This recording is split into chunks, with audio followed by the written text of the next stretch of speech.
Allora, buongiorno a tutte e a tutti, grazie di essere venuti oggi a questo terzo workshop del progetto ERC Consolidator Grant Migrating Commercial Law and Languages Rethinking Lex Mercatoria 11th-17th Century, di cui io sono il Principal Investigator, quindi siamo ormai al terzo incontro, è un'occasione per appunto discutere i temi di questa ricerca, il cui scopo è fondamentalmente quello di studiare la storia del diritto commerciale attraverso gli strumenti della linguistica storica per provare a risolvere il cosiddetto enigma della lex mercatoria, cioè questo supposto diritto consuetudinario universale dei mercanti.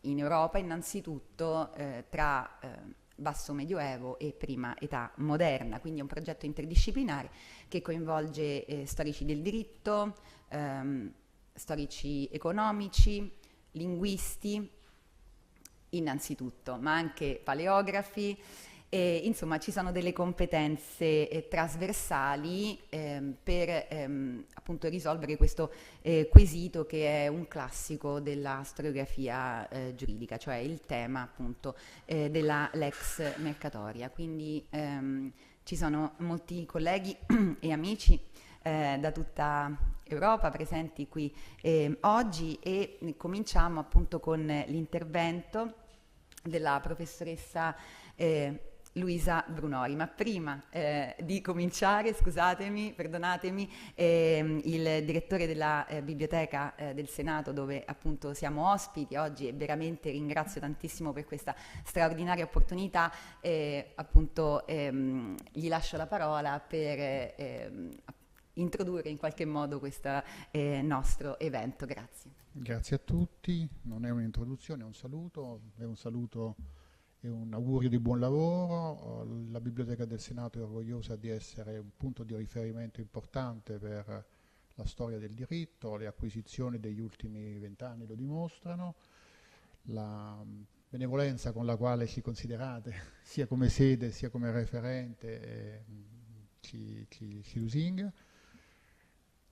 A metà della giornata avrete la possibilità con Alessandra Casamassima di vedere l'edificio che ci ospita dal 2003.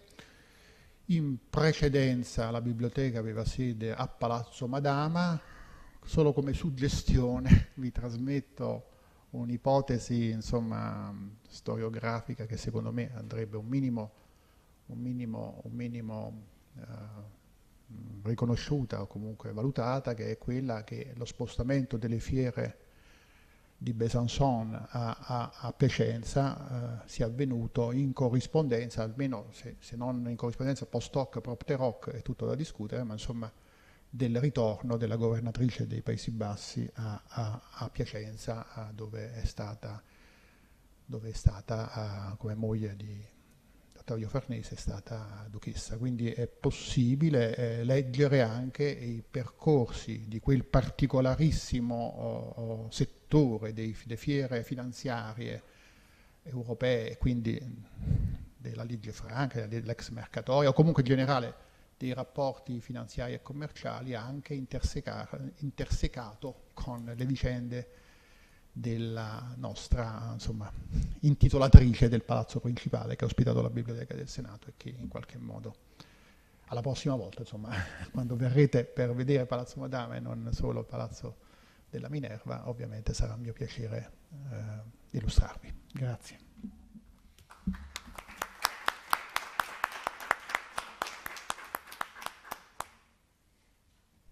Grazie mille direttore, veramente appunto effettivamente questo è un luogo straordinario, certamente per gli studi storico-giuridici siamo veramente onorati di poter appunto fare questo nostro terzo workshop in questa sede prestigiosa, così importante da tanti punti di vista, per i fondi appunto che ha acquisito. Innanzitutto mi viene in mente il fondo di Ennio Cortese, ma anche per appunto la raccolta di statuti di comuni e corporazioni, che insomma è la prima nel mondo, direi, per quanto riguarda appunto la consistenza.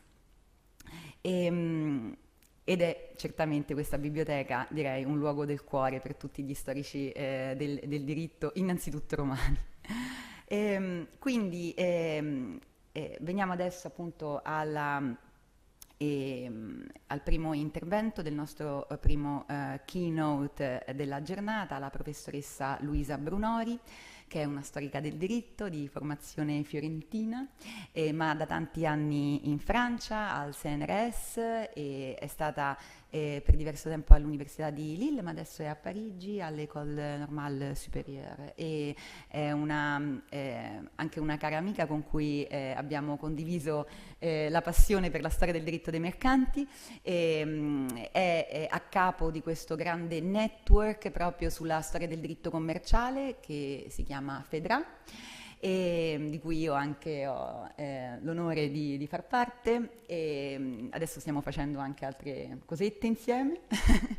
E oggi ci parlerà appunto del suo tema di ricerca, appunto molto importante, perché questo workshop di questo progetto IRC, che comunque è incardinato appunto all'Università di Padova, forse non l'ho detto, questo workshop si articola in 2 giornate, il titolo è appunto The Merchant's Code, Mercantile Contracts and Letters, 11th-17th Centuries. Sto dicendo tutto in inglese, ma in realtà appunto i relatori sono liberi di parlare in italiano o in inglese. Questo codice dei mercanti in senso linguistico, innanzitutto, appunto abbiamo un po' giocato su questa ambiguità del termine code, codice, nel senso appunto di sistema di regole e strutture grammaticali che magari appunto si ripetono, come nel caso a volte dei documenti mercantili, però codice è anche naturalmente un termine del diritto e indica genericamente una raccolta di leggi, e abbiamo pensato appunto di concentrarci in una giornata sulle lettere dei mercanti, che non è la tipica fonte storico-giuridica, e poi dedicare invece una seconda giornata ai contratti, e questa è appunto la seconda giornata, e proprio di contratti ci parlerà anche la professoressa Brunori. Appunto il titolo del suo intervento è Merchants at the Notary, Commercial Partnership Contracts in 16th Century Seville. E quindi lascio la parola alla professoressa Brunori, che ha circa 30-40 minuti a disposizione. Grazie. Thank you very much, Stefania. I'm very, very honored and happy to be here today. Thank you very much for this invitation, this frame of your wonderful project. Thank you. And thank you so much to the Library of the Senato della Repubblica Italiana. You can guess, I think, how to be here for me means a lot for me. So, thank you. I hope to be able to... Okay, wonderful. So, as you all know very well, in the 16th century, after the treaties of Tordesillas and Saragossa, Europe entered a proto-global trading space with Spain and Portugal as its key players. For the first time, European trade became truly transatlantic, stretching across vast distances to the Indies, the Las Indias, and operating through massive fleets carrying enormous amount of goods. Trade between Seville, a river port holding a monopoly on transatlantic shipping. It's very important. All the ships leaving for America had to depart from Sevilla, and all the ships coming back from America had to arrive at Seville. So the trade between Seville and America grew very, very rapidly, sparking economic and commercial activity across oceans. Private individuals fueled this dynamic by engaging in intense contractual activity, but reshaping agreements to fit the new economic realities. These changes broke away from the medieval legal tradition, adapting to the demand of a growing global modern global economy. One immediate result of the conquest of the very rich empires of Mexico and Peru was the flood of silver and gold into Spain. Thanks to the activity of the Casa de la Moneda, Seville became not only a very important trade center, but also the leading European monetary hub at the dawn of the modern age. At the time, observers, chroniclers, noted that Seville was, I quote Tomás de Mercado, the center of all the merchants in the world. And indeed, the 16th century Andalusian economy marked a turning point in the evolution of commercial contract law, laying the groundwork for standardized legal practice across Europe. These shifts affected not only individual practices, but also public oversight. That is clear in two key public initiatives.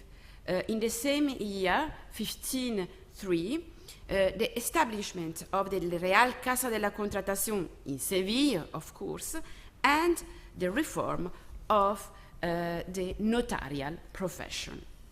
These two measures strengthened trust in commercial transactions, supporting the growing global economy, with very important consequence in contractual commercial practice. I don't have the time to go into detail about the Casa de la Contratación, for which I refer to the excellent book by Ana Belén Fernández Castro, recently published. It was obviously, but not by accident, if the same year that the Casa de la Contratación was established, 1503, the Catholic kings did not only carry out a reorganization of the notarial profession, making the notarial profession a public service, but they also made a major reform of the rules related with the writing of the notarial acts and about managing the notarial files. Thanks to this reform, the access to notarial documents, the certainty of their contents and origins were greatly improved, introducing, among other elements, the obligation for notaries to hold notarial registers, the protocolos that you can see in the picture. Indeed, the Pragmatica de Alcalá in 1503 aligns with the jus commune practice to have a double instrument, a double contract instrument. In a jus commune practice, the notary used to keep a document relating about the contract, but the notary in jus commune practice used to keep the imbreviatura, I mean an act containing only the essential elements of the contract. On the contrary, the Pragmatica de Alcalá made it mandatory for the notary to compile and keep in his protocolos, in his registers, an authentic, integral copy of the original text, of the full text of the contract given to the party. the parties, ensuring the parties, but also and above all, third parties, of a higher degree of certainty on the context and the authenticity. And because the notary in his protocols used to keep the full text of the contract. Moreover, the contract and other notarial acts were signed by the notary, of course, by parties, of course, by witnesses, of course, but also by two clerks. So you can see that these acts were full of signatures, and it is clear that the purpose it was to improve the reliability of this document. Moreover, each notarial office was required to prepare indexes for each year of activity. The indexes listed, you can see in the left column, the nomen juris of the act, the type, the kind of the act, and the parties of the act, the contract, and the page numbers where to find the full text of the act in the protocols, in the huge register that you have just seen. So, for instance, here you can find in the column of the left, I hope you can see some, difficult, trust me, there is compagnia, the nomen juris, and the pages, and in the middle you can find the parties. So the index give me the information, is the index of the year 1585. I know that at the pages indicated in the protocols I can find the full text of a partnership contract between Gonzalo Diaz Curtidor and Isabel Cordera. The importance of notary in Seville during the 16th century kept growing at the same pace as the growth of the city's commercial role. There is no doubt that these Sevillian protocols faithfully reflect a contractual reality representing this hub of the new trade of the early modern times. The very fast developments of the transatlantic trade, the considerable wealth poured into the city of Seville, a lot of liquidity, as I mentioned, the setting up of administrative structures in favor trade, the Casa de la Contratación, as well the growing trust in contractual instruments, stimulated a lot during this Andalusian 16th century an intense and privileged use of compañías, of commercial partnership. For this reason, I think, Stefania, you are completely right. Yesterday you told that you identified one of the four central points is compañías, because I think the partnerships are a true very important points of a legal commercial culture. As I mentioned, the shift to transatlantic trade brought major structural changes in commercial practice, and for instance, the need to organize large convoys, and we will see that it has a very important impact in the contractual structure. The need to secure funding, the need to handle the influx of precious metals into the monetary system, the need to manage the higher risks related of the large-scale venture. All that created a context ripe for the growth and, above all, for the refinement of the commercial partnership contracts. No individual, no matter how wealthy, could handle transoceanic trade alone. At the same time, a lot of people was eager to participate in the opportunities of overseas wealth. Even those with modest savings wanted to try the chance investing resources in this economic operation with America. And so the partnership contract was the perfect solution. Its defining features, I mean, capital contributed by multiple individuals, the sharing of risk, the flexibility to be either a silent partner or a managing partner, the potential, the strategies for a kind of limited liability. All these elements offered investors various ways to participate while ensuring relatively secure conditions. As a consequence, participating in a partnership became an excellent form of investment, financial investment, for anyone owning liquidities in money that were very abundant in Seville at this time, but who was not inclined, or they couldn't, they wanted to be involved personally in the material commercial activity. In this context, the legal shaping of commercial partnership contract remained in the hands of private individuals. There is no legislation about that. This is very important. So the notary's role is particularly significant concerning the structuration of commercial partnership new legal model.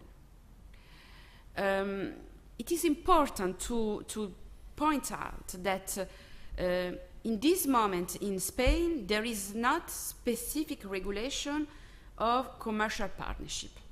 The normative reference was Las Partidas, but Las Partidas was limited to envoy to the Societas model, the Romanistic model, that of course was completely inadapted with this kind of trade. And so what happened? This shortage of normative sources was at the end a chance for the law, for the legal system to change, because notaries was led to demonstrate creativity with the aim to adapt the contractual practice to new economic context. So they are the notaries that translated, and truly translated in a linguistic point of view, the commercial practice in legal terms. There is a true activity of translation from the commercial language to the legal commercial language made by notaries. And I think that there are the notaries that played the key role for the transition from a contractual organization typical of the medieval tradition to the new legal organization typical of the modern time. And this is this model that now we have as an heritage. I think that the best thing is to read this contract.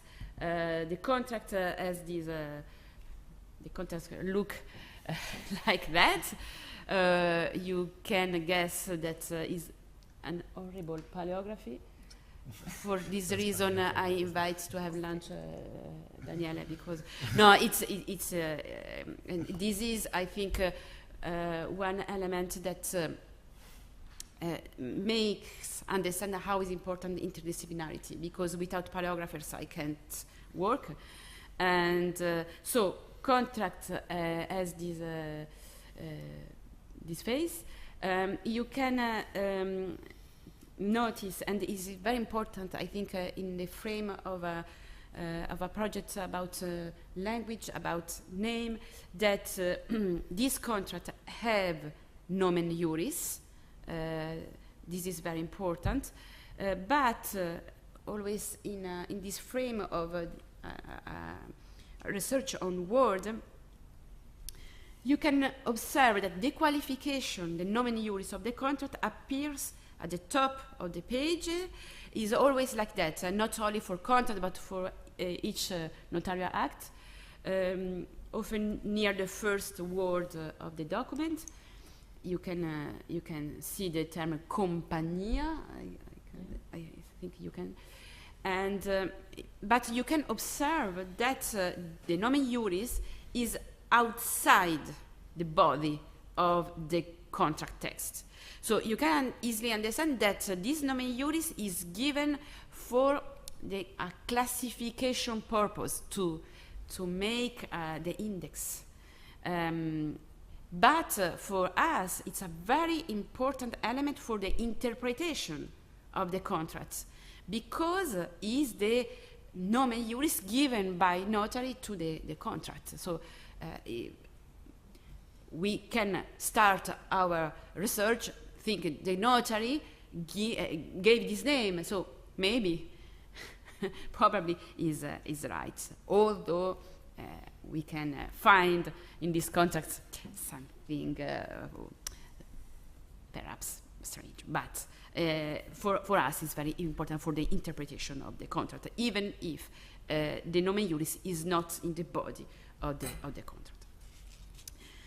Personally, I worked in a sample of partnership contracts founded in Sevilla Archivo de Protocolos, of course, and my complete set of contracts included contracts written in the second half of the 16th century. It appeared to be more appropriate consider a period sufficiently distant from 1494 for the effects of the construction of transatlantic markets to be visible, but at the same time the choice of a period still impregnated with medieval legal culture was obvious to appreciate evolution compared to medieval legal model. Among the different contracts of my sample, I decided to present you today a contract related to the trade with America, because I think the similarities and the differences with the medieval partnership model are more evident. So the contract that I present to you today is drawn up by the Sevillian notary Alonso de Civico in 1585, and is kept, of course, in the Archivo de Protocolos in Sevilla. I think the best thing is to read together these contracts. The first line have not surprises, because you can find in these first lines the elements required by the Pragmatica de Alcalá as mandatory. So, in the name of God, Amen, of course.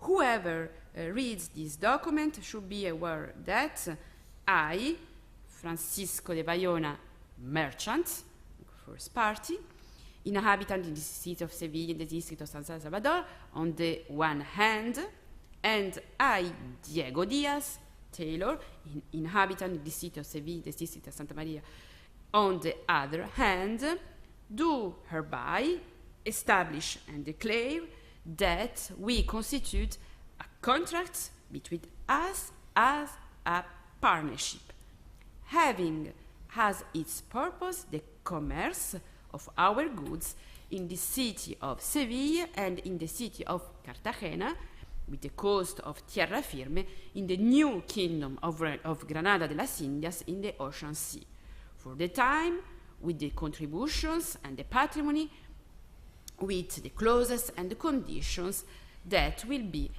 hereafter declared in the following form and manner. So you can easily notice that this is a contract which organizes a commercial partnership between two persons with the purpose. The object of the partnership is the commerce with the Indias, Las Indias, and in particular with the city of Cartagena that is now in Colombia. A very important element for the analysis of the trend of the legal model of commercial partnership is the fact that in most cases the monetary capital provided is immediately inventoried in the text and is always closely correlated with the declaration expressing the will to create a partnership, as if this monetary capital was its constituent element, as if the monetary capital was the constitutive element of the partnership. Of course, we know, and the civilian notaries knew very well also, that the societas is not a consensual contract. It's not a real contract, it's a consensual contract. It is not necessary to put the money to create the partnership. To put the money is an obligation that follow with the contract, but not the constitutive element of the contract. But, and I think in this case, linguistics can helps us a lot. The organization of the words tell us that this monetary capital is indeed a constitutive element of the contract. And indeed, if we take the first clause of the contract and we read with attention the organization, the lexicon of this first clause, I think I have an element to think I'm right, because first clause, primeramente, I think you can guess the P of primeramente. First of all, we contribute the sum of 500 ducats to the partnership. So, attention, to the partnerships, to the partnership, not to the partners. So, partnership is conceptualized as an entity capable to receive money. This is very important, because in medieval partnership, I'm not sure that is so clear, conceptualized. So first of all, we contribute the sum of 500 ducats in the partnership, divided as follows.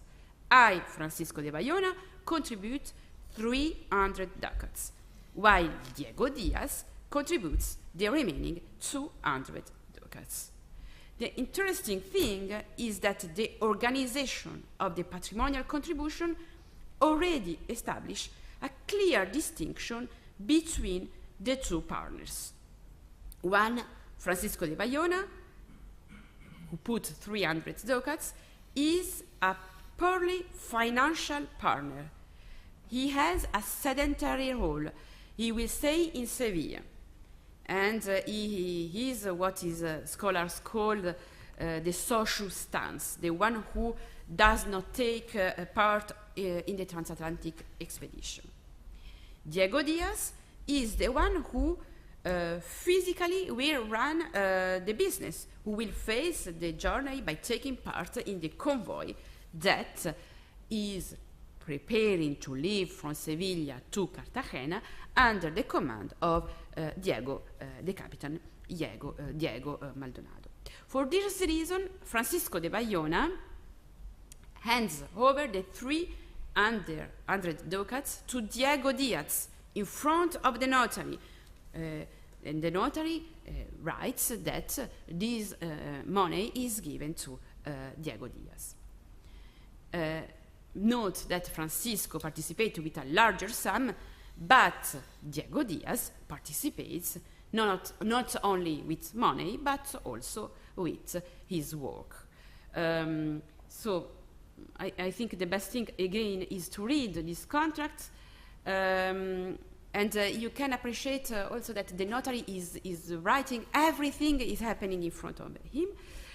And the 300 ducats which you, Francisco de Vallona, bring to the partnership, again, not bring to the partner, bring to the partnership, conceptualization of the partnership as a legal entity capable to receive money, as your principal contribution and patrimonial contribution in this partnership, you give to me, Diego Diaz, and I receive in cash in the presence of the public scribe and witnesses, and they are in my full availability. I bring the other 200 ducats as a contribution to the partnership, again, contribution to the partnership, and I obligate myself to employ them in merchandise and goods aimed at bringing profit to the partnership, again, to the partnership, not to the partners, with your opinion, Francisco de Vallona, and I will employ them so that I may embark with, say, goods on the fleet that is preparing for the province of Terra Firme under the orders of Diego Maldonado. So, Diego Diaz, the partner who will physically manage the operation, contribute with money, but also with his work. And it's very interesting to read the obligations taken by Diego Diaz, because these obligations are really a faithful mirror of this commercial practice with transatlantic in the transatlantic trade. So here you have the transcription of these clauses. So have a look, but it's not so easy. And here you have the translation. And it's interesting to read these different clauses. As I said, the first obligation taken by Diego is to load the goods on one of the ships of the fleet departing from Sevilla. As I mentioned, the ships used to depart from Sevilla in convoys, because ships had to wait for the good winds, so there were no choice. The trade is organized in fleets, in convoys. In the contract is established that Diego can choose any of these ships of the fleet, because in any case these ships have had to leave, to berth, and to come back all together. What is not negotiable for Diego is his physical presence on the ship. He must travel with the goods and deal personally with the whole economic operation of the partnership. Another obligation precisely specified in the contract is that Diego, once arrived in America, must sell the goods in cash, absolutely not on credit, at the best possible price. I have not the time to go into detail about the possible and very frequent speculation operation on prices between Europe and America, but it was possible increase prices in an incredible way, and especially for goods that didn't exist in America, as oil and wine. And so it's clear in this contract that the parties want to be sure to not be victim of this speculation operation. Another very important obligation to Diego is to make all the necessary recordings as the Casa della Contratación. All persons, all goods leaving Sevilla for America and coming from America to Sevilla had to be registered in the Casa della Contratación. The interesting thing is that Diego specifies in the contract that these documents the registration documents will be made available to Francisco, who remains in Seville, as we know, and is specified in the contract that Francisco can use these documents however he wants, says Diego. And we understand that this document can be very important financial instrument for Francisco, who is a merchant, not so important.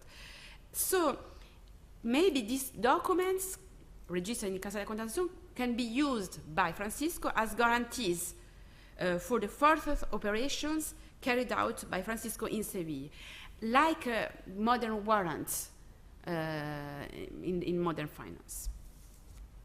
There are many other very important elements could be very interesting. The duration of the partnership is very important.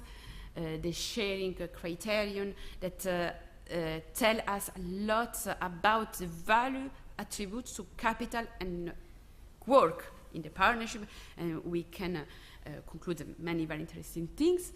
But I would like to conclude with a question.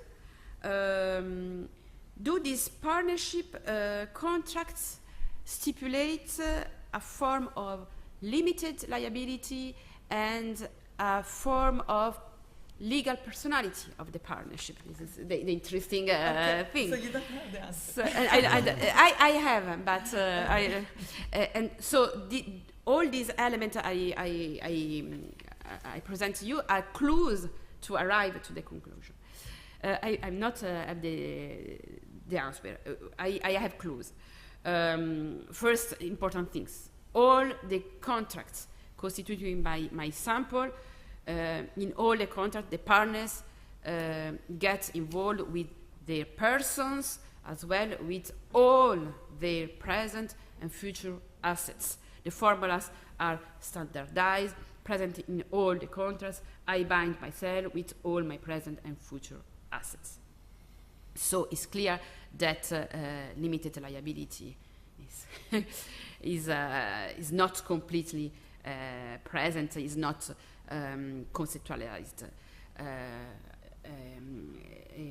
Still is not yet conceptualized. But we have clues that tell us that we are in the evolution.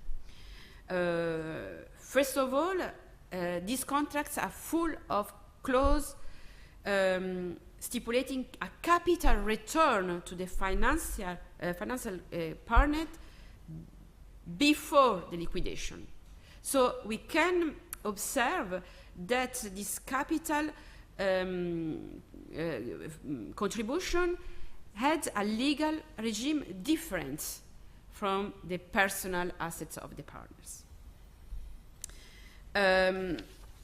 Another element is, and I think is very important in the frame of Micol project, is the vocabulary used in this contract. And I think this vocabulary confirms the trend line I try to show you. If you take this contract and you read the final clauses, you find very often these formulas. The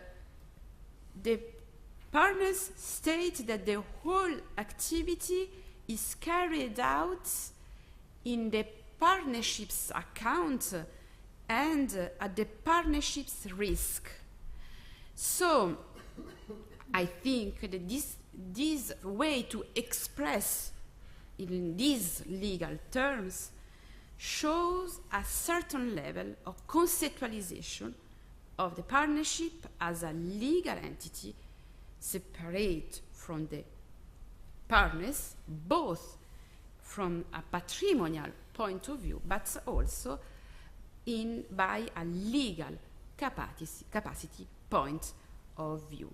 And so I think that a way leading to a joint stock company was paved, maybe. Thank you very much.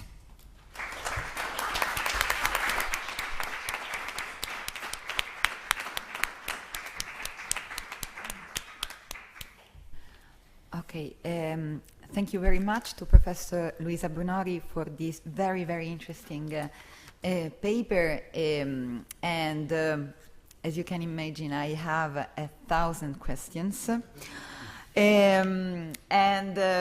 I would like to leave some space to the audience for questions first.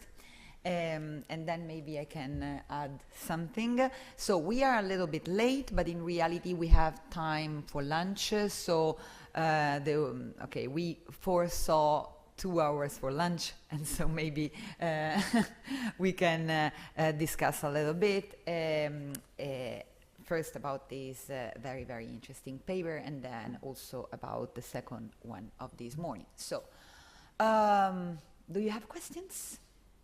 Someone? Okay, one moment. So, I think first, Heikki Jamäki, professor at the University of Helsinki, and then also Sebastian Bauer, who is a new guest to our audience. Do you have a microphone, or do I? How do we? Okay, sorry. Okay, great. Okay, and then also Windecock. Yes. Do you? Yeah. No. Thank you very much, Luisa. Yeah. Just wonderful. A couple of more general questions about the notaries, because the whole system was really reformed with the provisions of Alcala 1503. Do we know how much do we know about the training of the notaries? Did they have any legal training, at least some of them? And connected to this, are there new sort of like notarial handbooks that come out at that time when the whole system again ends? And then a practical question to your case. Did I understand correctly that Diego Diaz actually stayed in Cartagena because for 2 trips or something like that?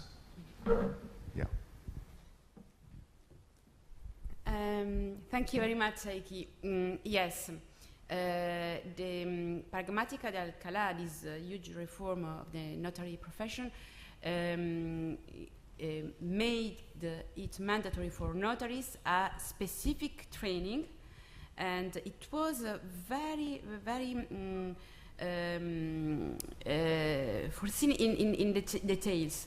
They had to do at least 2 years as a clerk, and then it was an exam for notaries. And so because the purpose is the professionalization of notaries.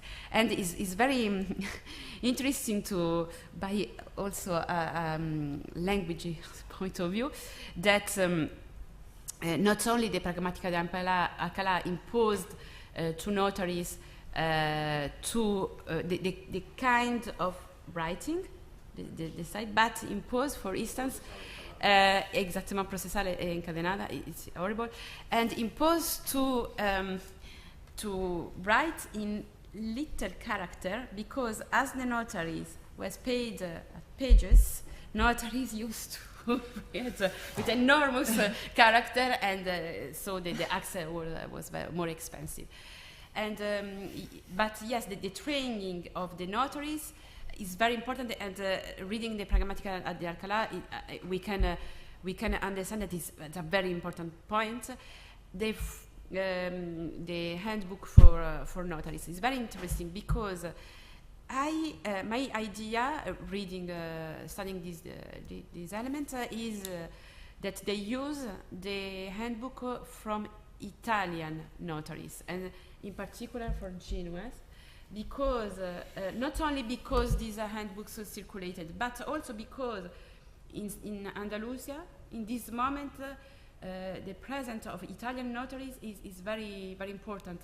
There was, for example, in this moment, notarial office specialized for Genoese merchants, and I can guess that not the notary, but all the clerks were from Genoa, trained in Italy, and so absolutely there is a standardization Also because there was a training, not all official, but also in the circulation of the handbooks, very, very important, the formulari.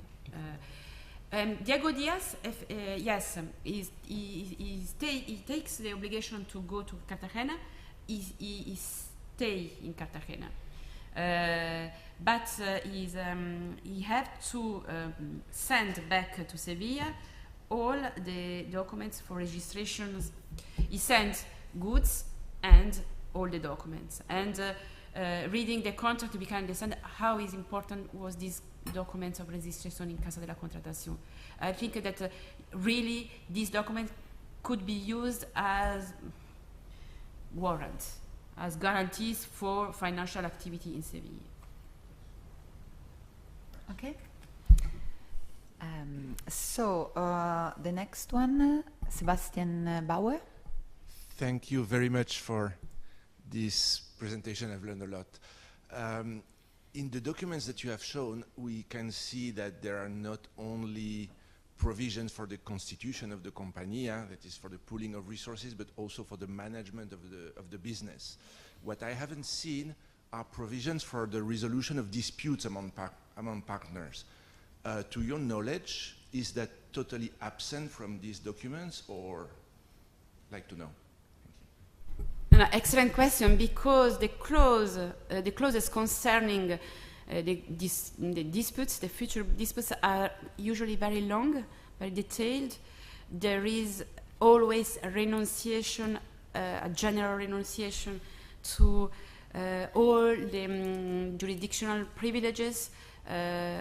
If a partner is a woman, always she renounces to the privileges, to the matrimonial assets, always. And I found out also a clause in which partners renounce to all legislation or all norms that forbid the renouncement of the jurisdictional privilege. So we can guess that the notion of hierarchy of sources was quite not clear.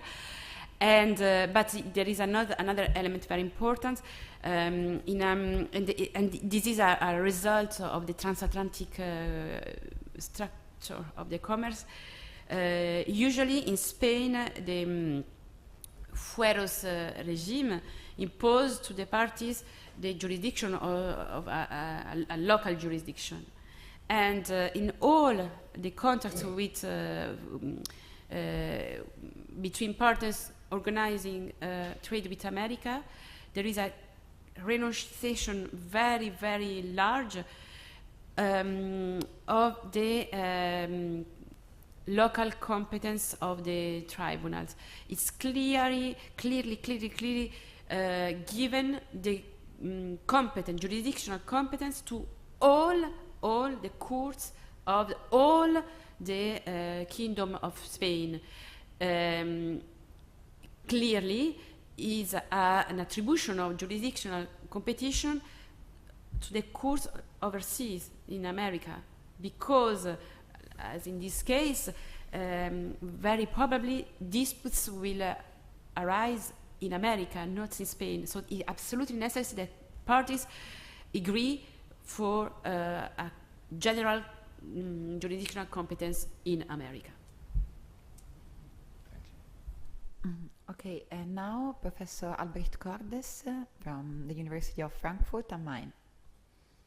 Thank you very much. Just a moment. Thank you very much, Luisa, and it showed very well from your presentation how important it is to actually dive into the dust of the sources and go into the details, and that immediately gives so much inspiration.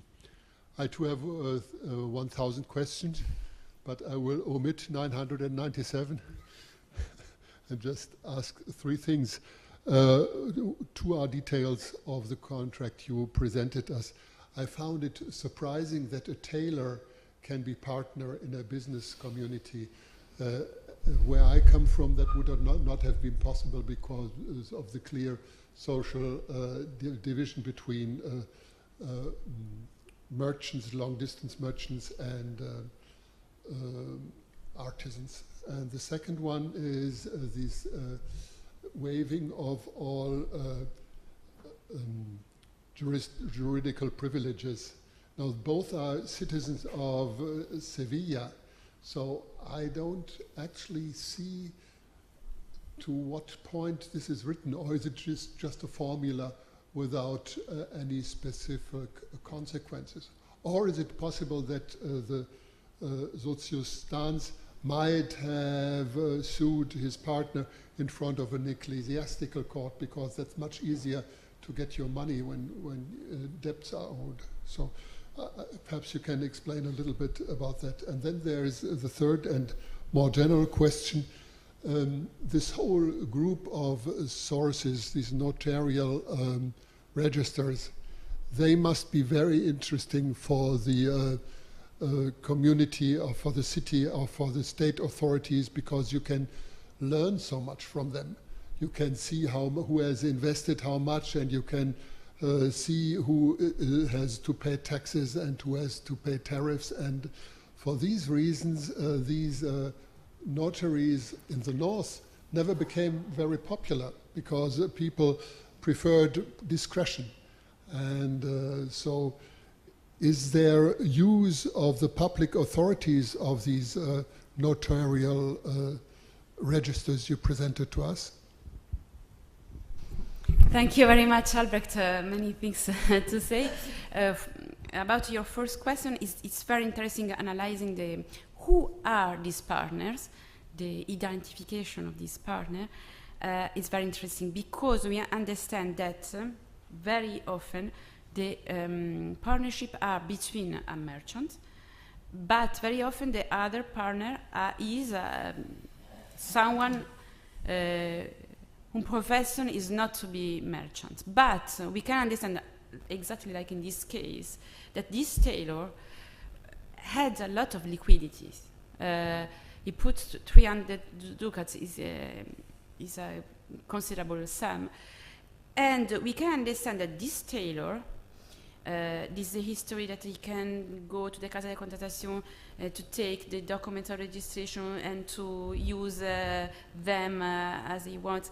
This tailor, his profession is tailor, but we can understand that he has a lot of liquidities, monetary liquidities, and that he uses these liquidities for trade activities, financial activities. He's an investor in many different activities, and that is very important for studying the trend. That the partners are really financial actor that don't have any physical contact with the managing of the specific activity. Francisco puts money and stay in Sevilla, but he's a tailor. But we can guess that he doesn't spend his day tailoring. Yes, it's clear he has too much money, and we can guess that he has too much financial activity in Sevilla. And this is very interesting because I did that look who are these partners, and you can find any kind of professions. It's very interesting that. But you can guess that they have money, they have liquidity, so they invest the money in a partnership. I think in many cases to be a tailor can be a stepping stone to then become a cloth merchant. That seems to be a close connection in other countries. Yeah. And another, your second question was about the jurisdiction and the privilege, waiving of the juridical privileges. First thing, you notice that they are both inhabitants in Seville. One thing to know is that there was protectionist measure that reserve only for Spanish subjects the trade with Indias, with America. So in the contract you will find only, exclusively Spanish people, because formally it's impossible to appear if you are not Spanish people. But two things. If you, I founded, of course, partnership contracts for trade in Europe, inside Europe, and we can find merchants from different nationalities, for example, French or Dutch. So because there is not a monopoly for the intra-European trade. And another interesting thing, but it's very difficult to find, is who is hidden beyond these people. Because especially for partners who were exclusively financing partner, often they are even not present in the office of the notary.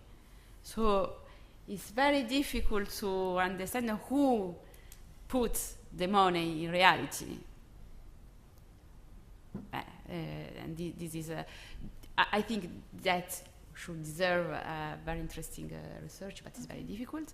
And privileges for this kind of trade. First, for the trade with America, the jurisdictional competence was attributed to the Casa de la Contratación, so no way to escape.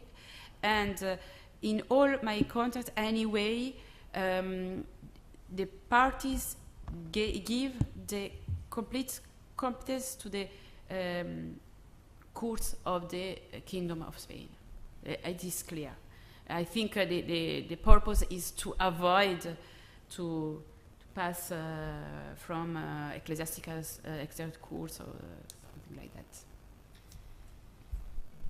Okay, now Professor Wim de Kock, maybe from the Catholic University of Leuven. You want to ask something? Yeah, thank you. I will try to be brief. Thank you so much for giving us insight really into the inner workings of these global trade adventures in early modern Spain. Luisa, it's really exciting to be confronted with these sources. My question is triggered or provoked by a fragment which you put on one of your slides, and which was taken from Juan de Lugo and his work on justice and right. You of course know very well, that's what you did for your dissertation, the literature, the learned literature, so to speak, on societas in the 16th and 17th century. And so I wondered, now that you have this vision both of notarial practice and of this so-called learned literature, to what extent do you think do the sources like Juan de Lugo, these so-called theoretical treatises, really reflect the practice? There has often been in the secondary literature this idea that the scholastics were just like abstract thinkers and so on. But what can you tell us about this relationship between these big treatises on justice and right that also treat the societas contract, and then the notarial practice, which you have also been examining? Thank you very much. Thank you very much. My dream is to establish this connection between learned scholars and the practice, and is what I would like to do. And I think the quotation from Juan de Lugo, I put it not only because we are near the Collegio Romanum, but also because he's absolutely a learned scholar, but he says us what we can find in the contract. He says at this epoch, a lot of people that is absolutely not a professional merchant who doesn't know anything about ars mercatoria, used to put in partnership with merchants. And so Juan de Lugo is describing a reality, this reality that we can see in the contract. Some merchants who manage the activity, but a category of partners that are exclusively financial partners. And in the not only Juan de Lugo, works, but also Tomás de Mercado is very interesting from this point of view, because he was the moral advisor of the Corporation of Merchants in Seville, so he knew perfectly the practice. But Luis de Molina too, he knew very, very well the practice. I think we can find in learned literature the reflect of this practice. But I think and if for us it's interesting, we know that the learned literature is not homogenic category, that some authors are more sensitive to the practice than others. For instance, I think Luis de Molina, Juan de Lugo, Leonard Lessius, Tomás de Mercado are very, very aware of the practice. If you take Francisco Suarez, I think you can find anything about that. But there were authors, learned authors, great intellectual, very interested in practice. And I think for us it's so interesting to read Juan de Lugo, Luis de Molina, Tomás de Mercado, Leonard Lessius, because they are really aware of the practice. And they have the capacity to make the synthesis of that. Because in my contract, it's an analytical approach. Of course, I create a sample sufficiently significant to make a synthesis, but Leonard Lessius made it very well before me. Okay, thank you very much. I'm really sorry, but I think we cannot go on with other questions because we are already late. I just I don't want to ask a question, but just launch an idea. I mean, I'm quite surprised of these small partnerships from my point of view, because I studied the organization of the East India Company in England for the trade with the East Indies, and in that case, literature is like, I mean, scholars agree on the fact that, okay, they created this monopoly and a giant stock company with, huge capital, because it was the only way to go so far away, going the distance, and, but it's another structure. And here you have, private partnerships with, different kind of members, a tailor, the woman, and also the role of women in Spanish commerce. I think it's a little bit different compared to other parts of Europe. I mean, it's quite typical that women play their role in trade, but usually, as far as I know, in Italy, within family networks. And I don't know if here it's more like, so I think this is another thing that could be a peculiarity or something that maybe could be better studied. But stop. Okay, maybe we can discuss later. Okay, sorry because I started. But we have to go on, so I have to introduce Dr. Daniele Tinterri, who is a postdoc within the team of my ERC project, Micol. He arrived like 1 year ago, exactly 1 year ago. He's an archivist at the State Archive of Genoa, but has a very complex background in a way, because he is an archaeologist but also a historian, and then he became an archivist, so he has also deep knowledge of paleography. He studied in Venice, in Turin and Paris for the PhD, traveled around Europe quite a lot, and now he's in Padua for our ERC project, and he is presenting a paper on letters in Venice, entitled Languages in Use, Michele Foscari's Letters in the Mediterranean and Over the Alps. And I leave you the floor, Daniele. Like 15, maximum 20 minutes, okay? Buongiorno a tutti e grazie per l'opportunità, anche per me particolarmente ghiotta, perché tra le collezioni degli statuti del Senato ieri ho potuto vedere una copia, per quanto parziale e tardiva, del Liber Gazzarie, del codice di diritto commerciale genovese che per Micol stiamo provando appunto a editare. Oggi parlerò però di Venezia appunto e di Michele Foscari, un mercante molto in vista nella Venezia del suo tempo. La sua attività si svolge principalmente su 35 anni, più o meno tra il 1470 e i primi anni del Cinquecento, quando appunto la sua morte si situa tra il suo ultimo testamento, il 1 dicembre 1505, e un annuncio che ne fa Marin Sanudo nei suoi diari nel 22 ottobre 1506. Marin Sanudo, che appunto aveva, teneva molto aggiornate le notizie sulla città, ci dà subito delle informazioni su questo personaggio che già lo qualificano come particolare. Diciamo ha una grande, un patrimonio di 70.000 ducati, quindi significativo, che però non lascia alla famiglia, ai Foscari zero la soe, come dice appunto Marin Sanudo, bensì ai nipoti, quei figli nati dalla figlia naturale, sua unica figlia, Peregrina, sposata con Alvise Mocenigo, come vedremo un personaggio che ricorre moltissimo nella sua corrispondenza. Perché abbiamo le sue lettere, visto che già ieri abbiamo constatato come sia una fonte particolarmente casuale nella sua conservazione?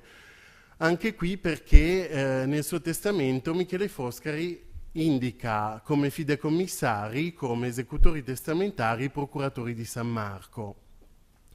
Una magistratura la cui origine tradizionalmente si fa risalire all'arrivo delle reliquie di San Marco all'inizio del IX secolo a Venezia, le cui notizie però si hanno dall'XI secolo, incaricata anzitutto della gestione del patrimonio della Cappella Ducale, quindi San Marco appunto, della Basilica, ma con un'estensione delle loro prerogative dal 1250 circa appunto come esecutori testamentari.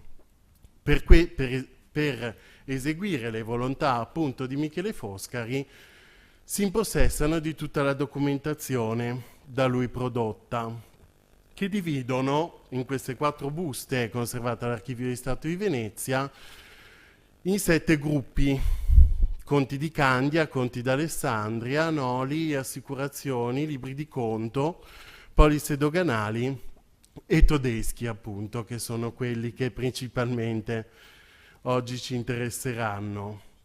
Già dai titoli di queste serie possiamo constatare qual è la principale attività economica di Michele Foscari. Il fondaco dei tedeschi, Venezia è il baricentro, sostanzialmente, attraverso il quale egli conduce in Germania e verso le Alpi principalmente pepe e spezie provenienti dall'Egitto e malvasia dalla Grecia soprattutto. Qua c'è una foto appunto della città di Monemvasia, da cui il vino prende il nome, nel Peloponneso, e dalla Germania invece viene condotto il rame che è portato ad Alessandria in quantità, vedremo, molto significative.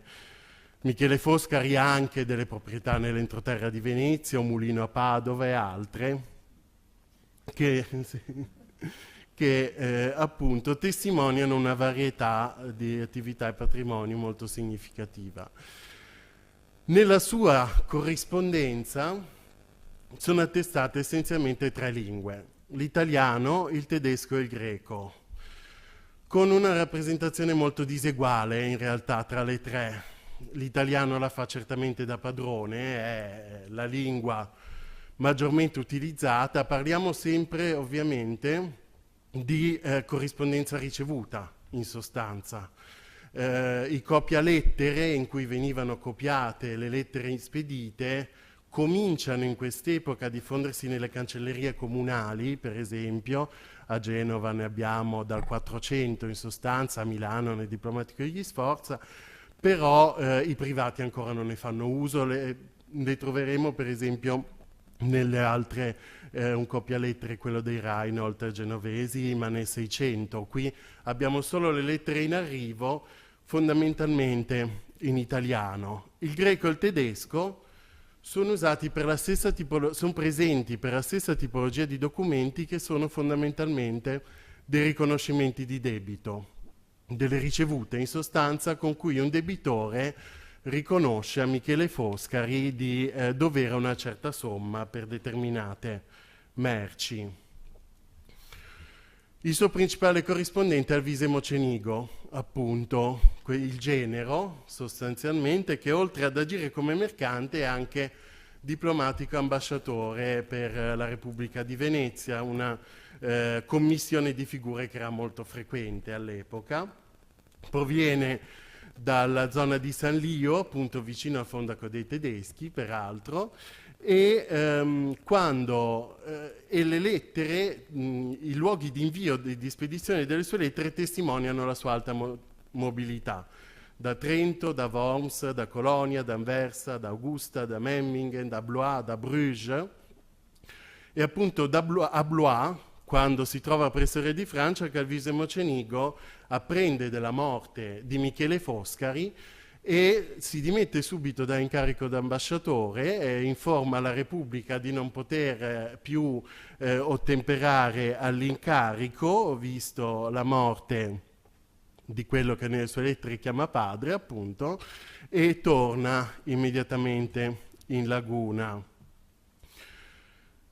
Un esempio di una lettera che appunto testimonia di questi appellativi molto confidenziali che vengono usati. Ludovicus Mocenigus Filius si firma, si rivolge al Magnificet Clarissime Pater, con l'uso del latino nelle intitolazioni, e poi in questo caso, scrivendo ad Augusta nel 1504, informa sull'andamento dei prezzi del pepe a Norimberga, in corrispondenza anche dell'arrivo probabilmente di carichi in Portogallo e simili, a testimoniare appunto anche di come funzionavano queste reti di informazioni, il tutto in documenti abbastanza vari di termini tecnici. Effettivamente si utilizzano perifrasi, si utilizzano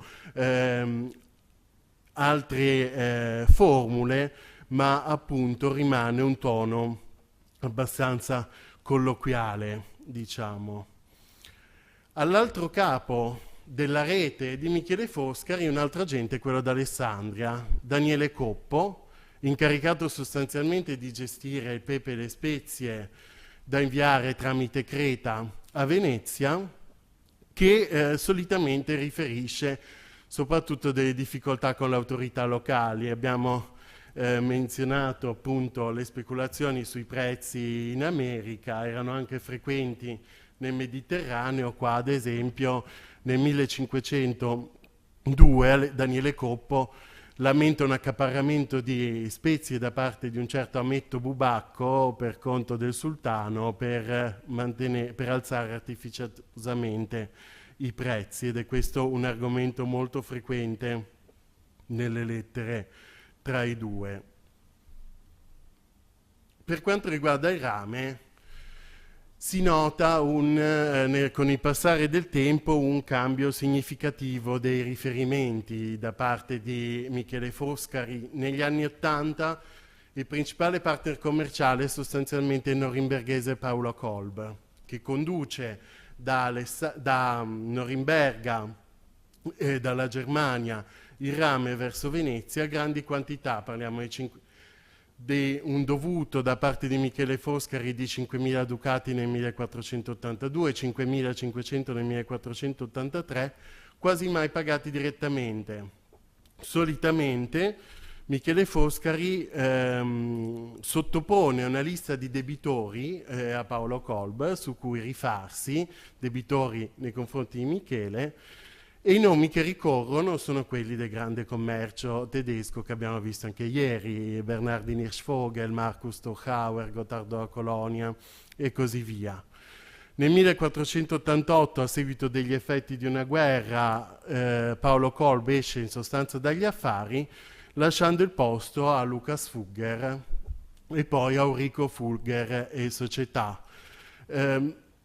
Gran parte del rame che passa per Venezia diretto da Alessandria nel 1502, 860 tonnellate, è imbarcato sulle navi di Michele Foscari in sostanza, che si occupa anche di un commercio più locale, che è quello della malvasia, che ci porta di più a parlare appunto dei rapporti con i tedeschi e con le lettere tedesche.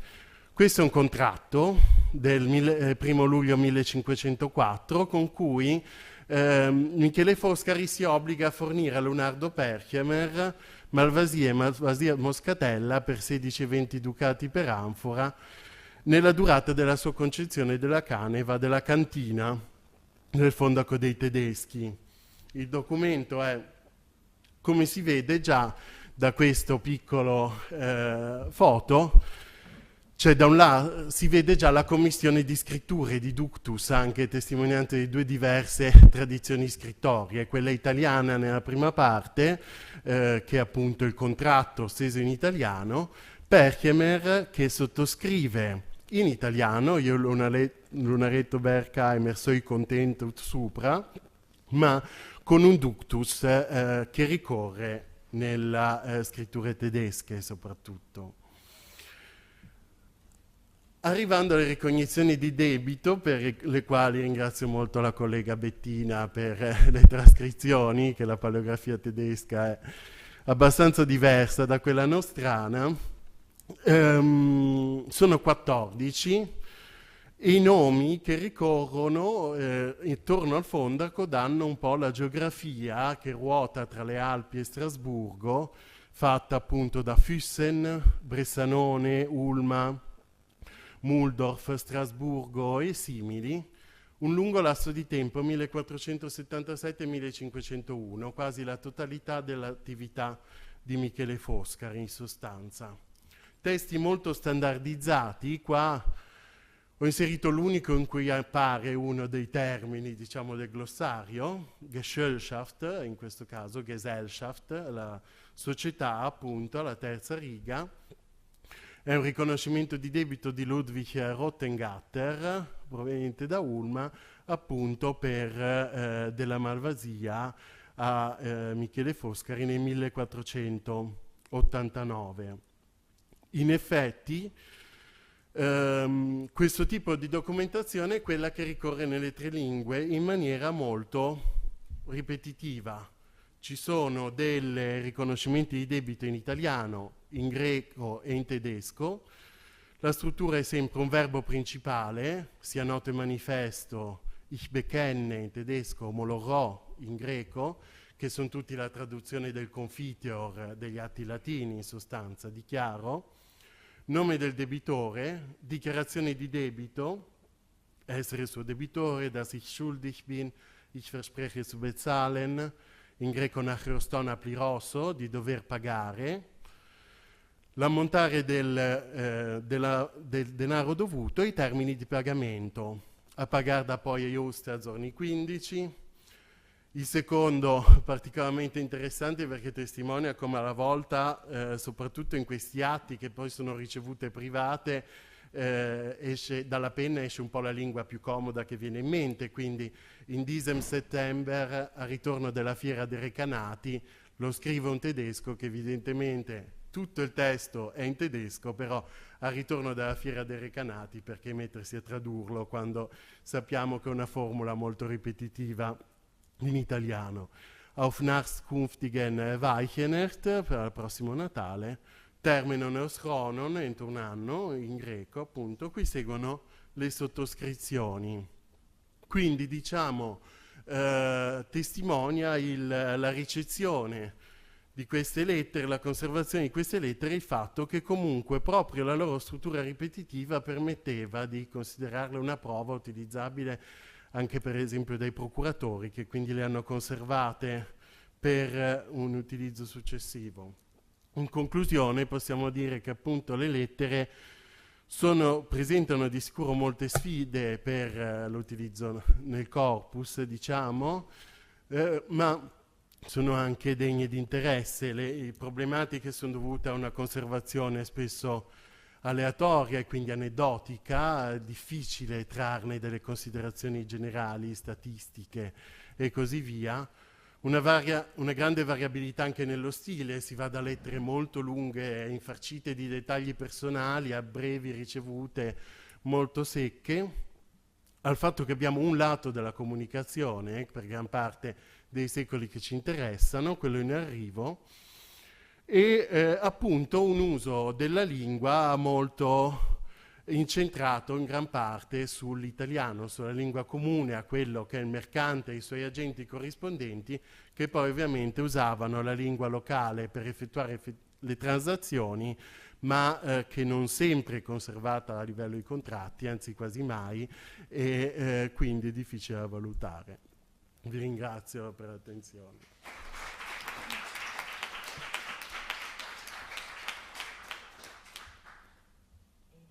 Allora, grazie Daniele per essere anche rimasto perfettamente nei tempi e mi sembra appunto una ricerca molto molto interessante e che ci parla direttamente di questo codice a cui abbiamo accennato, no?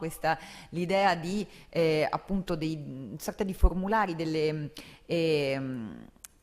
documenti che hanno una struttura ripetitiva e in particolare penso proprio al bill of exchange, alle lettere di cambio e per esempio a queste dichiarazioni di essere debitore, insomma sono tutti strumenti che un po' si assomigliano, no? E che effettivamente sono quelli che è una novità assoluta, poi circolano tanto in tante lingue, questa ripetitività permette proprio questa circolazione, no? Infatti appunto un po' i sostenitori di questa universalità anche del diritto dei mercanti nella prima età moderna, questo è un tipico esempio, però forse è un po' un'eccezione, no? Ma insomma è una cosa un po' da valutare, però sicuramente anche questa commistione di lingue nello stesso documento, devo dire, insomma è una cosa molto, molto particolare che fa capire anche questo multilinguismo dei mercanti stessi, no? Che poi appunto si muovevano anche tanto, come abbiamo visto per Alvise Mocenigo in particolare. Insomma, anche qui tante cose da dire, però vorrei lasciare la parola appunto al nostro pubblico, come dire. Qualcuno ha delle domande? Curiosità? Qualcosa? Tu? Ok, allora cominciamo con Luisa. Prego, prego il microfono. Grazie mille Daniele, veramente appassionante. Ho due domande molto pratiche. Allora, queste lettere, qual è il supporto materiale e com'è che si sono conservate? Perché comunque le lettere appunto facilmente si disperdono. E hai un'idea di quanto tempo ci mettessero queste lettere a viaggiare da un posto all'altro? Allora, diciamo, il supporto materiale sostanzialmente sono ritagli di carta, fondamentalmente, di queste dimensioni, appunto, giusto le dimensioni necessarie ad accogliere il testo, sostanzialmente. Vengono appunto conservate a parte dai procuratori di San Marco, cioè vengono proprio inserite, per le lettere tedesche viene separata la tipologia dal resto della documentazione e conservate appositamente. Le greche invece sono framiste al resto per qualche oscuro motivo.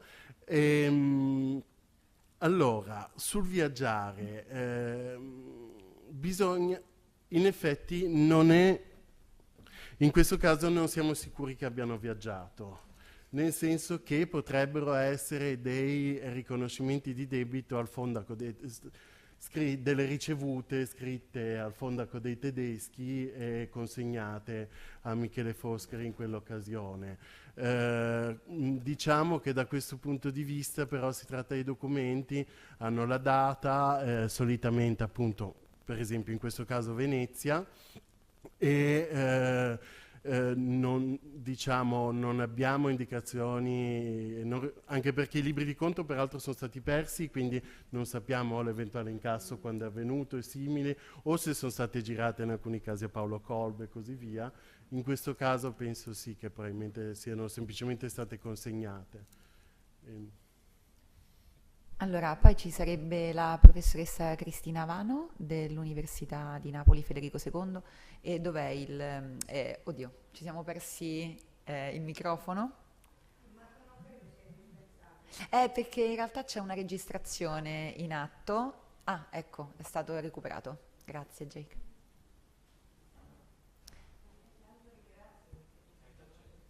Sì, accendere il microfono?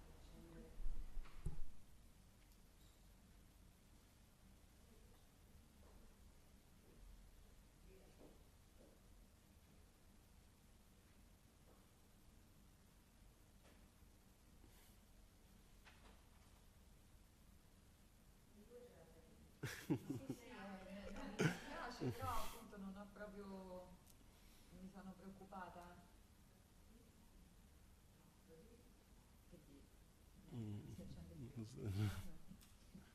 Sì.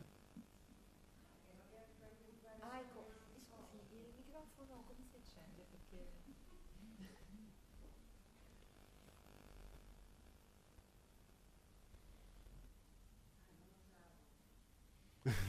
Significa che tutti quelli che hanno parlato prima avevano il microfono rigorosamente spento. Sembrava che fosse acceso. Ah, ok. Allora, prego. Intanto volevo ringraziare perché mi sembra tutto molto interessante quello che ho ascoltato finora. Poi personalmente sono attratta da questo approccio un po', come dire, cauto e critico sulla possibilità di fare affidamento sulla tipologia di fonte lettera, che è un tema al quale sono stata appassionata nel corso degli anni, per epoche successive, dove resta, a dispetto del tempo che passa e dell'abitudine invalsa anche tra i privati di conservare il copialettere delle lettere in uscita, eccetera, resta fermo questo tratto di potenziale incompletezza o inaffidabilità del campione quando si tratta di lavorare sugli epistolari, si sa che è sempre un po' un problema. Però io qui vedo una differenza abbastanza importante e la domanda la risposta che è stata data prima a Luisa in parte mi conferma nel sospetto. Mi sembra che in realtà non stiamo veramente parlando di un epistolario, di corrispondenza o di lettere. Mi sembra che stiamo piuttosto, diciamo, di fronte a un campione in questo senso probabilmente molto più affidabile di un residuale tronco di corrispondenza, di per l'appunto ripetitivi documenti che attestano che ho contratto un debito o che l'ho assolto. Quindi ho la percezione del fatto che, così è solo, mi domando se noi non possiamo, come dire, a vantaggio della valorizzazione di questa risorsa, peraltro conservata presso una magistratura, un'istituzione, quindi con un minimo di terzietà garante nell'accudimento del documento, mi sembra che noi lo possiamo considerare una sorta di bollettario delle ricevute, non lo so, e per questo mi chiedo se non sarebbe, però, siccome poi dal punto di vista diciamo intrinseco sarà interessantissimo curiosare nelle vere e proprie lettere e corrispondenze, quelle che davvero venivano spedite e che mi permetto di come dire, parzialmente rispondere alla domanda di Luisa. I tempi con i quali venivano distribuite queste corrispondenze erano sorprendentemente rapidi anche per epoche così risalenti, e ci sono studi su questo che documentano la sorprendente rapidità dello scambio epistolare. Io per questa ragione sono dell'idea che sarà pure una fonte laterale, sarà pure una fonte di supporto, sarà pure quel che vi pare, ma tante cose che noi sappiamo per epoche anche molto vicine a noi non le sapremmo se non avessimo gli epistolari, anche frammentari e anche sparsi, quindi non li tratterei così come secondarie e occasionali risorse. Questo è tutto. La domanda è adesso se c'è invece un corpus o se ci sono tracce, stralci di corrispondenze non strettamente confinate alla funzione di riconoscimento del debito. Allora, sì, diciamo che in effetti sono... allora, quelle in italiano sono sostanzialmente un epistolario. Sono effettivamente le lettere scambiate con Avvise Mocenigo, con Daniele Coppo, che sono effettivamente lettere di per sé che parlano di diversi fatti appunto accaduti in Germania, ad Alessandria e così via. Per quelle tedesche diciamo questa particolare tipologia di 14 documenti, allora nel riordino che è stato fatto in archivio vengono indicate come lettere di cambio, cosa che non sono, perché è semplicemente appunto un riconoscimento di debito. Poi la cosa secondo me, come capita spesso in questi casi, è passata un po' nella bibliografia per inerzia, perché uno poi copia eccetera. In questo documento, per esempio, alla seconda riga si scrive in tedesco mit diesem Brief, con questa lettera, quindi questo sull'uso dei termini. Effettivamente questa secondo me è una ricevuta, cioè era una ricevuta che viene consegnata direttamente alla controparte per dire ti devo questo che non ti sto dando oggi sostanzialmente. Però è la stessa fonte che utilizza il termine brief, forse nei termini che viene consegnato qualcosa, quello non conosco abbastanza la parola tedesca per sapere se si può pensare a questa accezione, insomma. Sui tempi di consegna, sì, quello è un tema che mi interesserebbe molto anche approfondire in futuro. Effettivamente si vede con Avvise Mocenigo che sono numerose le lettere e danno l'idea quindi proprio di una consuetudine anche nello scambio di informazioni che testimonia per forza di scambi abbastanza rapidi e affidabili anche in una certa misura. Allora, sì, infatti sono poi dei documenti abbastanza particolari, per questo uso della termine comunque anche lettera di cambio, comunque, diciamo, Esatto, capito? c'è C'è questa ambiguità, no? Questi termini che si vanno tutta proprio questa traduzione di termini, brief e lettera. esattamente, si vanno proprio definendo in questo periodo, no? Però poi è il Bill of Exchange in inglese.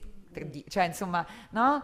E poi appunto non è una lettera di cambio, però è uno strumento, cioè non è un ordine di pagamento, però è un riconoscimento del debito, quindi è pure qua uno strumento un po' strano, no? Un po' a metà, cioè comunque diciamo si riferisce a un pagamento futuro probabilmente in qualche modo, no? Quindi sì. Anche perché giusto in effetti c'è quel fenomeno delle girate di debito a Paul Kolb che ricorda un po', nel senso che come avevo appunto nel pagare il rame a Paul Kolb molto spesso Michele Foscari non gli paga direttamente il denaro ma gli fa una girata di debito, cioè gli dà una lista di suoi debitori e dice vai a chiedere i soldi a loro, quindi diciamo sono ancora strumenti che è difficile poi distinguerli così rigidamente con categorie che poi sono molto, siamo noi moderni secondo me spesso che le cerchiamo categorie così rigide e non sempre corrispondevano alla mentalità dell'epoca. Allora, siamo in ritardo e tutto quanto, però se ci sbrighiamo e facciamo, perché ci sarebbero 3 domande ancora, se siamo rapidi magari altri 8 minuti possiamo dedicarli a questa cosa. Ci sarebbe prima di nuovo Wim de Kock, e poi Bettina Pfotenhauer e poi Sara Menzinger e poi caffè.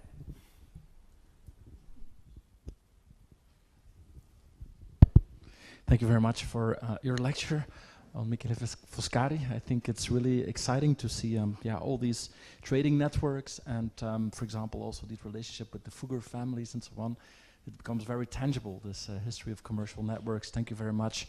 I have a very detailed historical question. I was wondering what the nature of the trade relationships was with his Greek correspondents. So here we have examples of copper trade with the Fuggers. With these Greek correspondents, what was the nature of those relationships? What were they trading? Thank you. Per i greci, che abbiamo appunto 5-6 documenti, abbiamo soltanto riconoscimenti di debito, quindi come quei 14 documenti, quindi soltanto un greco che dice di dovere tot per questioni di malvasia specialmente, eccetera. Purtroppo abbiamo perso i libri di conto perché non sono stati conservati ai procuratori di San Marco. Anche questo c'è da domandarsi perché siano conservate le lettere e non i libri di conto. Probabilmente hanno chiuso l'esecuzione del testamento, i libri di conto sono stati buttati e forse gioca anche il caso, secondo me, un ruolo negli archivi delle volte, non lo so, quello è sempre difficile da valutare. Anche i topi, gli incendi.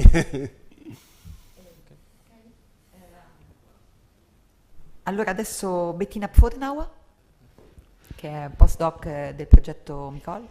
Sì, vorrei solo aggiungere, allora sono assolutamente d'accordo con te che probabilmente queste lettere di cambio, non sono lettere di cambio ma Schuldbriefe, sono proprio di origine veneziana, quindi erano le persone al Fontego o erano le persone che vivevano in città, che tanti di loro probabilmente non erano mercanti neanche, però erano tedeschi che vivevano in città, che comunque hanno ancora parlato tedesco e tutto. Per i tempi di consegno, dalla Germania abbiamo proprio tempi abbastanza chiari, quindi da Norimberga a Venezia erano 2 settimane di solito, però si poteva anche fare molto meno. Abbiamo documenti in cui parlano di 4-5 giorni, e anche solo per notizie molto importanti, perché ovviamente era costoso di farlo così velocemente. Per esempio abbiamo una occasione in cui c'è un contratto con una persona che porta questa lettera e dovrebbe portarlo in 4 giorni. Per ogni ora che serve di più è pagato meno. Quindi è proprio abbastanza preciso. È abbastanza veloce anche, che è proprio una cosa molto, molto stupenda secondo me, che in 4 giorni si poteva portare le notizie tra Germania e Venezia. Sì. Benissimo, grazie. Adesso Sara Menzinger, volevi chiedere qualcosa? Professoressa Roma 3? In English? No. Come? In inglese glielo faccio? As you wish. È il libro. Salve, bellissime le relazioni di entrambi. Volevo chiedere a Daniele se il cambio di mano nei documenti multilinguistico, ce lo fai rivedere un secondo? Ok, in your opinion the change of hand is motivated by what? By the fact that the notary does not write another language, and so which is the explanation that you give? There are 2 notaries working together, one speaking one language and one the other, or who is writing the different parts? And when you have 3 languages, you have 3 different hands, or just to understand if the multilingualism is also characteristic of the notaries or of merchants or of both? Allora, direi che sostanzialmente il cambio di mano nel medesimo documento finora l'ho trovato solo in questa occasione, dove evidentemente il testo è scritto forse dall'intermediario del fondaco dei tedeschi, quindi il notaio oppure il sensale e simili, che estende il contratto, e poi la sottoscrizione. C'è proprio la sottoscrizione di mano di Perchemer, io Lunaretto Berkheimer soi contentus supra. Poi di solito, allora, le epistole, eccetera, anche quando parlano dei Fugger sono in italiano, ci sono anche abbondanti traslitterazioni dei cognomi, per esempio, i Fugger all'inizio ho dovuto individuarli un po' perché era Rigo Fogger o Rigo Fokker, oppure lo stesso Foscari invece nei riconoscimenti di debito diventa Michael Fuschgere, qua per esempio, oppure quindi vengono proprio spesso traslitterati, però direi che queste lettere, il riconoscimento di debito sono proprio la controparte che scrive nella propria lingua e probabilmente la ripetitività del testo fa sì che venga accettato tutto sommato, perché anche il testo greco, seppure non si riconosce abbastanza la cifra dei denari dovuti, eccetera, la sottoscrizione col cognome, e quindi può essere utilizzata anche senza essere esperti di greco, insomma è lo stesso per il tedesco. Però quello che mi ha sempre stupito vedendo gli archivi tedeschi è proprio che è impressionante vedere proprio la differenza di mani e delle volte nei documenti in Germania se sono inseriti dei termini in italiano alle volte o in latino si vede proprio che si usa una diversa scrittura, perché poi mi taccio. Negli archivi c'è tutto il problema del fatto che si nota che una stessa persona usava diverse mani spesso, ad esempio. A Genova c'è questo famoso cancelliere Bracelli che è stato il capo della cancelleria per 50 anni e lui gli atti del governo li scrive con una mano molto posata, sembra completamente un'altra persona quando scrive gli atti notarili, è proprio, uno dice come potete essere la stessa persona a scrivere in questo modo. Sì, sì. Allora, siamo già proprio fuori tempo massimo, però ci sarebbe il professor Cordes e poi ancora Cristina Mano che forse vuole aggiungere una cosa, e vi anticipo già che la pausa caffè in teoria si svolge dentro al Senato presso le macchinette qua sotto, perché è un po' complicato uscire e rientrare. L'importante è che poi riprendiamo a mezzogiorno in punto proprio, ok? Quindi adesso queste due domande veloci. Prego. Ho una domanda molto specifica. Sto scrivendo un saggio sul commercio di falchi dal nord Europa ad Alessandria di Egitto, passando per Norimberga e Venezia. Finora ho trovato solamente fonti a Lubecca. Quello che mi manca è la controparte veneziana. Lei o qualcuno degli esperti presenti in questa sala è a conoscenza di documenti veneziani sul commercio di falchi nel tardo medioevo? No.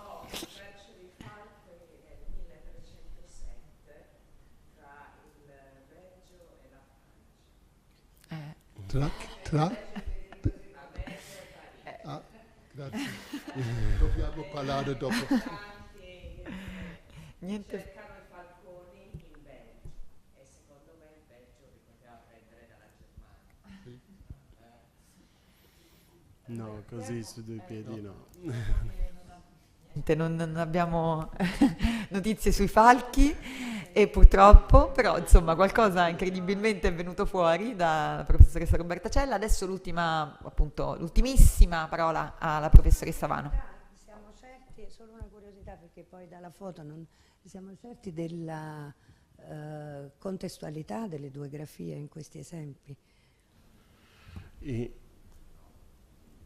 Qui diciamo il dubbio che viene forte è che potrebbe non essere contestuale la stesura in più lingue. Ma in questo caso non lo so, dovrei rivedere il documento, però a me sembrerebbe proprio la sottoscrizione è in italiano comunque, anche se la fa un tedesco, so i content supra, sembrerebbe secondo me proprio, viene esteso con il sensuale. Nei documenti tedeschi si spiega anche l'abitudine protratta fino alla fine dell'Ottocento, no? Di cambiare il ductus o la grafia a seconda dell'uso dell'impiego di una parola latina o tedesca, quindi quello non sarebbe strano. Però in questo caso qui è un po' bizzarro. Comunque interessantissimo, scusatemi, mi sono molto appassionata. Scusate, proprio un'ultimissima annotazione, questo si nota poi, passa anche a stampa, per esempio nel trattato di Marquard, che è in latino, però poi appunto se vengono inserite delle parole in tedesco e sono con caratteri gotici, cioè si vede immediatamente nella versione a stampa, no? 600 inoltrato, insomma, per dire, quindi insomma non lo so, questa è una cosa di cui io non so nulla, ma allora pausa, ci rivediamo mezzogiorno in punto, anzi 2 minuti prima, ok?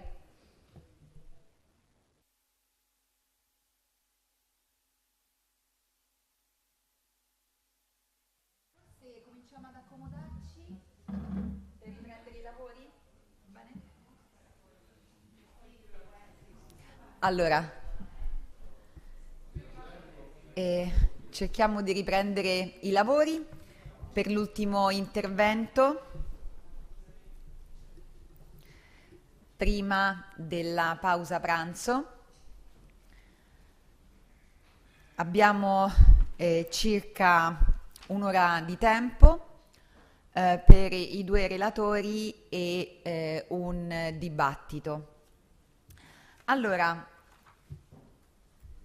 è la volta di Davide Basaldella e Matteo Moro, quindi riprendiamo la formula che abbiamo già sperimentato ieri di un intervento fatto da 2 relatori, un linguista e uno storico del diritto, su un'altra parola chiave del commercio medievale e moderno, cioè lettera di cambio o bill of exchange, perché appunto i nostri titoli sono in inglese. Davide Basaldella è uno storico della lingua italiana che appunto si è formato in diverse università, in particolare poi a Ca' Foscari, no?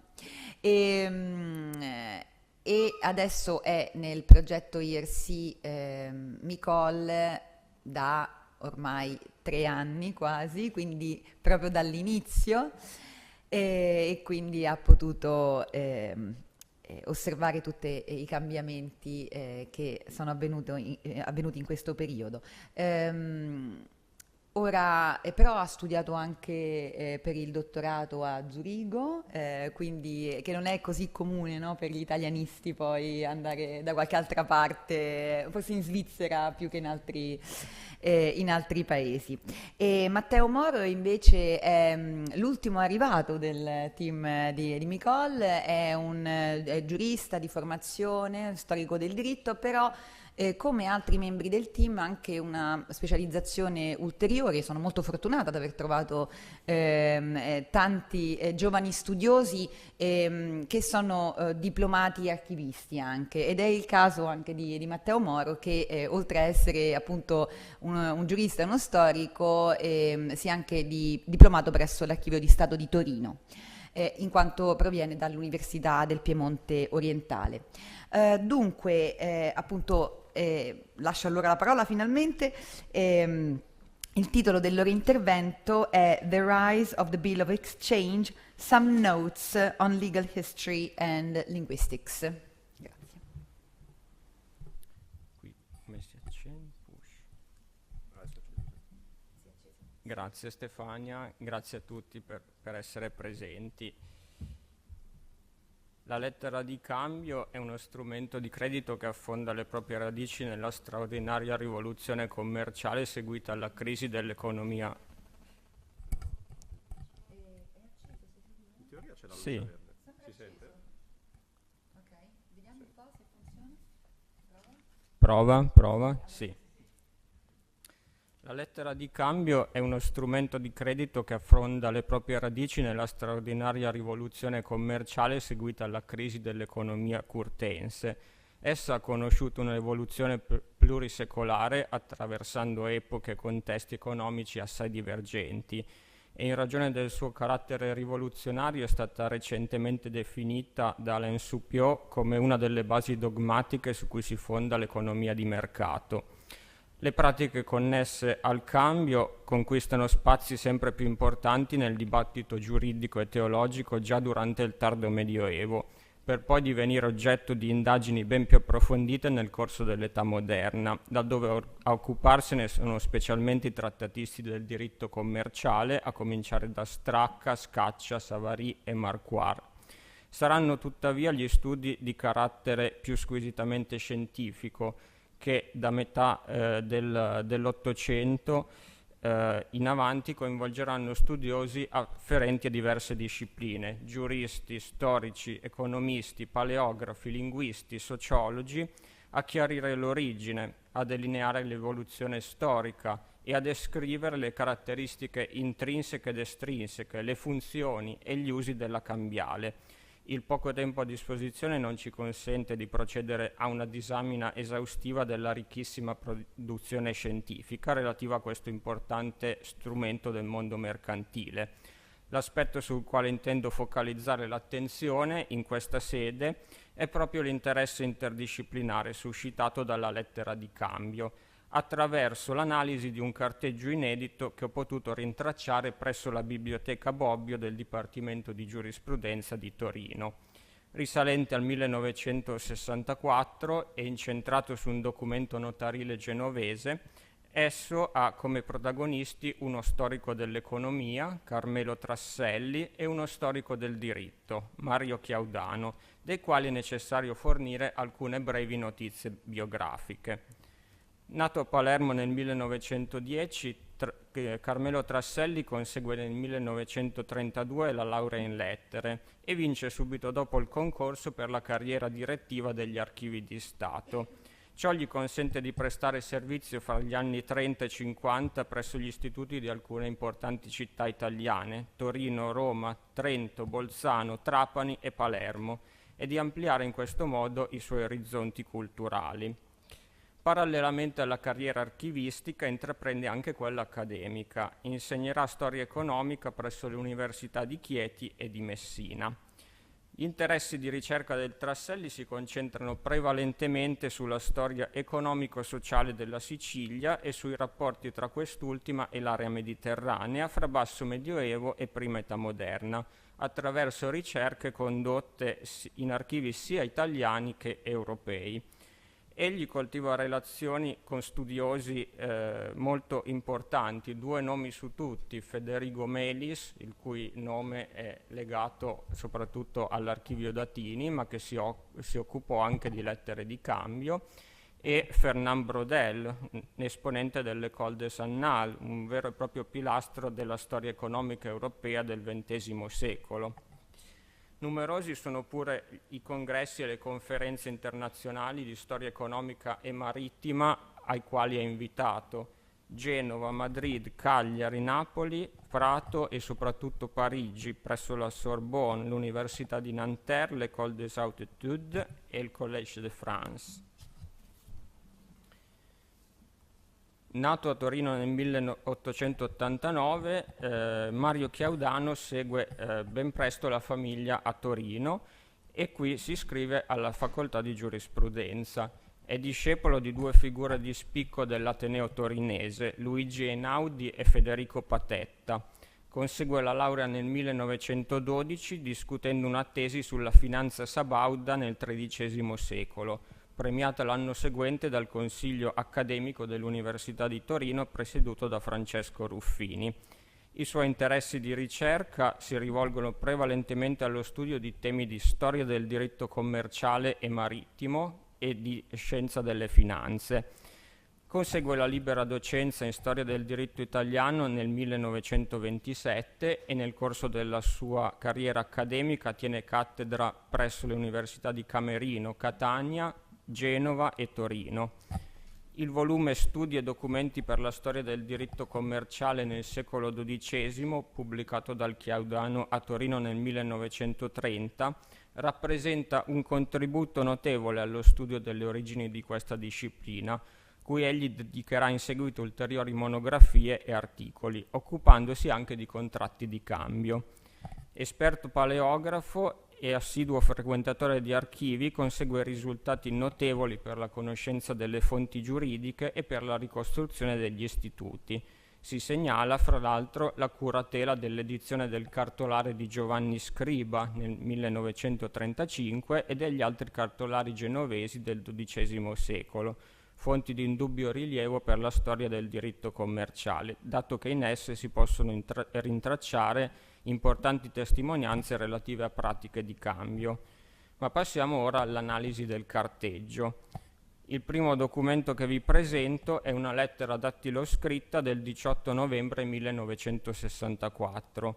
Trasselli scrive a Chiaudano, ricordandogli di avergli segnalato diversi anni prima un documento genovese assai antico, nel quale era menzionata una scrittura che poteva anche interpretarsi come una specie di progenitrice della lettera di cambio, e di aver in seguito ricevuto un riscontro positivo da parte dello stesso Chiaudano, il quale gli aveva comunicato che se ne sarebbe interessato e gli aveva chiesto ulteriori informazioni.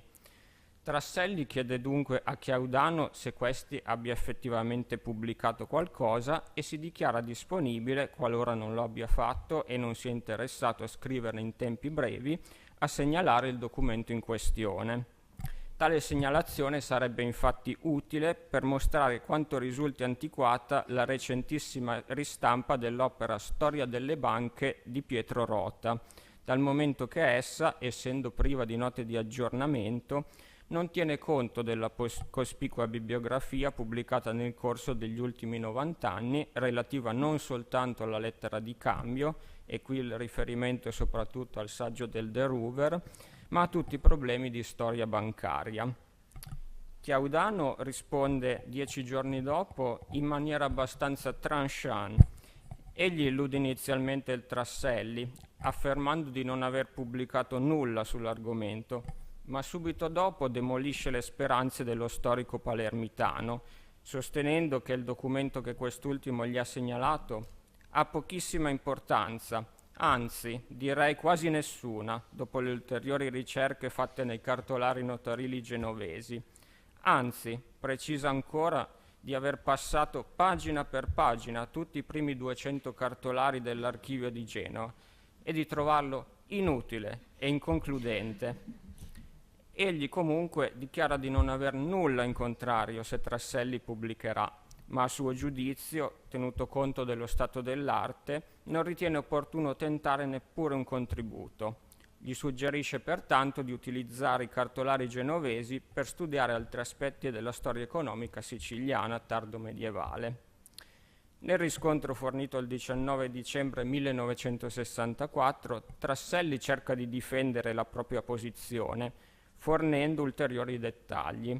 Egli precisa, a proposito del documento in questione, che non si trattava di rapporti in genere tra Genova e la Sicilia, ma particolarmente di una rimessa di somme che Abul Qassem ibn Hamud di Trapani, Caid, cioè funzionario di corte del re Guglielmo II, il Buono, doveva fare a Genova, con proprio ordine scritto, a richiesta di certi mercanti arabi di Sicilia da lui mandati a Genova, e cita anche la fonte in cui ricorda di averlo individuato, ossia il cartolare di Giovanni Scriba. Si tratta di indicazioni importanti poiché consentono di identificare il documento, che fu rogato in data 18 settembre 1162. Trasselli è ancora convinto che il documento possa costituire una antesignana della lettera di cambio e afferma che fra le tante origini attribuite alla cambiale vi sarebbe anche quella musulmana. Ricorda poi che il Rota, nella sua Storia delle banche, sostiene che la più antica lettera di cambio di cui è stata provata l'esistenza risale al 1207. In realtà non è così, perché questa attestazione è stata sconfessata dalla storiografia, e suggerisco un articolo breve ma molto sintetico ed efficace di Marta Calleri, pubblicato nel 2003 sugli atti di storia ligure e di storia patria. Il Trasselli conferma infine la propria volontà di raccogliere gli elementi sparsi e di rifletterci sopra, per scrivere semplicemente una segnalazione e non di più. Che cosa possiamo desumere da questo carteggio? In primo luogo, come anticipato, il fatto che la lettera di cambio abbia suscitato un dibattito di natura interdisciplinare. Ad emergere in tale circostanza è sicuramente la figura del Chiaudano quale referente autorevole in materia di storia del diritto commerciale. Egli si erge a vero e proprio argine contro una tesi che, onestamente, sulla base dell'analisi del documento, non sta in piedi. In secondo luogo, il fatto che intorno alla metà degli anni 60 del secolo scorso l'origine della lettera di cambio sia ancora oggetto di dibattito. In precedenza erano state formulate diverse ipotesi, alcune delle quali, sulla base delle conoscenze odierne, appaiono decisamente poco convincenti, se non addirittura stravaganti ed esotiche. Si pensi ad esempio a chi ha voluto sostenere che il cambio traiettizio, ossia mediante lettera, fosse già in uso nell'antica Assiria. Oggi sappiamo che non è possibile determinare con precisione una data di origine. Va detto che già in passato nell'ambito della dottrina era stata raccomandata da alcuni autori una certa prudenza.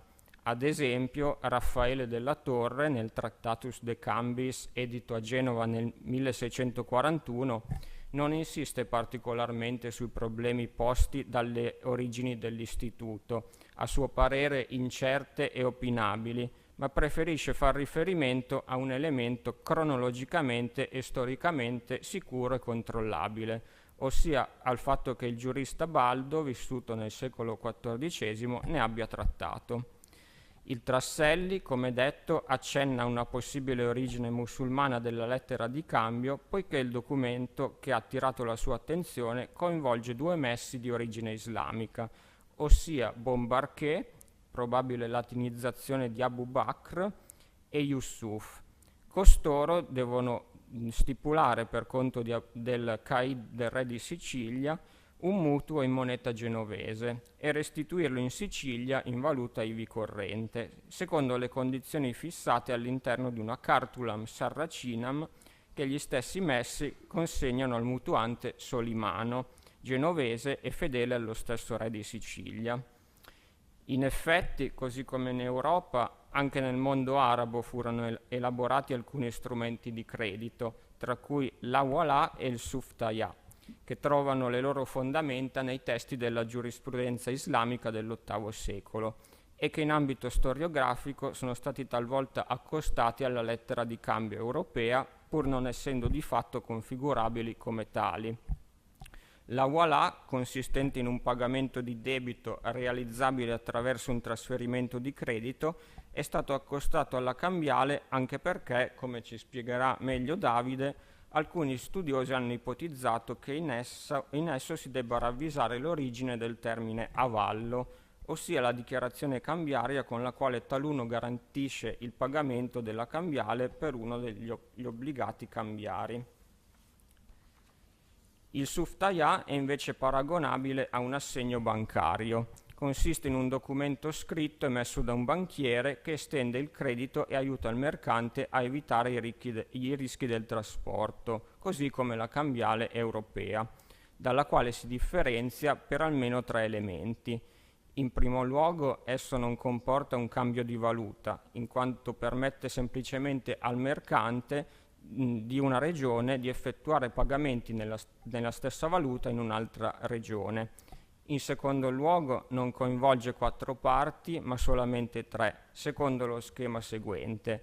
A presta una somma di denaro a B in cambio di un suftaya che viene consegnato a C, il quale risiede altrove e paga ad A la stessa somma nella stessa valuta. In terzo luogo, esso non ha rivestito nel mondo islamico un ruolo di centrale rilevanza nello sviluppo delle funzioni bancarie, anche perché i banchieri erano assai riluttanti ad emetterlo.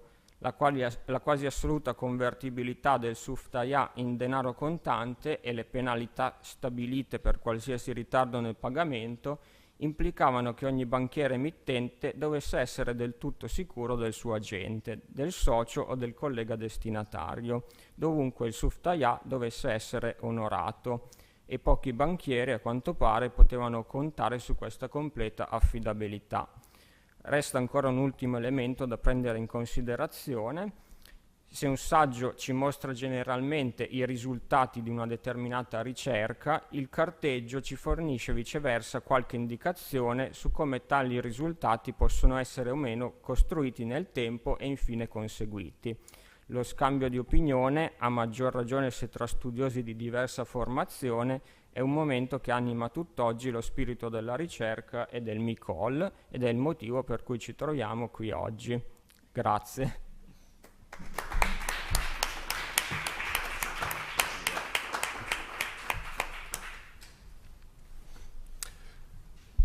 Allora, buongiorno a tutti.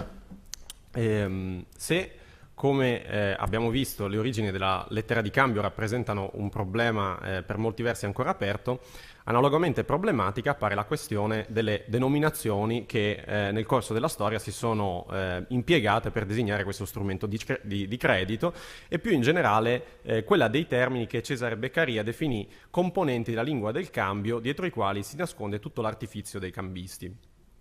Ora, con queste parole Beccaria alludeva evidentemente all'alto grado di tecnicismo raggiunto da questo settore lessicale, che rifletteva il livello di complessità proprio delle operazioni di cambio nella sua epoca. E in effetti è proprio questa complessità ad aver messo in difficoltà i lessicografi che finora hanno cercato di ricostruire la storia delle parole associate al cambio. Per rendersene conto è sufficiente considerare le diverse trattazioni che i dizionari hanno riservato ai due principali termini che tra il Medioevo e l'età moderna si sono sovrapposti alla tradizionale denominazione lettera di cambio, cioè ovvero appunto tratta e cambiale.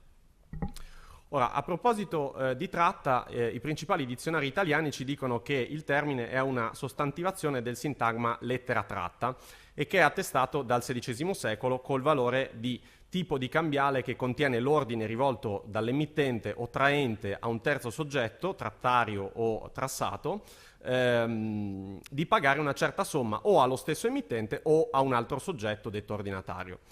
Florence Adler è anche più specifica al riguardo, a proposito della cronologia, osservando che il termine tratta probably came into use in 16th century, replacing the older terms lettera di cambio and lettera di pagamento.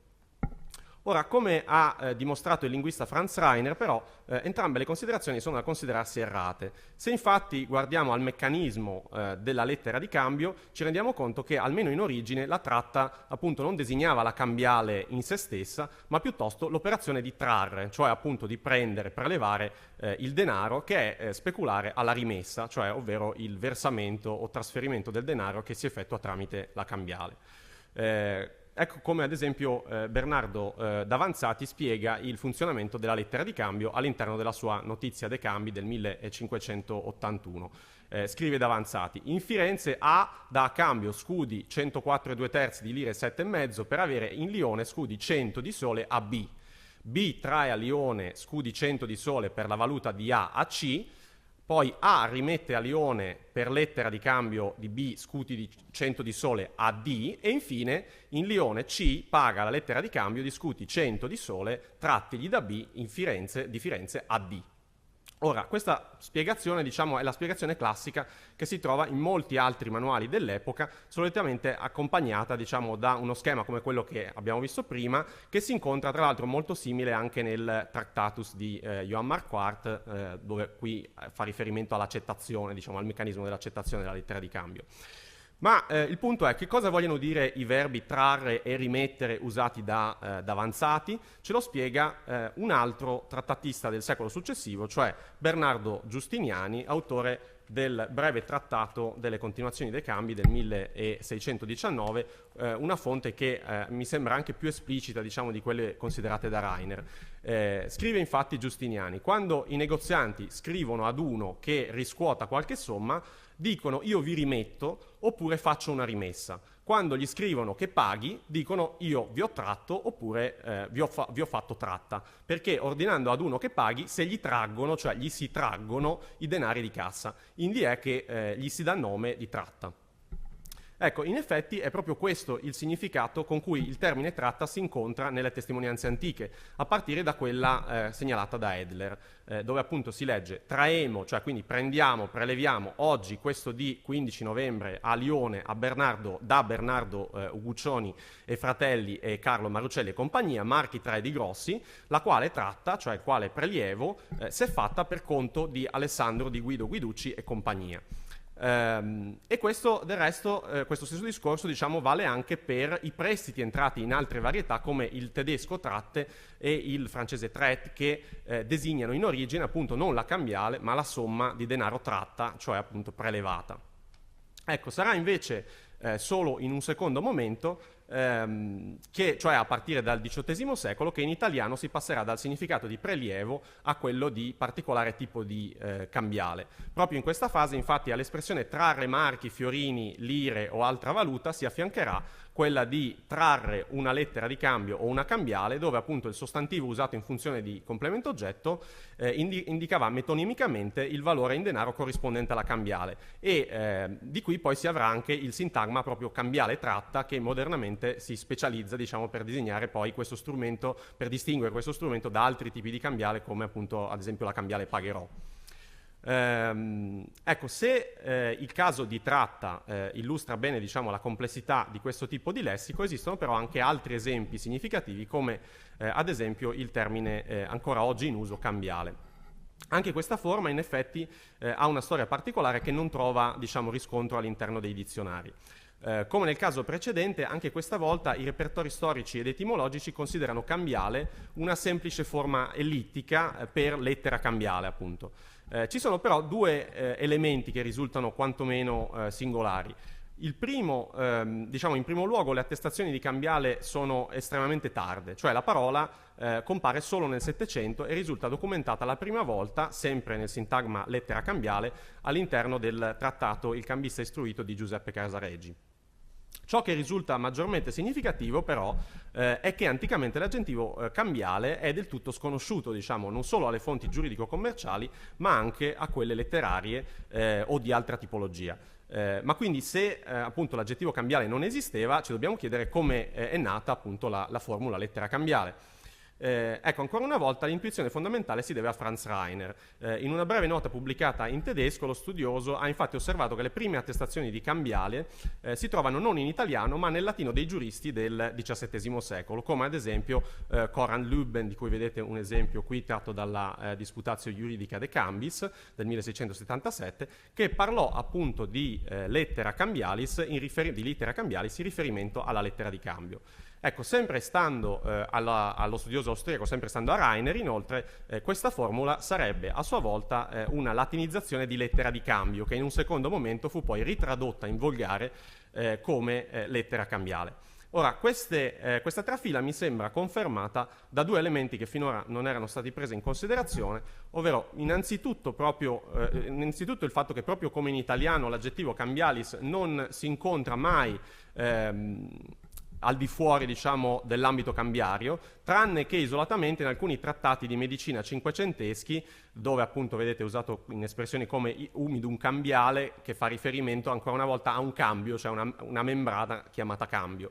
Quanto invece alla derivazione di lettera cambiale da littera cambialis, questa mi sembra supportata dal fatto che l'alternanza tra i volgari lettera, cioè tra il volgare lettera di cambio e lettera cambiale da un lato e il latino littera cambialis non è appunto un'alternanza casuale, ma è un'alternanza che si incontra in genere all'interno delle stesse opere, come ad esempio appunto le leggi e costumi del cambio di Pompeo Baldasseroni e soprattutto il cambista istruito di Casareggi, che appunto era la prima opera che faceva uso dell'espressione lettera cambiale.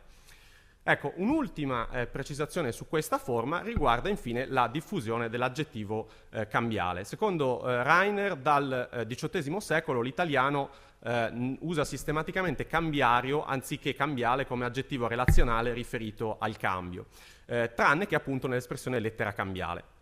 Stando a questa interpretazione, quindi, il caso di lettera cambiale sarebbe un unicum.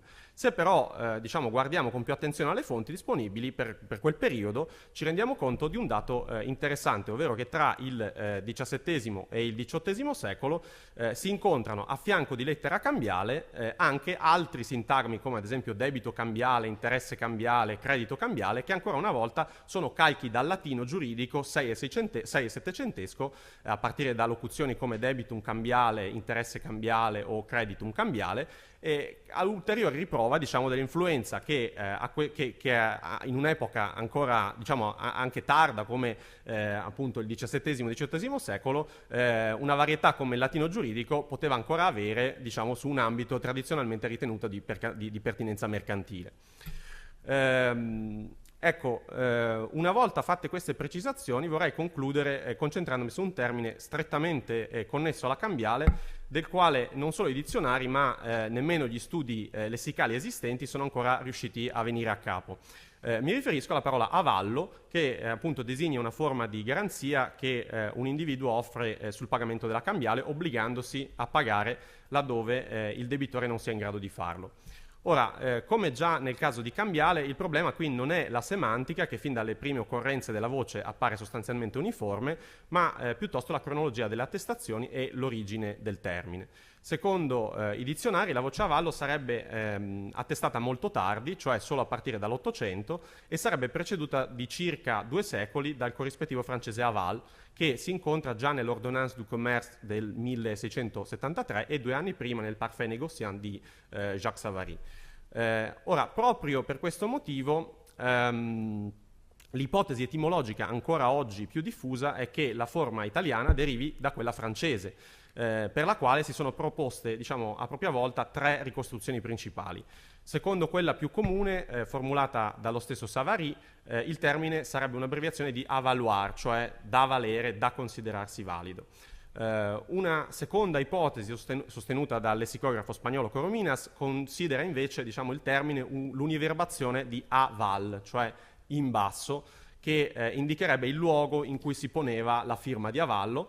E infine, secondo una terza ipotesi, aval sarebbe invece un arabismo e dipenderebbe da uno dei 2 istituti del diritto islamico descritti poco fa da Matteo, cioè appunto la hawala. Ora, le 3 proposte appena considerate sono tutte potenzialmente plausibili, diciamo, ma ognuna di esse presenta i suoi punti deboli. Come osserva Ottavio Lurati, infatti, l'ipotesi di un'abbreviazione per avaloir ha tutti i crismi della spiegazione foggiata a posteriori. Del resto, e questo è il dato più importante, diciamo, il ricorso a questa sigla non è mai documentato. La seconda ipotesi si scontra invece con un dato storico, ovvero che anticamente l'avallo non era necessariamente posto mediante una firma in calce alla cambiale, ma poteva essere effettuato anche tramite un documento indipendente. E infine l'ipotesi dell'arabismo presenta una difficoltà cronologica insormontabile. Diciamo, è inspiegabile, come anche qui cito Lurati, è infatti inspiegabile lo iato cronologico sussistente tra l'apparire del termine nelle lingue romanze, cioè appunto il 600, e il periodo che conobbe il più intenso svilupparsi dell'attività commerciale araba nel Medioevo, dove appunto ci troviamo secoli prima. Ora, al di là di quanto osservato, comunque queste difficoltà non sono i soli indizi che inducono a dubitare delle ricostruzioni che abbiamo visto. È infatti sufficiente una verifica delle fonti per rendersi conto che il quadro delle testimonianze è molto diverso da quello che finora era noto. Consultando la banca dati Slegi si ricava infatti che la forma italiana avallo è attestata già nel trattato Il negoziante di Gian Domenico Peri, considerato da De Ruver il più importante manuale, diciamo, per la pratica degli affari dell'epoca. Oltretutto la data indicata nel database Slegi è il 1672, cioè quella di edizione completa dell'opera, ma la forma avallo si trova in realtà nella prima parte del trattato, che fu appunto pubblicata già nel 1638 e quindi circa 30 anni prima delle attestazioni francesi. Quel che risulta più significativo però è che non si tratta appunto di un caso isolato. Altre attestazioni si incontrano infatti in un trattato latino di un altro giurista genovese, Raffaele della Torre, che nel 1640 parlerà dell'avallo oltretutto distinguendolo nettamente dalla fideiussione, che prevedeva appunto la possibilità del fideiussore, ma non concessa all'avallante, di escutere il debitore principale. Circa 20 anni prima, infine, il termine si incontra ancora più, ancora prima, nei capitoli delle fiere dei cambi di Piacenza del 1622, che si trovano ricopiati in volgare e in latino rispettivamente nei trattati del Peri e di Raffaele della Torre. Ora, le attestazioni appena presentate sono significative sotto vari aspetti. Il fatto che la prima occorrenza della voce si trovi nei capitoli delle fiere piacentine conferma quanto emergeva già dalle sistemazioni dei giuristi, cioè secondo le quali l'avallo nascerebbe per l'appunto in contesto di fiera. Come osservava Alberto Margheri nel 1878, inoltre la discussione dello strumento contenuta nel Tractatus de Cambi di Raffaele della Torre segna una cesura netta con gli statuti e con i trattati dei giuristi precedenti, a partire da quello di Sigismondo Scaccia, che non menzionavano mai, l'avallo, pur ritenendo spesso lecito il cambio fatto con fideiussione. Sul piano cronologico, infine, le attestazioni in questione indicano chiaramente che la forma italiana avallo è di almeno mezzo secolo più antica di quella francese, la quale quindi verosimilmente potrebbe essere un prestito inverso, cioè dall'italiano, un dato che impone di riconsiderare anche l'etimo ultimo della voce, rimettendo in gioco appunto proposte che finora erano state scartate semplicemente perché per la presunta precocità delle attestazioni francesi. Ecco, in conclusione, quindi, con questi 3 esempi spero di aver mostrato un piccolo saggio della metodologia adottata nello studio delle voci considerate da Micol, che mi pare restituisca appieno la complessità di un settore lessicale altamente tecnico come quello cambiario.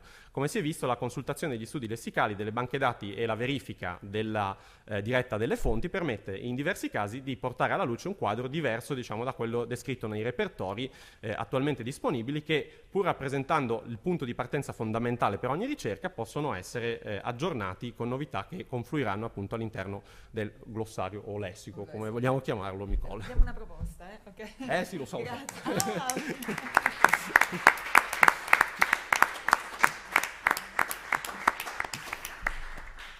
Allora, grazie veramente per queste interessantissime relazioni e insomma spero che cominciate a capire in che direzione stiamo andando, no? So maybe I will say a few words in English. We have 10 minutes for a discussion, a brief discussion. So thank you very much for this very, very interesting and also passionate way paper, or the 2 papers, and I think this is, as it was yesterday for the word bancarotta and fallimento and so on, this is another example of what we are going to do. So we start from a word from cambiale or bit of exchange, but then you have this semantic galaxy around of other words, for example, avallo. So that's why, okay, we will start from 4 legal institutes, to develop this kind of conceptual lexicon, maybe, that we are going to build in the next months. But then in reality, we have to follow a lot of different words, and you see how the geographical area is expanding a lot. But these lexicographical resources enable us to do that, without being obliged to go to search the archives of some places in Sicily or otherwise. So we have these methodology that we are developing, consisting of a part of lexicographical resources and a part of archival research on a case study, which is Italy, Germany. So I'm talking too much. So are there questions? Yes. Okay. I don't know. You were at the same time. So first, maybe Luisa Brunori, and then Heikki Pilajamäki, and then Albert Cordes.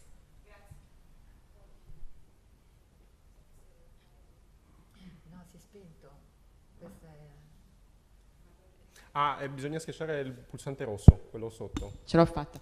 Okay. Allora, qualche mese fa mi sono trovata a discutere a una tavola rotonda sul libro abbastanza recente di Francesca Trivellato sulla leggenda, ora non so se in italiano come, ha un titolo un po' lungo, comunque per farla breve, in questo libro Francesca Trivellato spiega la leggenda degli ebrei come finanzieri, opachi e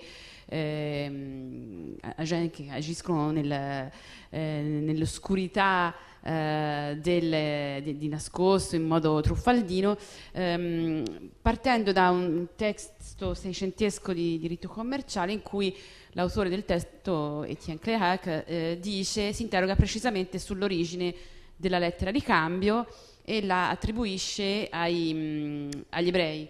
E secondo Francesca, a partire da quest'idea che gli ebrei hanno creato questo strumento che è tacciato sempre di opacità, di non chiarezza, di prestarsi molto bene a utilizzi truffaldini, che poi gli ebrei si sono fatti questa fama di mercanti e poi finanzieri truffaldini e opachi. E secondo Francesca Trivellato, la lettera di cambio si presta a essere elemento di questa leggenda proprio perché è uno strumento di cui il pubblico, diciamo, corrente faticava a vedere il funzionamento e a leggerne gli elementi. E io mi sono sempre chiesta una cosa e trovo che le vostre due ricerche possono essere un elemento di chiarimento. Da un lato è vero, come l'avete dimostrato, il lessico della lettera di cambio non è né intuitivo, né accessibile, né univoco, né unilaterale, c'è molta polisemia, c'è molta differenziazione. E dall'altro lato è vero che il funzionamento della lettera di cambio, la tecnica, aggiunge complessità alla leggibilità dello strumento giuridico della lettera di cambio. Però dall'altro lato mi sono sempre interrogata sul fatto che la lettera di cambio è uno strumento, come l'avete dimostrato anche voi, che era utilizzatissimo. Appunto, basta andare all'archivio Datini, si capisce che Francesco Datini ne firmava diverse decine al giorno, quindi è impossibile che uno strumento opaco, oscuro, non intuitivo fosse utilizzato così tanto da mercanti che non è che fossero dei grandi teorici del diritto, cioè la gente che aveva da fare durante la giornata. E allora mi chiedo, com'è possibile che da un lato tutto quello che è stato detto sull'origine musulmana della lettera di cambio rimette completamente in discussione l'idea di Francesca Trivellato su questa attribuzione in realtà agli ebrei, ma io personalmente penso che la lettera di cambio è nata dalla pratica e indipendentemente dall'origine dei mercanti. Ma com'è possibile che uno strumento così corrente sia soggetto a un'opacità lessicale così pronunciata? E allora, per quanto riguarda la questione dell'opacità lessicale, l'unica cosa che posso rispondere è che diciamo che per noi la questione è opaca, nel senso che invece per chi appunto come diceva lo stesso Giustiniani spiega, diciamo, ad esempio, non so, dicendo che tratta effettivamente deriva da trarre, per loro invece era chiarissimo, cioè nel senso, ad esempio nel caso di tratta, dove appunto abbiamo questa forma che indica il prelievo di denaro sostanzialmente, già nel 200, nel 300 veniva utilizzato questo sostantivo col significato di prelievo, ma non in riferimento alla lettera di cambio, perché appunto diciamo che tratta come nomen actionis col significato appunto di prelievo di denaro era per loro trasparentissimo, come lo è oggi per noi prelievo, diciamo, no? Il problema avviene dopo, nel senso che sono poi i lessicografi dell'Ottocento, diciamo, che fanno fatica a a capire che cosa si intende cosa si intende per tratta, e in realtà anche quelli successivi. Poi detto questo, ovviamente c'è anche una complessità sicura, diciamo, diciamo, c'è una complessità del lessico che evidentemente, cioè che traspare in qualche modo anche dai documenti di quell'epoca, e su questo sinceramente, cioè l'interazione tra giuristi e mercanti è proprio il problema fondamentale da dirimere, diciamo. Cioè su questo io l'unica cosa su cui posso rispondere con sicurezza, diciamo, è l'opacità per noi. Non so se ho risposto. Allora, Heikki, okay, you need the microphone.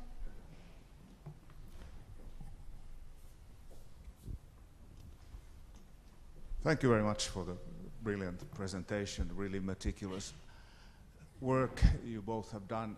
And I'm sorry if you said something about this already, because my Italian happens to be just slightly short of perfect, to say the least. So I'm not quite sure what Davide especially said, because your talking speed is very, very fast. Sorry. Sorry. But it's okay. It's only my problem, not a problem for the others. So, you don't have to apologize for that. But my question is quite general, actually, and it has to do with the timing of all these changes that you identified, Avallo and Lettera Cambiale and so forth. Are you planning to explain why these changes take place by sort of like placing these changes in context, of, let's say, economic or legal historical sort of like larger trends of those periods, so that one would know why, for instance, Avallo turns out at a certain time, or why it may have been the case that it went from Italy to France and not the other way around, and this type of questions. Allora, intanto mi scuso per l'eloquio molto veloce, un po' volevo stare nei tempi, un po' sono veramente fuso, non so se mi sono fatto pure l'applauso da solo, cioè giusto per capire la follia, vabbè. Quindi, però, no, comunque per rispondere alla domanda, il passaggio semantico appunto da prelievo a quello di tipo di lettera tratta, a quello di lettera cambiale, diciamo, però in riferimento appunto al termine tratta, avviene, diciamo, tra il 7 e l'800. Io non ho menzionato gli esempi, diciamo, che sono stati portati alla luce, perché in quel caso li ha già segnalati Rainer, e quindi esistono già, cioè ci sono gli esempi, diciamo, che ci dicono il passaggio da appunto trarre una lettera cambiale, e quindi di conseguenza la lettera tratta a questa persona, e poi di conseguenza il passaggio, diciamo, nell'Ottocento a lettera tratta come sintagma cristallizzato per indicare proprio quel tipo di lettera e non la lettera pagherò o simili. So, okay, I think we have to publish something about this, because it's quite complex also to understand all these passages so quickly, but we will do that. And finally, also Albrecht, do you? I have the same question. Okay. No, here, Roberta Cella. Thank you. Volevo solo chiedere, esiste anche lettera di tratta?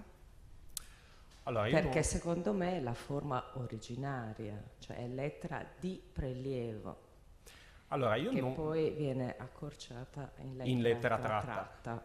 Questa sembra un aggettivo. Questa potrebbe essere una soluzione. Io devo dire non l'ho mai trovato, però è da verificare, perché se ci fosse, diciamo, sarebbe ancora più semplice come spiegazione di quella proposta da Rainer, che invece parte appunto da lettera, cioè trarre una lettera e di conseguenza lettera tratta. C'è da dire che effettivamente la prima attestazione è effettivamente lettera tratta usato come un participio, anche se di fatto era un nomen actionis. Sì, questa è un po' la... Ok, grazie. E qualcun altro? Forse no. Allora, in realtà Okay, it would be better if we could close here. I'm sure we will have other opportunities during the rest of the day to speak about these brilliant papers. And so now you are free for lunch, so everyone is free, and of course what you pay for your lunch will be reimbursed afterwards. Otherwise we will have dinner together and this is paid, but we will talk about this later. The important thing now is that we will meet again at 2:30 in front of the library, outside, okay? Outside. And then we will have our guided tours, etc. for 1 hour or so. So this is the important information, and okay, thank you very much and see you later. Pare di sì. Qualcuno aveva chiesto? Ah no, forse aveva chiesto Chiara. Nella vostra esperienza?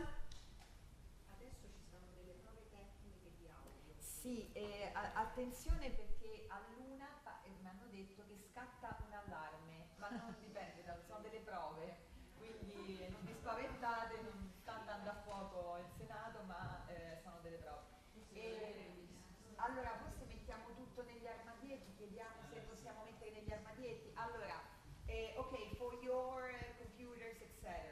They were asking if we can leave things here, but better not to be too sure about that. So we can keep our things, but you can keep them, or we can ask to put them in the lockers at the ground floor. Okay? So if you don't want to keep your backpack with you the whole time. Okay, thank you.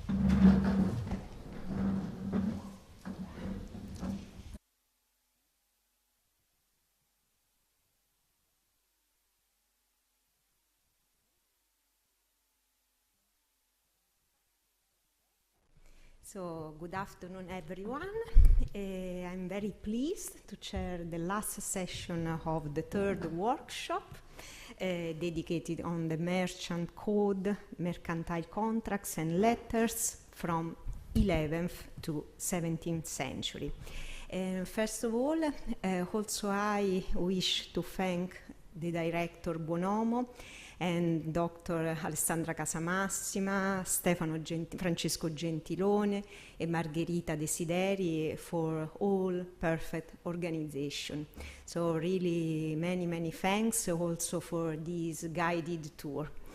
Now I'm delighted to hand over the floor to our keynote speaker, Wim de Kock, who is a professor of Roman law, legal history and comparative law at the Catholic University of Louvain, and he also teaches legal history in the University of Liège.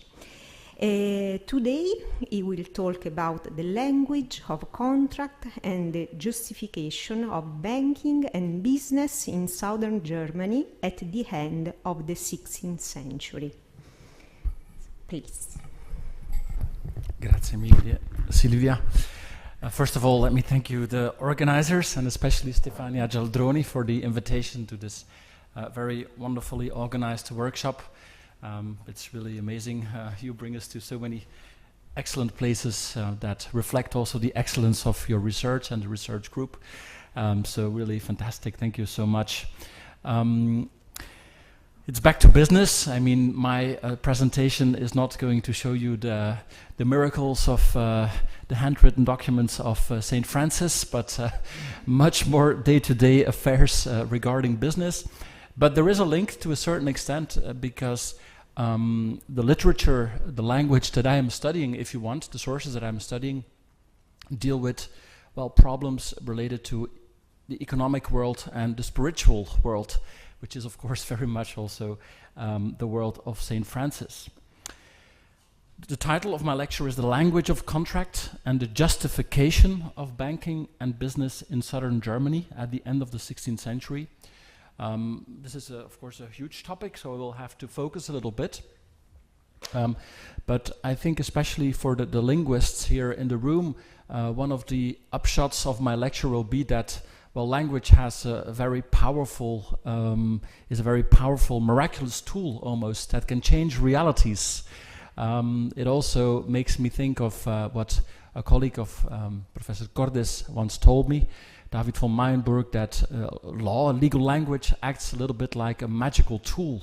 It can change realities, and that's what we are going to see in my lecture, because what I'm trying to show you is how moral theologians who use the language of law will try to basically, by using language, to say that certain economic business activities were not as problematical as one might think at first sight for the soul. So it's about the miraculous power of language to a certain extent. So first of all, so the kind of sources that I'm using, we have been discussing a lot about corpus, about what is the corpus of your text. Well, my texts are texts like at the crossroads of legal and moral theological thought, and this is a movement which in the early modern period in the 16th and 17th centuries is very much linked to the notion of the so-called School of Salamanca.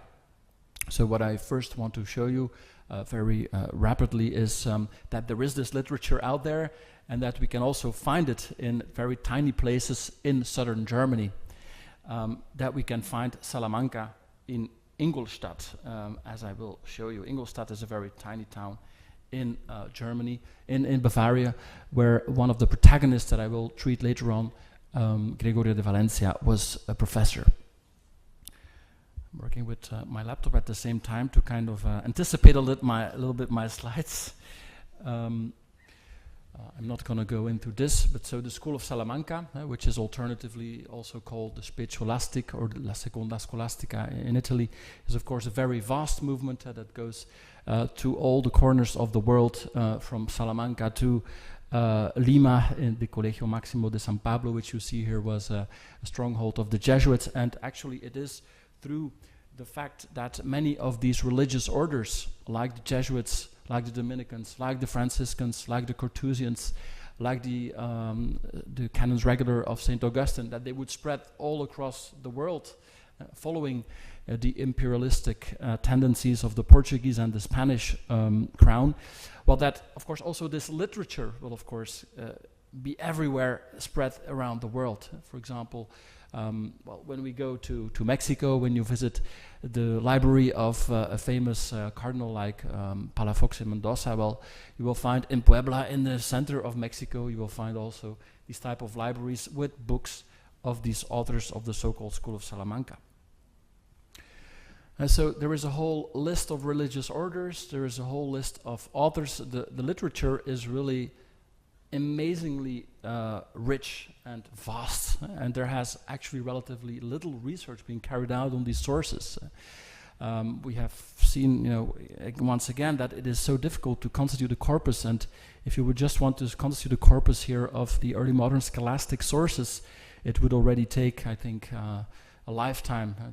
There is a small project, relatively big, but also small project in Frankfurt, of the Academy of Minds and the Max Planck Institute, where they try to digitalize some important sources, and that is already like taking 20 years now, and it will still go on another 20 years, just to make some of the most important sources available. So the literature, the data are incredibly large. So we have to focus, and I just want to show you that this is not just a story of the big names, of Francisco Suarez, of Francisco Vitoria, of Domingo de Soto, of Diego de Covarrubias de Leyva, of Leonardus Lessius, of Luis de Molina. In every tiny little place where there is a monastery, you can find a theologian specializing in this literature at the crossroads of law and moral theology. Why? Because, well, in every little tiny place, there is a need for confessors, for people who can give advice to the merchants, to the local rulers, about how they can do their daily activities, but without losing their soul. And here is just one example of an author that I suppose you have never heard of. For me, it was also just by chance that I happened to see this work by a certain Augustinus Michel, a canon regular of St. Augustine, who in 1697 published a work, Jus et Justitia Juridico-Theologiche Tractata, so on law and justice, treated in a juridical theological way. And you can see that in the subtitle there is an explicit reference to Roman law, to the law of Justinian.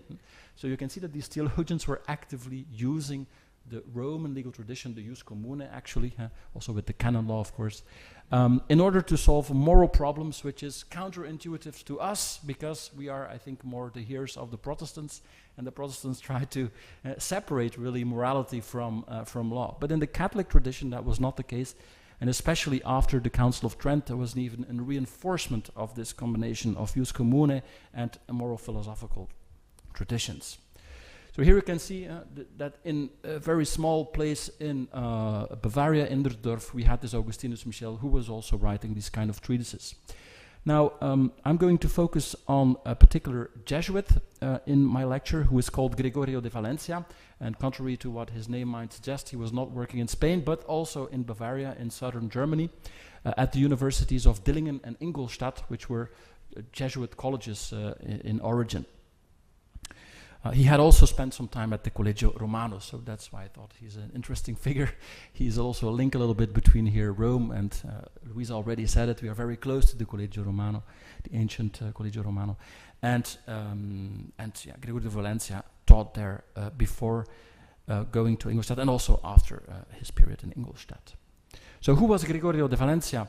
Gregorio de Valencia is one of the authors who is cited by later authors if you look at this tradition of literature, but he is nevertheless not very well known today. He doesn't have the status of Molina or Lessius or even Lugo. He's relatively unknown, although in his life he was actually called the Doctor Doctorum, the doctor of the doctors, by another person who shaped Rome, namely by Pope Clement VIII, of the Aldobrandini family, who was a big fan of him.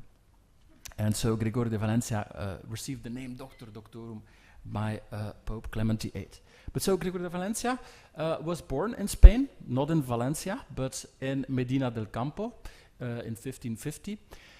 And well, studied in Salamanca. That's the link with the school of Salamanca. He studied philosophy and also theology there. Then entered the Society of Jesus, and because he was apparently extremely precautious, during his training, he was and before actually being consecrated priest, he was already called here by the Collegio Romano to teach the philosophy course at the age of 15, 16, so it's quite early.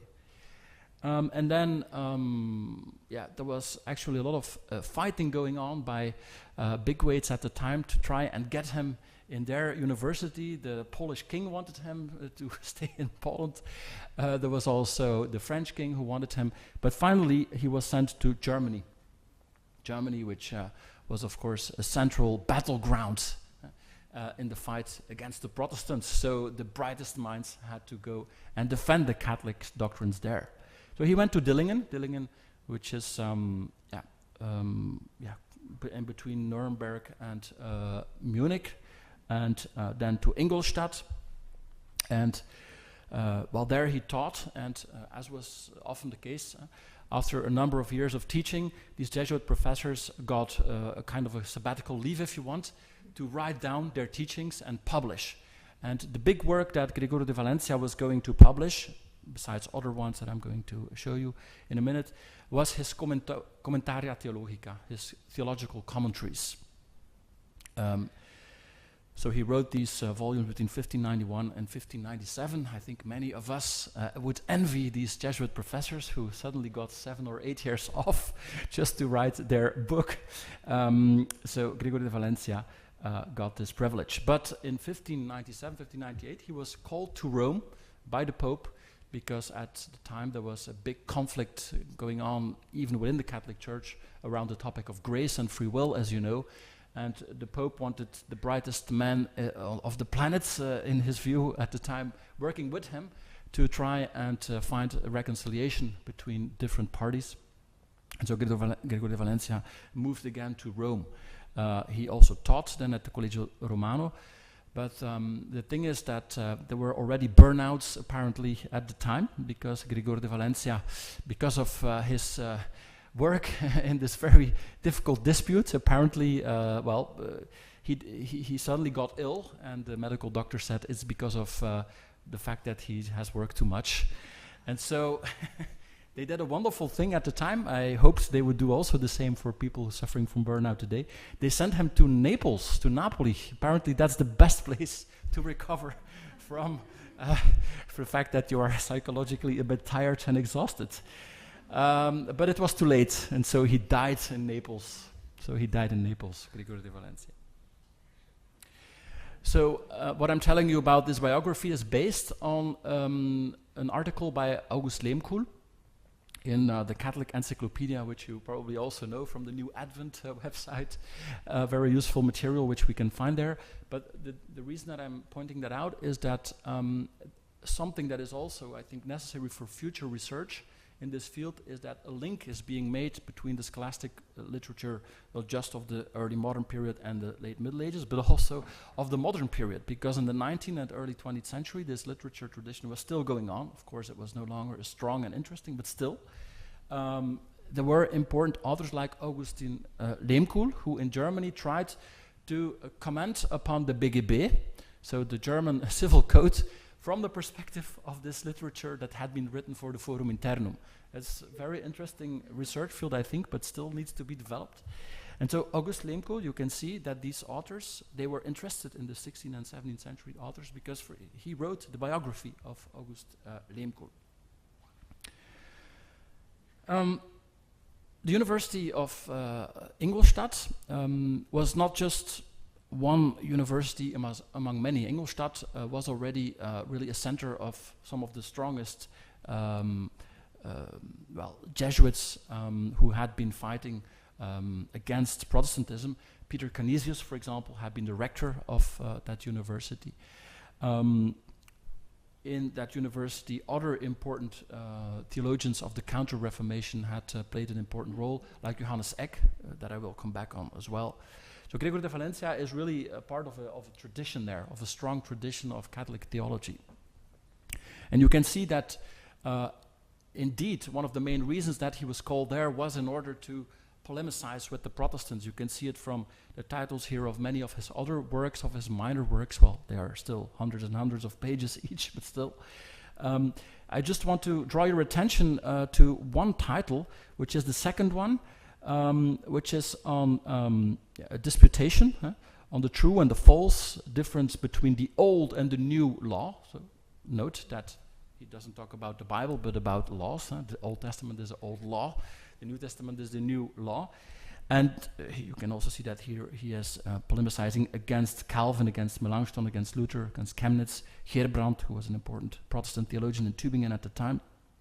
And why does he disagree with them? Well, he says the problem is that they don't understand the contractual nature of salvation. So contract plays a primordial role here in this theological debate. He says they have not understood that the promise, the contractual promise made by God, not only in the Old Testament, but also in the New Testament, is a conditional promise. He promises salvation on the condition that people will respect the mandates of the Decalogue of the Old Testament, and also follow the sacraments, do the good works, will fast, will pray, will do charity. So I think this is interesting because especially in the 16th and 17th century, Catholic theologians use also in their theological works the language of law, and especially of contract law, to combat Protestant heresies. So this is not an isolated case, it's really generalized. Okay, Gregory of Valence has written a lot about contractual issues in the framework of his attempt to give advice to merchants and businessmen in southern Germany. Because we have, I think, started a bit late and I would not want us to run further out of time, I will skip this section. But what I just wanted to show to you is that this work is structured around the theological and the cardinal virtues, which was typical for the time. But Gregorio de Valencia's work is not a work de justitia et jure, as we have seen, for example, in Luisa, her talk on Juan de Lugo, which is a treatise De Justitia Jure. He doesn't use the term De Justitia Jure, and it's very significant because still, I think if we compare him to these other big writers of treatises De Justitia Jure, that it's a little bit less technical. It's more abstract, it's more theological. To me, it's actually a little bit less exciting than some of the De Justitia Jure treatises. Here you see the overview of the 10 books of the third volume of his theological commentaries. And so the part that is interesting for us is, of course, the part on the virtue of justice, which is in the 5th book, the 5th Disputation, De Justitia, in which we can find 6 questiones that deal with particular contracts.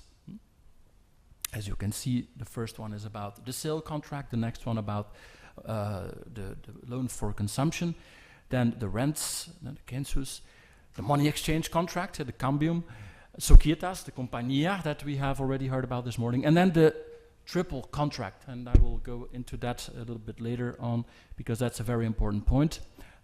So we have, 6 questions here that deal with particular contracts in a relatively detailed way, but not as detailed as Molina or De Lugo or Lessius, for example. But so this is, I think, interesting to see because we have been talking also about money exchange this morning, and always this question like, what is our corpus? What is our databases? Well, I mean, there is this theological literature that, has thousands and thousands of pages, for example, on the money exchange contract. So ideally, in an ideal world, if all these works were better known, had already been digitalized, of course, we could add this to the database that you are building with Stefania Gialdroni, but unfortunately, this work has not been done. That's for another ERC project, Stefania.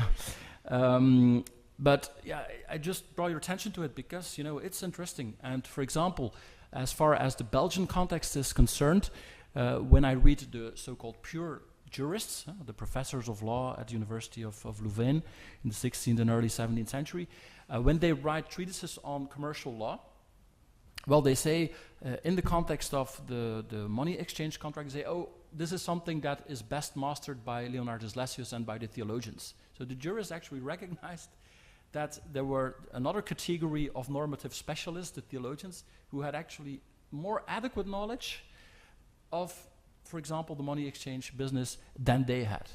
So that's why it is really important, I think, to take this literature into account when we do the history of commercial law, history of economic thought.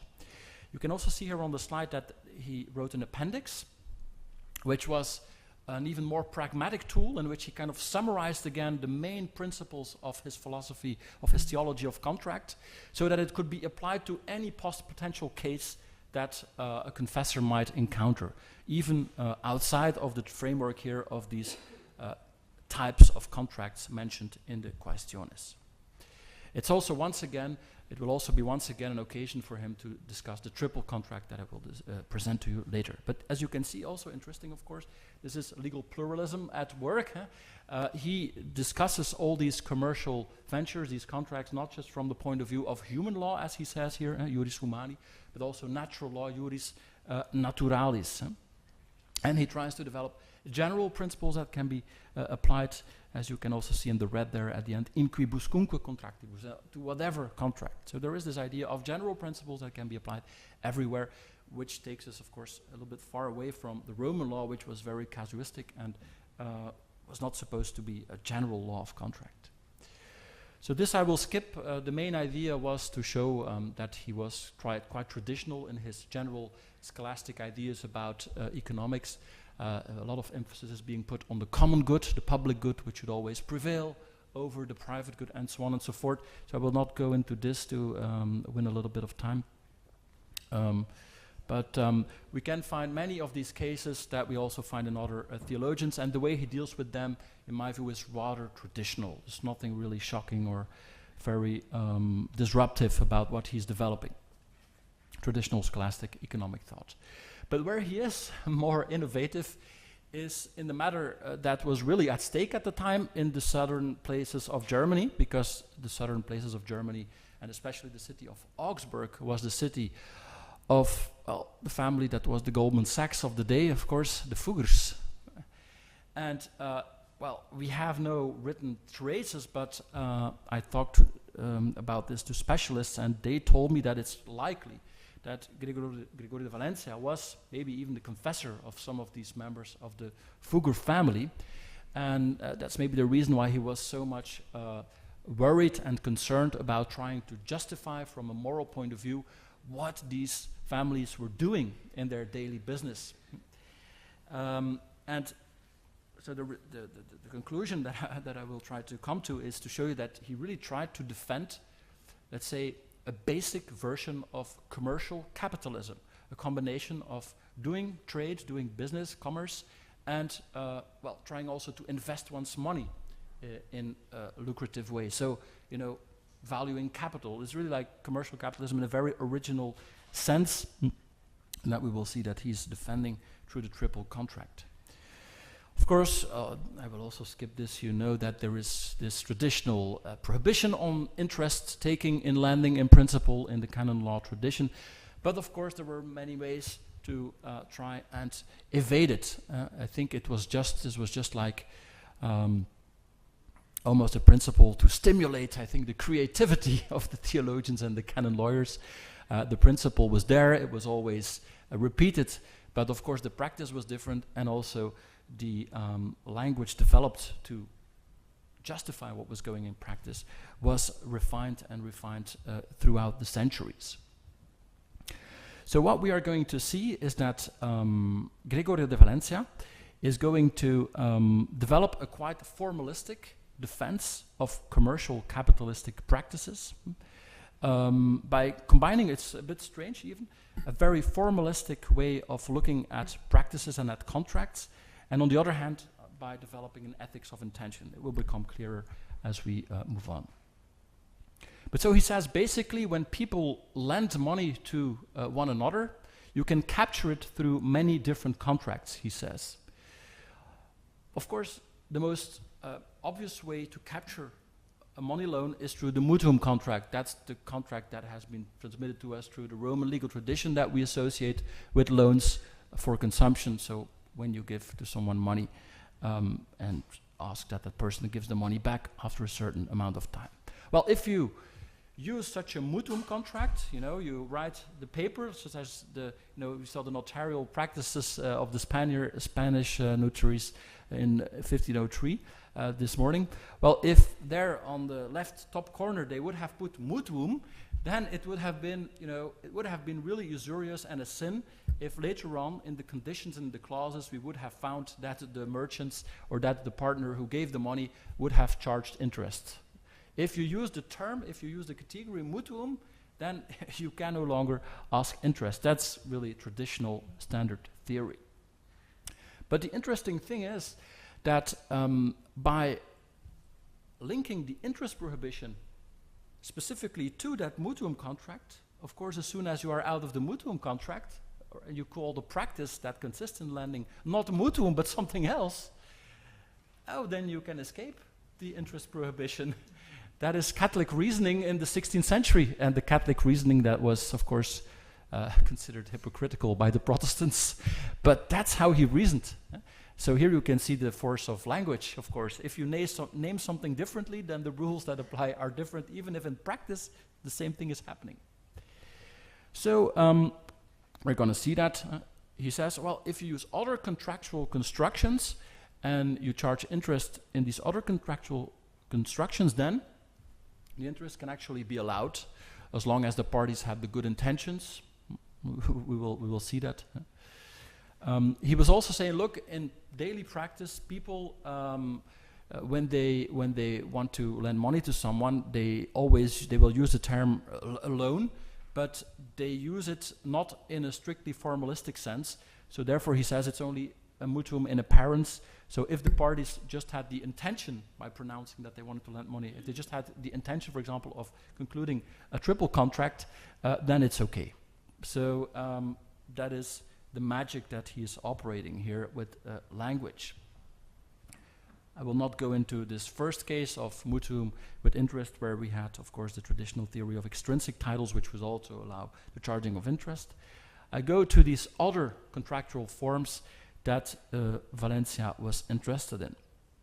And two of them stand out and will be of course, next to the cambium contract, be the subject of constant debate in the theological juridical literature. And that's the census contract, and then a combination of contracts, a combination of 3 contracts, that is called the triple contract. You can see it there in Latin. He says, these are other contractual forms, and so he speaks about these emptio census realis utrinque redimibilis, so mutually redeemable rents, or also societatis cum mercatoribus. So these are the companias that we saw this morning, included with merchants, with commercial people. First of all, these mutual redeemable rent contracts. The day has already been long and it's very hot in this room, but let me nevertheless try to just briefly explain you. It's actually not that difficult. But what is happening is that instead of concluding a mutuum, instead of putting on the paper of the notary in Seville that it's a mutuum, they say, look, this is a census contract. This is a rent contract. What is a rent contract? A rent contract is basically a sale of a piece of paper, a sale of paper, of a letter of debt, in which the person who seeks to get money, the borrower, will sell this letter. Well, by selling it, he will get the money, so he gets like a loan. And so the buyer of this letter of debt, well, is kind of like the creditor, is the person who is giving the money. So the buyer is the lender, the seller of the rent is the debtor, is the borrower. That's the basic structure of a census contract. What normally happens is that the borrower, so the person who sold the census, will then on an annual basis have to give, for example, a percentage of the harvest on his lands. Okay, so this will be considered like the paying back of the original amount that he received at the moment of selling this letter of debt. And normally this can go on for many decades and even centuries. Now, what happened in practice is that creditors, in order to give loans and at the same time have the possibility of getting an interest, would negotiate with the seller of the debt, and they would want there to be a clause in that contract that gave them the right to repurchase, or let's say that obliged the seller to repurchase the letter of debt. What does that mean, practically speaking? Well, that the person who has received the money, that the borrower, at the moment then that the buyer of the rent knocks on his door, well, has to make restitution of the capital that he received. But if he does that after 2 years, well, that means that already he has received 2 times annuities. And on top of that, the creditor, the buyer of the rent, is now also getting back the capital which he originally invested. So in other words, this is a case of, capital plus interest. So that's why it was, of course, controversial, because some theologians would say this is an implicit form of mutuum. So the annuities that the buyer of the rent had already received should a posteriori be considered as usury. So that was very controversial. But Gregory of Valence says, no. I mean, it's all about the wording. It's not mutuum, it's census, with, of course, a clause that gives the right to the buyer to force the seller of the letter of debt to rebuy the debt, so to give back the capital, just like happens in a mutuum, where you have to give back the capital that you received. So he's arguing in a very formalistic way. He says, no, this is not the case of usury, because we are in a census contract and not in a mutuum contract.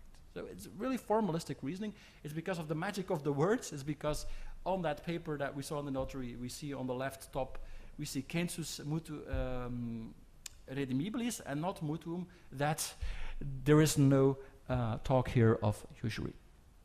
Okay, so this is one example of how, the formalistic wording is important here in the moral justification of a practice that you can capture, legally speaking, in different ways. So the thing is, Gregorio Valencia says, the thing is to just, you have to pick the right legal and linguistic categories to capture this same reality, and then you will see that it's actually not problematic from a normative point of view.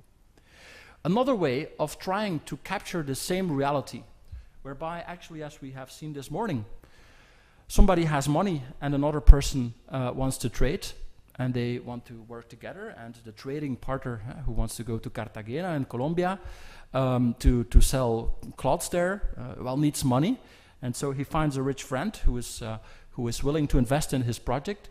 So he asked this friend to lend him money to start his business of trading to Colombia. Gregor de Valencia says, okay, we could consider this money that is given by the friend to the textile trader as a loan, as a mutuum, but let's once again use the creativity of the legal mind and let's think differently about the situation. Why don't we consider this as a combination of 3 contracts? The first of which is the compagnia that we saw this morning, the societas. It's a partnership. These 2 people, they come together and they want to have the same objective, they want to do something together, and each of them confers something for that common purpose. Well, that's a societas contract. Okay, but how are we going to justify now that this friend is at some point going to get back his originally given capital, and at the same time reap a fruit, reap interest for it? For example, by getting profits every year from the adventure that the textile trader has been mounting. Well, he says, let's imagine that this is not just a societas contract, but that there is also 2 other contracts involved here, namely an insurance contract. That is to say that the trader insures the capital that he has received against any risk. If, for example, already in the ocean, his ship is being hit by a storm or something, and everything is lost, will the friend be able to get his money back? Well, through an insurance contract, we could cover that risk. But of course, that is going to cost something. So if the friend wants to be insured, wants to be sure that he will get his capital back, that this is a safe loan, a safe investment, then he will have to pay an insurance premium. Now, for example, if we imagine that this insurance premium is 10% of the money given, then for the moment, the friend will be at a loss, so to speak. But let's imagine that there is also a third contract, namely a sale-purchase contract of future profits.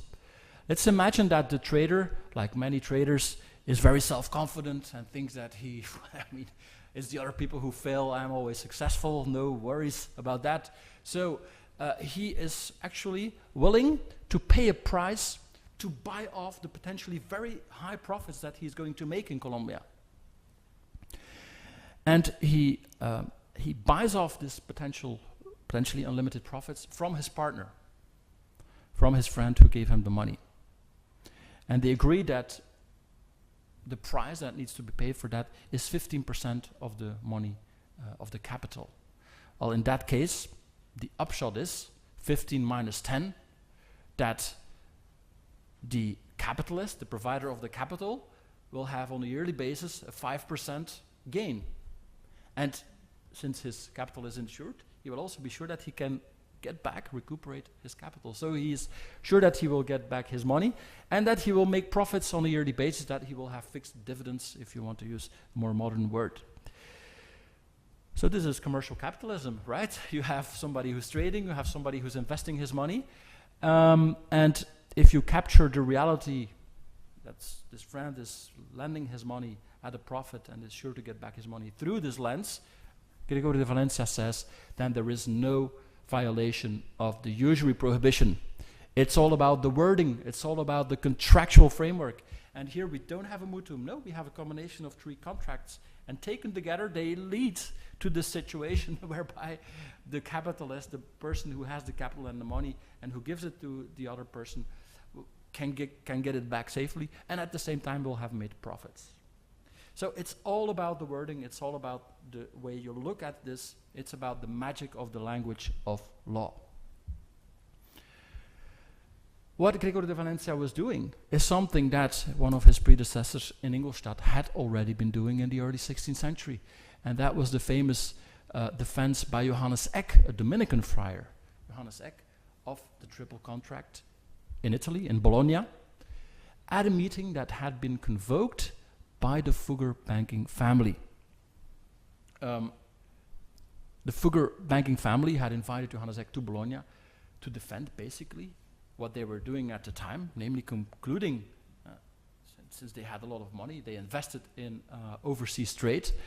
And so they wanted to be sure that they could make fixed profits on these investments, and they wanted the defense of it, and so it had been defended by Johannes Eck, who is, of course, a very important figure in precisely the Reformation. I mean, he was the primary opponent also on the theological level of Martin Luther. So I think this is also interesting because it sheds light on, let's say, the economic dimension of the Reformation. I think, to a certain extent, Luther was against the Catholics, was against Eck, because he was seeing that these Catholics were on the side of the capitalists, of the Goldman Sachs of the day. They were defending the interests of the Fuggers, but that is not very much like the gospel, right? So I think there is also an economic, ethical dimension to the Reformation that we can clearly see here in this discussion on the triple contract in the early 16th century, and then later on repeated by Gregorio de Valencia in the late 16th century, sorry.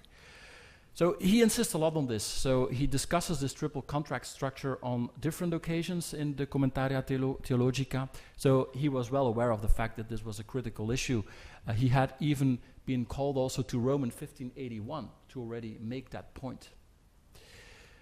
I think that we are running a little bit out of time. So I just want to once again stress that it's all about, as you can see here, the verba formae contractus, which is an expression used here in this citation by Gregorio de Valencia. You see also that he is, for example, on the line number 6, he is really looking at language. How do ordinary people talk about giving loans to one another, and then saying, well, as long as these people are doing this, but with the intention of doing this through the forms, through the juridical forms of the mutually redeemable census contract or through the triple contract, then everything is fine.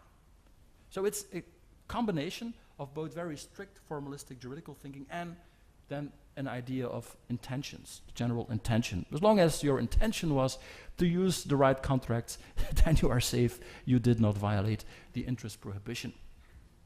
We would consider this to be very ambiguous, but I mean, if you look, for example, at the literature on present-day Islamic finance, or also even Jewish arts of trading and doing finance, it's captured often through a very interesting concept, I think, that comes from psychology, and that is ambiguity tolerance. These Catholics, like Gregorio de Valencia, are a little bit, I think, like many of the Islamic bankers or experts today. They kind of live with these tensions. They are able to cope with it, whereas I think we, moderns in the 21st century, even if some of us may be Catholics, are the products of the Protestant Reformation, so we could not accept this tension, this art of ambiguity anymore. For us, it's no longer ambiguity tolerance, it's hypocrisy, so to speak.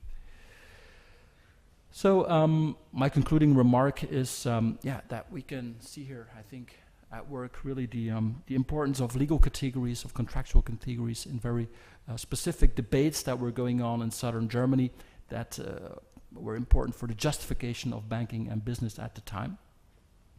And if we want to tie it to larger discussions, for instance, in Max Weber, I think Max Weber really got it right when he said that when we look to these sources at the crossroads of the law and morality, but he was actually looking more at the Protestant side of the story.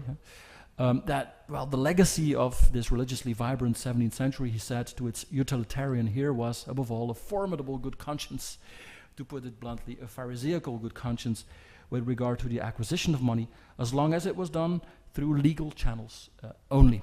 Thank you very much for your attention.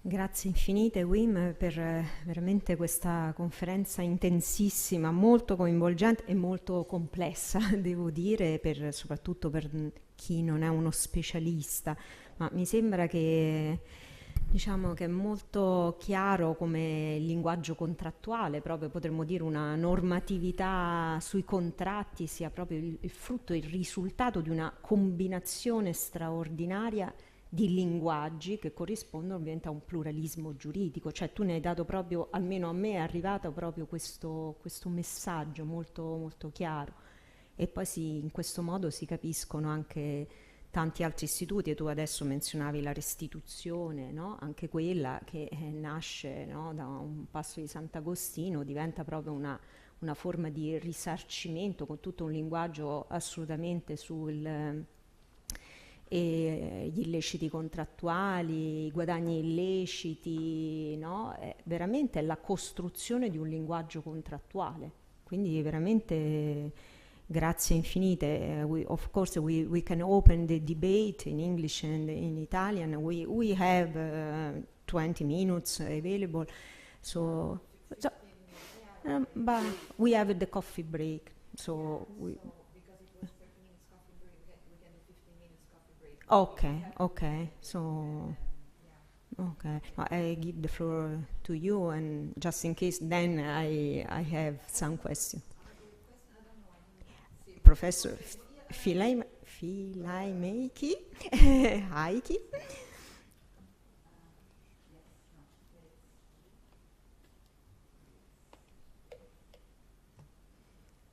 Thanks so much, Wim. It's really exciting to listen to you as always. And it's also very exciting how the spirit of capitalism was apparently left to Catholic theologians only, or was it? I mean, did the Protestant theologians write anything about these things as an answer to the authors that you are citing? Thank you very much for the observation and the question, Heikki. Yeah, well, it's complex. So on the one hand, we have these radical statements by Luther, who will condemn ex-defense of these practices.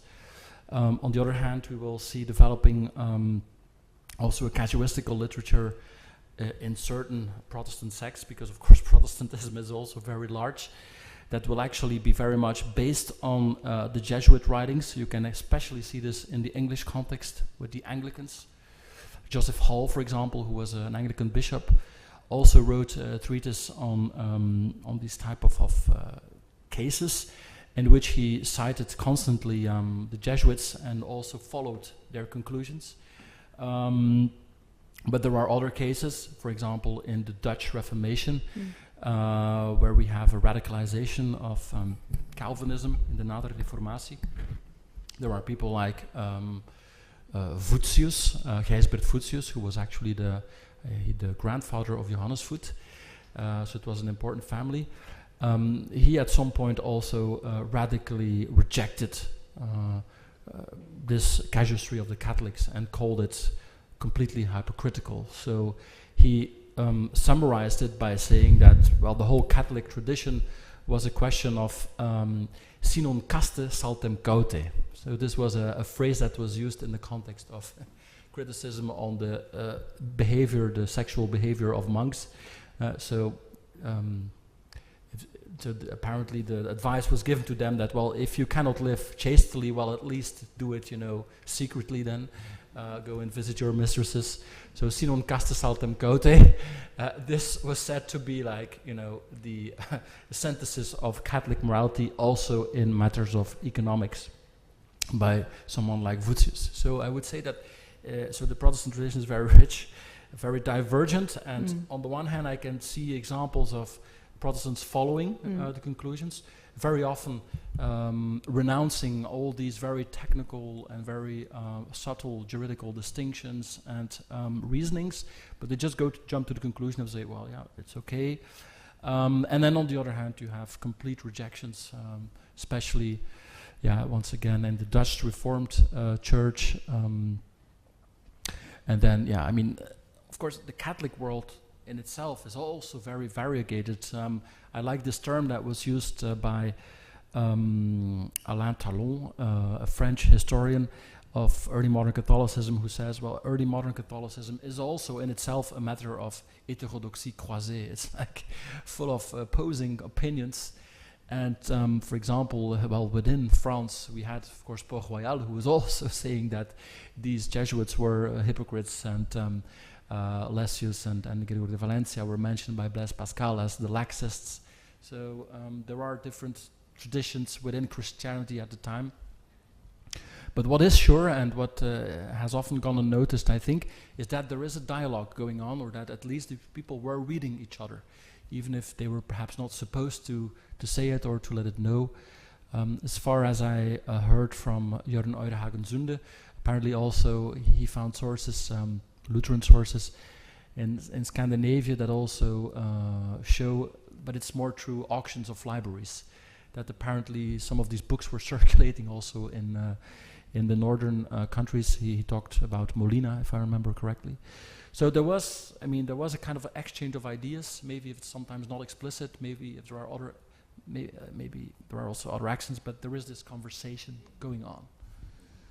Thanks. And of course the situation is very different in the Protestant countries because there is no confession anymore. As you said, this is basically all for the sake of confession, which doesn't exist anymore. So I've looked sometimes for this literature in the Swedish context, and it really does not appear there. They may have read, of course, those other books from the other parts of Europe, but they did not see the reason of producing such literature themselves. They just let their businessmen do, apparently, what they wished without any kind of a moral justification. Yeah. If I may just jump in on that, there is an interesting example also. It's a very tiny example, but by a Dutch judge who was Calvinist at the end of the 17th century, Johannes Andreas van der Meulen, who was a counselor at the court of the state of Brabant. And so he was part of this Nadere Reformatie, very strong Calvinists, and he wrote also a work on the Forum Conscientiae, but for a Protestant. And so in his introduction he was saying, yeah, okay, we don't have this, we don't have confession anymore, and we are not supposed anymore to listen to other people to determine what we should do, because we should listen only to our own conscience. But nevertheless, I found it interesting to take inspiration once in a while of these Catholic authors. And then indeed, in the remainder of his work, he constantly cites the medieval canon lawyers and also the 16th and 17th century Catholic moral theologians. So he was aware of this tension, that institutionally speaking, things had profoundly changed, and also in terms of salvation, and that he was actually not supposed to rely on foreign authorities because it's just a matter of his conscience. But still, he read those works and he wanted to share his reading of these works with other Protestants, clearly. Jake Dybol, Professor Bauer, then, I don't know, Emanuele, you? No, okay. Thanks very much, Wim. I had two questions.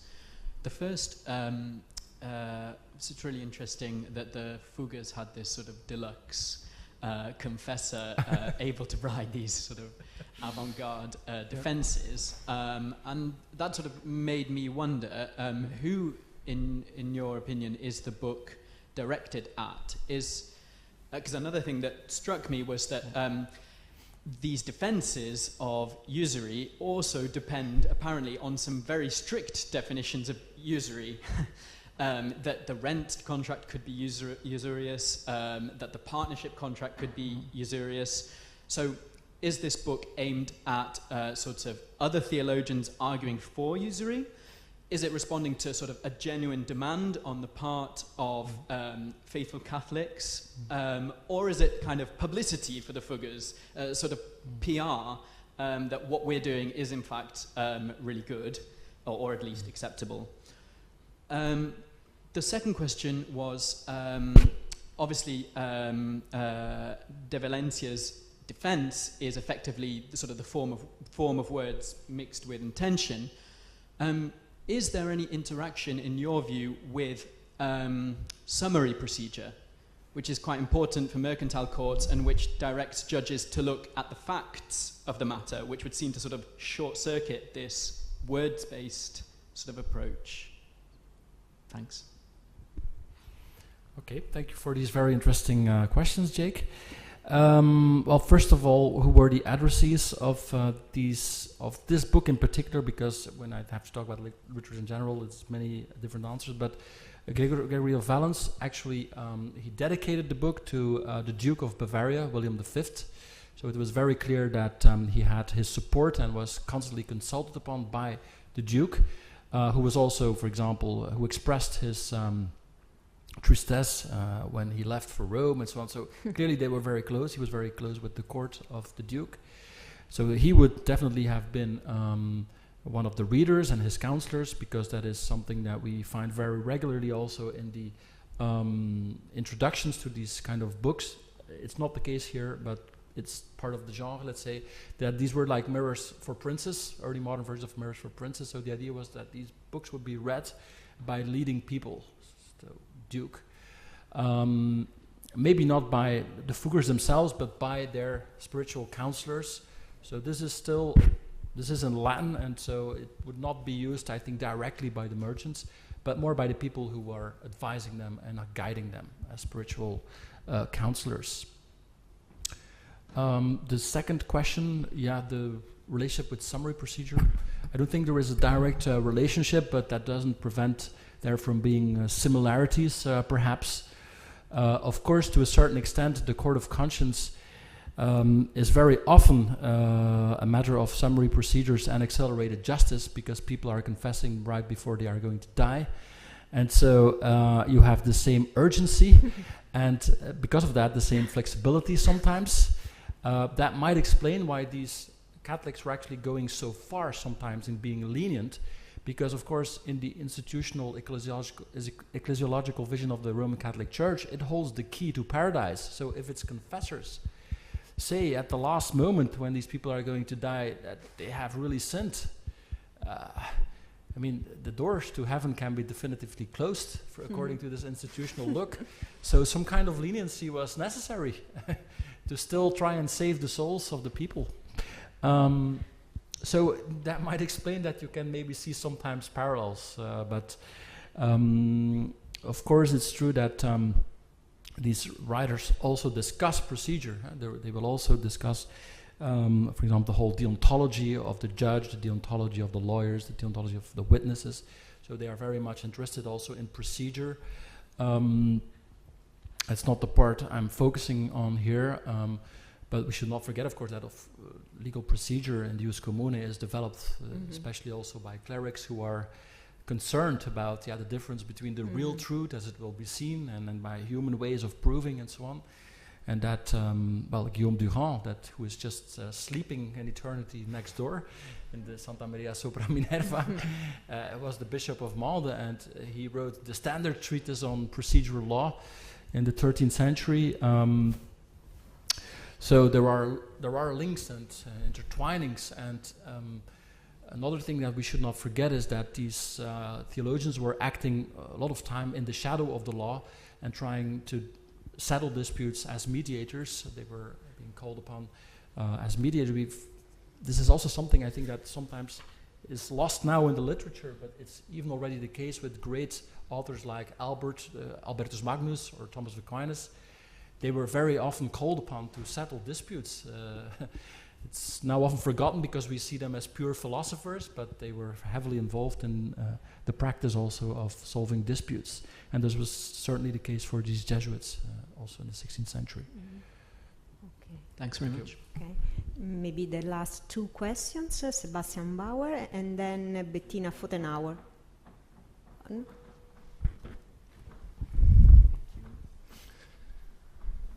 Thank you so much for this fascinating keynote. I wish you had 1 hour to go through everything. About the hypocrisy of Jesuitism, there is a strong theological argument that we humans, we need language to relate to one another. If I want to know what you're thinking, I need to listen to your words or read your words, whereas God knows what you think. therefore the intention is everything, and the formality of legalism is less important. But when I'm now looking at the other side, the Protestantism, when I see this sentence from Weber, I'm thinking that maybe there is another element that we're not taking into account, is the fact that in England and the United Provinces, investors for transatlantic expeditions, they invest in opportunistic expeditions. They may trade, but they may also capture another country's ship. That's piracy. And piracy is yielding profits of several 1000%. So we are totally changing dimension. Apart from the fact that piracy is a theft, obviously, the fact that we're not dealing anymore with 5% yearly benefit, but I've read that the Drake expedition, £1 invested yielded 47,000 pounds of profit. Of course, arises the need of strongly separating what is legal and what is not. Besides theological arguments, maybe, I don't know, what do you think about the impact of privateering in this aspect? Yeah, interesting. Well, of course, to a certain extent, Hugo Grotius will apply all the theories of the moral theologians and of the Jus Commune to precisely the fact of robbing another country of its ships in his De Jure Praede. So this exercise has somehow been made by someone in a very specific situation, namely Grotius, who had to, well, defend these Dutch companies, state-backed companies who were, well, the pirates of the Portuguese ships.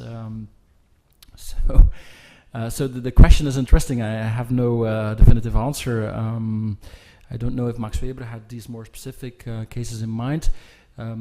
What is interesting as historical background information, though, is that, well, Lessius, for example, had also perhaps the East India Company in mind. He was from the Low Countries, and he was also having this in mind, I think. But even more importantly, and it's interesting to see that there are now historians studying this, the Jesuits themselves were active investors in trading companies in India and in China and Japan. Yeah, and so of course what they were doing, well, was exactly this. They gave their money to traders. They were investing it, and they wanted to have their originally invested capital back and also have profits. Profits that were used, they would say, in a good way, in order to fund schools, in order to give scholarships to poor students who could then attend their colleges. But it's very interesting to see that the Jesuits were active investors themselves.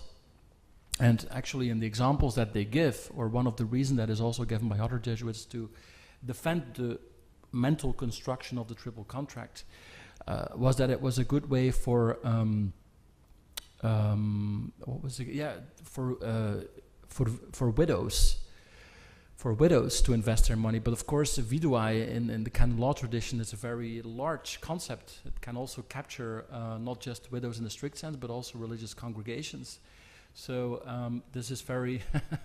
So they were also trying to defend their own business, I think, by defending the triple contract. So these were not, of course, East India companies that they were investing in, but still, it were important traders, especially in Goa and then in Macau.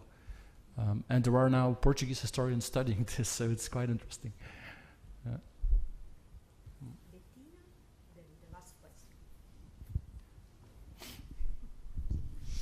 Thank you. Thanks a lot for this very, very interesting talk. And I think it struck me how we actually should look at merchants and religion, which is something we actually normally don't do. And I was wondering if you know that, because I actually don't know that. The Fugger, did they remain Catholic? Because in 1555 we've got the split in Augsburg, and Augsburg becomes a bi-confessional city.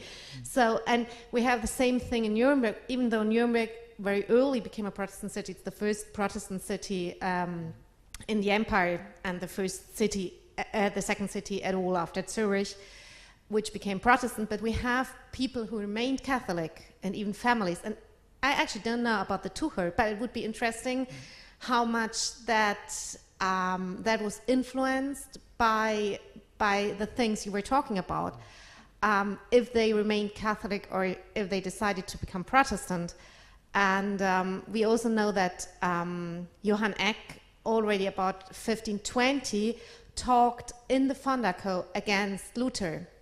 So we have this very strong connection about the idea, do we want to become Protestant or not? And in Venice, it's not for nothing that in Venice we have the first Protestant community in Italy, which has been very strong till now. So it's still one of the most important Protestant communities in Italy. And perhaps it would be interesting to look more at that because, well, as you said, and it would really, I actually have never thought about that, but it would be worth to look much more on this connection between religion and mercantile ideas and mercantile needs. Yes, it's a very good question again. I actually hoped also by launching this debate here to have some feedback from people who know more about the banking families in southern Germany, like the Fuggers. Of course, now the big specialist is Mark Heberlein. And what I understood from talking to him is that he told me that at some point he had found a correspondence between a Jesuit and somebody of the Fugger family. But I don't know, I mean, what that tells about the religious beliefs of most parts of the family. I don't know, I have no idea. I would guess that they had remained Catholic, but I don't know how we can verify this or how we should do this. But it's in any case an interesting question. Yes. So thank you very much again, Wim. And now we have 10 minutes, maybe? Yeah, in reality, it's a short break. 10 minutes? Yeah. It's okay, just for a break. Thank you.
Ci siamo?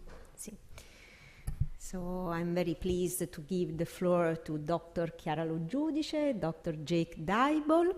Chiara Lo Giudice is an art historian. Currently, she is a researcher scholarship holder at the Department of the Culture and the Civilization of the University of Verona. But until a few months ago, she was a postdoctoral research fellow at the Department of Private Law and Critical Law at the University of Padua within the project Justitiam led by Stefania Gialdroni. And Jake Dybol is an historian of early modern Europe and the Mediterranean. And currently, she is the principal investigator of the STARS project, AVCOL, Avenia, Commerce, Orientalism and Law in Early Modern Europe at the department in the University of Padua. So today they will talk about financial innovation immortalized, the Bill of Exchange in the art of the Bolzano Mercantil Magistrat. Please. Thank you. Is this on? Okay. Thanks. The early modern city of Bolzano was an axle joint providing a dynamic point of connection between northern and southern Europe. Not far from the Brenner Pass, it stands at a confluence of two different alpine roads linking northern Italy and southern Germany. Just a few miles north of the highest navigable point of the river Adige, it offers a connection to both Verona and Venice via water. It was thus a natural focal point for commercial exchange, a borderland between two economic and cultural areas, as well as a zone of multilingualism. When, in 1666, the Habsburg Emperor summoned representatives of Frankfurt, Augsburg, and the Republic of Venice to a conference to discuss promoting traffic along the route of the Brenner Pass, it was to Bolzano that they arrived. The city had had both a mercantile calling and character since the High Middle Ages. The two annual trading events that are attested as early as 1202 had become four major fairs by the year 1500.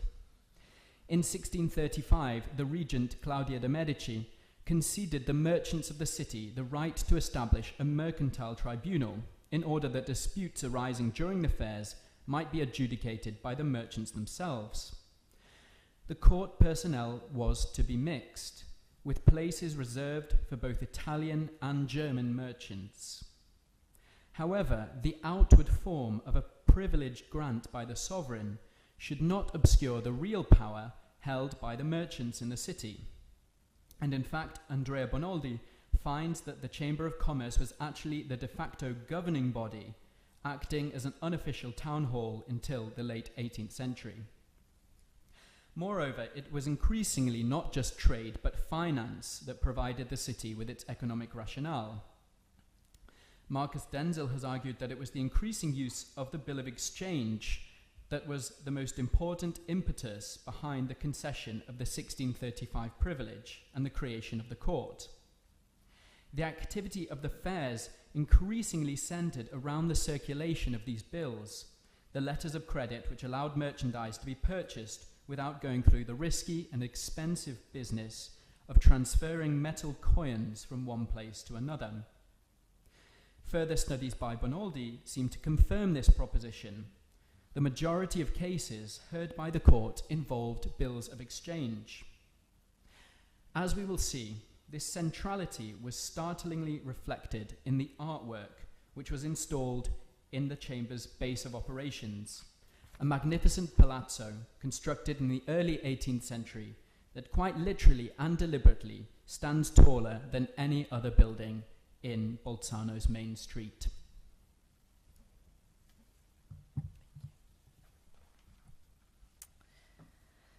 The same Da sempre l'arte è stata uno dei mezzi privilegiati nelle strategie di comunicazione di istituzioni di diversa natura, politiche, religiose, commerciali e culturali. È questo anche il caso del magistrato mercantile di Bolzano. Nel 1699 il magistrato registrava la spesa sostenuta l'anno precedente per l'acquisto di 3 tele dal denso contenuto allegorico, eseguite da un artista proveniente da Augsburg, Johann Heiss, e da 2 pittori veronesi, Alessandro Marchesini e Antonio Balestra. Agli scambi politici ed economici molto spesso si associavano anche quelli artistici. Non sorprende affatto, quindi, che il magistrato decidesse di affidare la realizzazione di 2 dei dipinti a quelli che erano al tempo sicuramente tra i più importanti pittori attivi nella città scaligera, la cui ascesa come città manifatturiera e mercantile fu intimamente connessa ai circuiti di scambio che facevano capo proprio a Bolzano. Il programma iconografico scelto per le 3 tele è evidentemente volto a celebrare l'attività mercantile della città e il ruolo che l'istituzione bolzanina aveva nell'amministrazione della giustizia di fiera e quindi nella pacifica risoluzione dei conflitti, fondamentale per il positivo andamento dei commerci. È Marchesini stesso a descriverci in una lettera inviata all'abate Pellegrino Antonio Orlandi nel 1703 il soggetto della tela da lui eseguita. Rappresenta la giustizia sedente che tiene per mano la Germania, mostrando d'unirla con l'Italia, et la pace vicina che mostra anch'essa di unirle per il commercio mercantile. Vi è poi Mercurio, che sta scrivendo con il caduceo sopra il globo terraqueo ex merce pulcrior, con 3 genieti che scherza con la spada e bilanze, il terzo con il corno di Dovicia, quindi la cornucopia, ai piedi dell'Italia. Protagonista del dipinto, e non potrebbe essere altrimenti vista la funzione dell'istituzione committente, è la giustizia, che in posizione leggermente sopraelevata rispetto alle altre figure occupa il centro della scena. Agghindata in uno splendido abito bianco e con la chioma impreziosita da una corona, la figura è immortalata mentre stringe per mano la Germania e si rivolge verso l'Italia, la giovane donna sulla sinistra, riconoscibile dalla corona turrita e dalla stella sul capo, la quale, portandosi una mano sul petto, si inchina leggermente, come per accettare con deferenza l'invito che le viene porto. Dietro l'Italia, avvolto nella penombra, Mercurio, il dio protettore del commercio, è intento a scrivere sul globo terraqueo con il suo caduceo il motto del magistrato, ex merce pulcrior.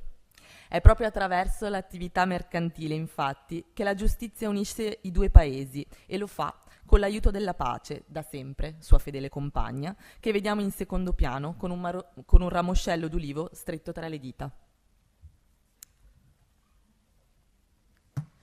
Come detto, la tela di Marchesini faceva parte di un ciclo allegorico unitario composto da altri 2 dipinti. Ad Antonio Balestra venne assegnata l'esecuzione di una tela il cui soggetto, la ricchezza della terra, è chiarito dallo stesso artista sempre in una lettera autobiografica spedita all'Orlandi. La natura, dalle cui poppe pallade spreme il latte sopra il globo terraqueo, percosso nelle parti del Perù da Plutone col bidente, ed Ercole con la clava appoggiata al stretto di Gibilterra, soggetto alludente alla mercatura. Al vertice di una composizione piramidale sta la personificazione della natura. Minerva, dea della sapienza, ma anche della laboriosità degli esseri umani, le preme delicatamente uno dei seni, dai quali escono zampilli di latte, che vanno a erorare il globo terrestre che occupa la parte centrale del dipinto. Le 2 figure maschili che completano la composizione, Ercole, l'eroe virtuoso per eccellenza, e Plutone, re del sottosuolo e delle ricchezze in esso contenute, sono intenti il primo a puntare la clava all'altezza dello stretto di Gibilterra e il secondo a colpire con il bidente il Perù, territorio celebre per l'abbondanza di materie prime. Completa il trittico un dipinto recentemente restituito al catalogo di Johann Heiss, pittore, come si è detto in precedenza, originario di Augsburg, la città dalla quale provenivano la maggior parte dei contrattanti di area tedesca che frequentavano le fiere di Bolzano. La tela, che completa idealmente dal punto di vista della tematica quella di Balestra, raffigura la ricchezza del mare. Al centro, in piedi, sta l'abbondanza, immortalata con una corona di fiori sul capo mentre regge 2 cornucopie, dalle quali fuoriescono, a sinistra, spighe di grano e frutta, mentre a destra monete, coralli e pietre preziose. Ad aiutare la giovane a distribuire queste ricchezze sono presenti le personificazioni di 2 fiumi, interpretati come i corsi d'acqua navigabili del Tirolo, l'Adige e l'Inn. Quindi una diretta allusione all'importanza dei fiumi nel trasporto delle merci. La composizione è completata da una serie di figure femminili che occupano la parte bassa del dipinto. Particolarmente interessante è la giovane sulla destra, intenta ad agghindarsi i capelli con un nastro rosso acceso. A fianco a lei troviamo un barile contenente balle di tessuto, un chiaro riferimento all'importanza del commercio dei tessuti nelle fiere di Bolzano.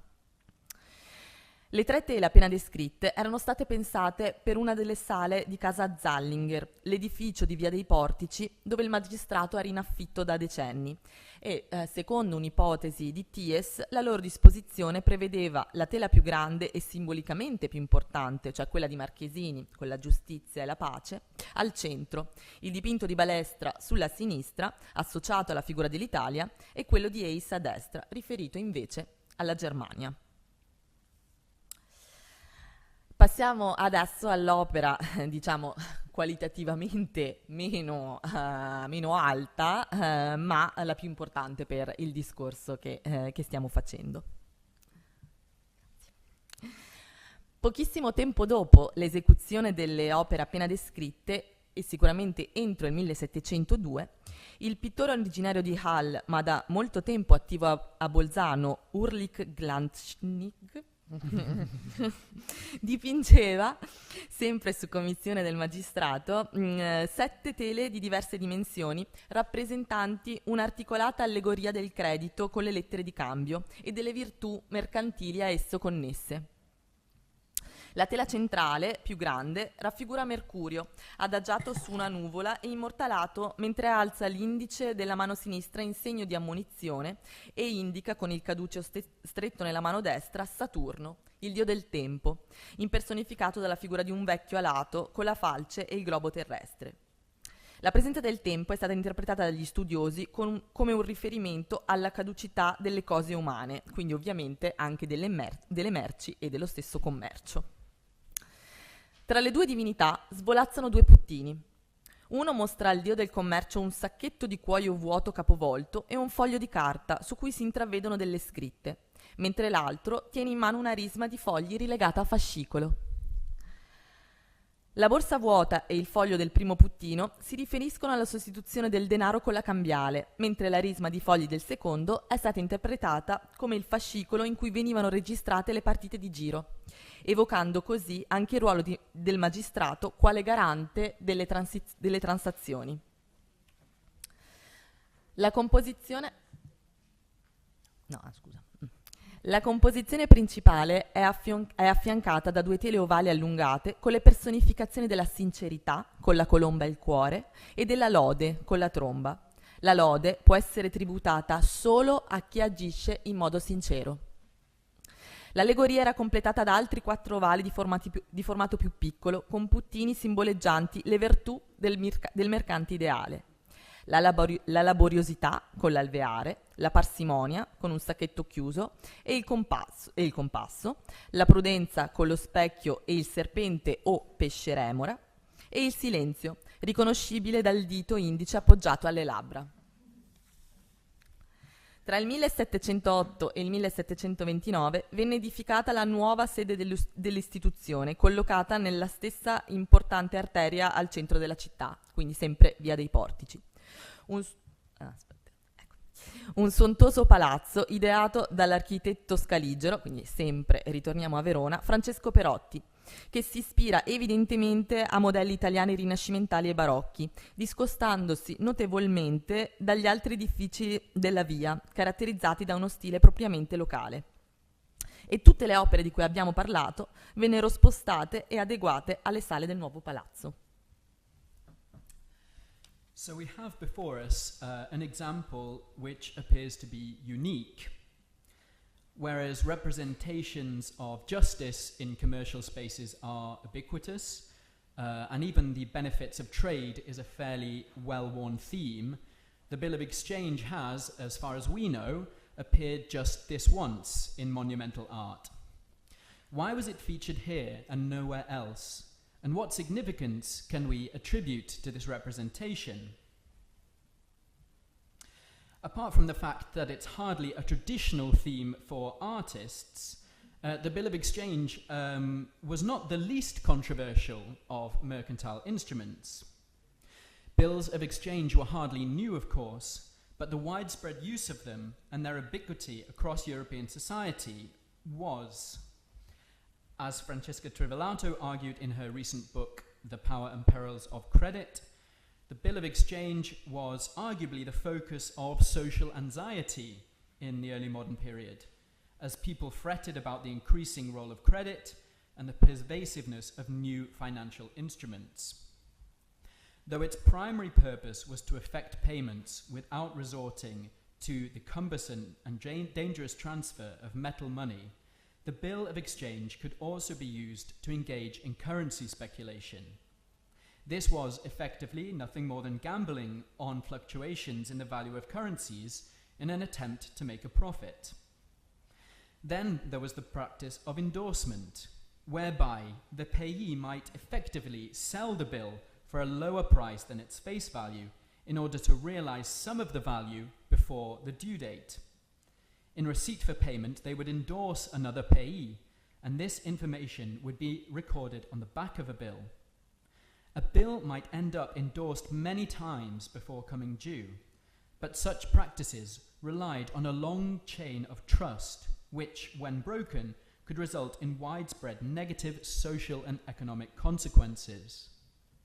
Most tangibly, bills of exchange presented the form of a cryptic, mnemonic letter that could not be understood by non-initiates, and seemed, at least to outsiders, to be the preserve of a powerful group of bankers who settled their accounts at the fairs, as we saw in the comments made by Cesare Beccheria in the talk that was given earlier by Davide and Matteo. It's little surprise, therefore, argues Trivellato, that the early modern period also saw the growth of anti-Semitic myths about the origins of the bills of exchange, which erroneously attributed their invention to the Jews. If we accept Trivellato's argument, the Chamber of Commerce's decision to immortalize the Bill of Exchange was in some sense controversial, perhaps even shocking. Perhaps the fact that the merchant's court was the most powerful element in the city politically enabled them to make some less conventional artistic choices. However, I think the composition and positioning of this painting points to a number of contradictory emotional elements in play in this immortalization. Firstly, and most obviously, there's a conservative element in the painting which attempts to legitimize the Bill of Exchange by locating it firmly within familiar artistic topoi. As with the rest of the Chamber's commissions, the composition places Olympian gods in the center, surrounded by the personification of relevant virtues. As Chiara mentioned, the right side of the painting features Mercury ordaining the use of the Bill of Exchange. This action is strictly timeless. In its mythic setting, it occurs outside of historical time, and indeed seems to take place in some primordial phase of creation. In this sense, the novelty of the Bill of Exchange is visually countered. Moreover, since Mercury is the god of trade, and since the exchange of physical goods offers a much more tangible and acceptable social good than finance, Hall's composition connects the bill directly to a more socially legitimate vocation. This is reinforced by the Puto close to Mercury, who emphasizes the bill's practical benefits. Heavy money bags are replaced by a paper letter. Yet the conservative outlook of the right of the painting perhaps exists in some tension with the left, a sensation which is heightened by a rather awkward clash of perspective that results from Mercury looking down on Saturn, who in turn supports the Earth from below. Saturn is the god of time, and as Chiara mentioned, the art historian Silvia Spada Pintarelli interprets this as a kind of memento mori, that merchants should remember that they, like everything else, grows old and decays.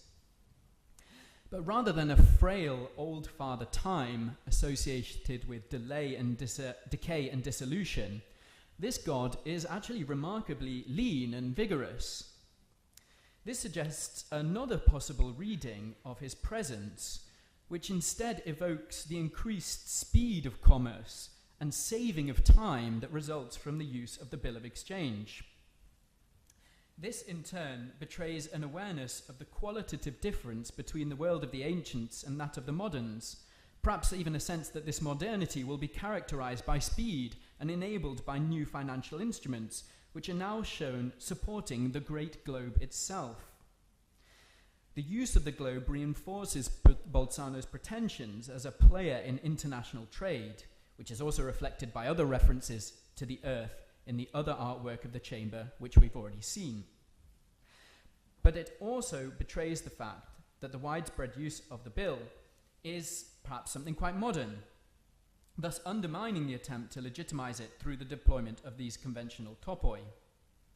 It also perhaps unconsciously reflects a negative stereotype about the bill, that the world's destiny is now in the hands of financiers. In this respect, I think it's important to consider the positioning of the work.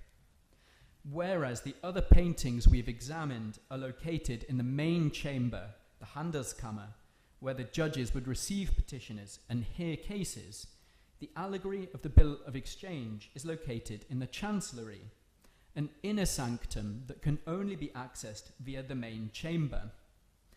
Whereas the Handelskammer is large, high-ceilinged, aulic, and filled with natural light, the Chancellery is intimate, low-ceilinged, and dark, lit mostly through artificial lights. And the palette of the allegory responds to this dark, even slightly forbidding aspect. This is a semi-public space, but not one that pertains to the public. It is more of a privileged space. It's perhaps no coincidence that at this point a preponderance of female figures gives place to a preponderance of male ones. Even the mercantile virtues, more typically rendered through female personification, are here rendered by male putti. Only sincerity remains female. Whilst the Aula Magna highlights commerce's intersection with public and political life, the Chancellery speaks more directly to a wholly mercantile audience. The allegory is more of an inward-facing rather than outward-facing representation. So in this reading of the painting, the allegory is actually characterized by ambivalences, some of them unintentional. Firstly, there is a tension within the mercantile self-conception itself. For especially with regard to bills of exchange, the widely trumpeted mercantile virtue of openness can't always be squared with that of discretion, at least not without forsaking prudence. For are sincerity and silence not in some way opposed to one another? Sincerity holds her heart in her hand, but the second Puto jealously guards his book of accounts, his face hidden in shadow.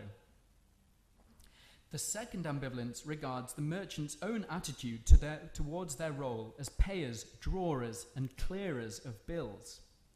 Whilst the allegory can be read as a public celebration of a source of Bolzano's success, the Bill of Exchange, the idea of the bill as a public good exists in uneasy coexistence with the celebration of its modernity and the special group, the merchants, that understands its functioning.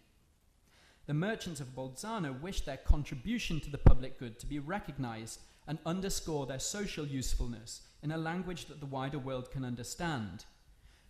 But are they not also perhaps a little proud of their status as initiates, who, through their knowledge of the Bill of Exchange, quite literally make the world turn? Thank you very much. Thank you.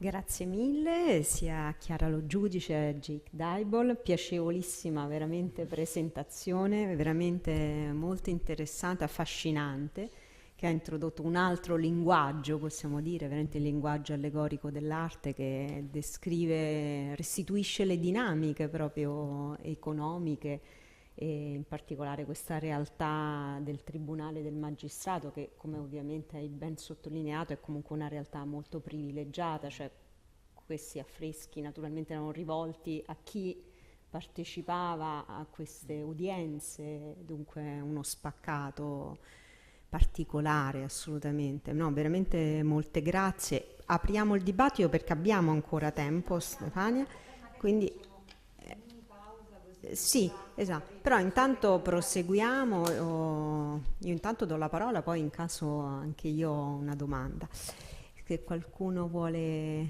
intervenire. Stefania, ti vedo che fremi. Sì. Sì. Non so se c'è qualcun altro prima. Ok, allora. Sì. No? Sì. Ma io la vedevo che voleva prendere la parola. Lascio la parola alla persona perché io comunque conosco questo argomento. No, ma la mia è una cosa telegrafica in realtà. Tu hai collegato questa allegoria anche al luogo in cui è posta all'interno della Camera, no, della cancelleria del Tribunale Mercantile. Sappiamo se aveva la stessa collocazione nel palazzo in cui si trovava il giudice precedentemente? No. Questa è stata rapida questa risposta. Allora, no, purtroppo non sappiamo. Era solo Dario. Il magistrato mercantile è stato in affitto per tanti anni in una delle case, sempre di Via dei Portici, ma non sappiamo dove fossero collocati questi dipinti. C'è appunto un'ipotesi per quanto riguarda le tre tele in precedenza del come fossero collocate, però non si hanno dei dati. It's probably not clear, it wasn't so clear from the photos, but it's on the ceiling. So yeah, we don't know. It was done about 6 years before they started work on the new building. So it's possible they already had it in mind, but not probable, I guess. However, what I would say is, as I know because you've seen it, it's quite small. So it probably wasn't designed for a big Aulic space, just on a practical level. Sicuramente. Una domanda di Wim de Kock.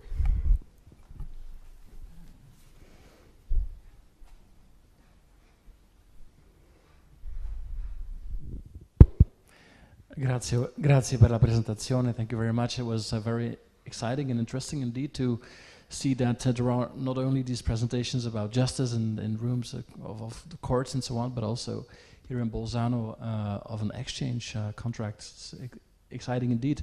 I have a little question because you were mentioning that this is, to your knowledge, one of the only examples of this kind of art. So I was wondering what kind of heuristics we could develop to find out whether perhaps there are other places in the world, in Europe, where we could find similar representations. So I was wondering if a good place to start wouldn't be the Warburg Institute, because of course Warburg was a banker, and he has this whole collection of artistic images, also of everything that has to do with business. So I was wondering if in his collections there are maybe traces of similar places like the one in Bolzano. But generally speaking, I was just wondering, how can we find traces except by chance or somebody telling it? Is there no place somehow in art history or in the history of economics where there would be kind of already a beginning of a cartography of this kind of paintings? Bella domanda, nel senso che ovviamente è una cosa molto difficile. Il Warburg Institute è sicuramente un luogo dove si potrebbe fare una ricerca iconografica di questo tipo, e poi provare a allargare, diciamo, il campo a tutti quegli istituti dove è possibile che si possa, cioè a quelle sedi di istituzioni dove è verosimile che un'allegoria del genere possa effettivamente essere stata dipinta, però sì. Stefania's other project will find out for us.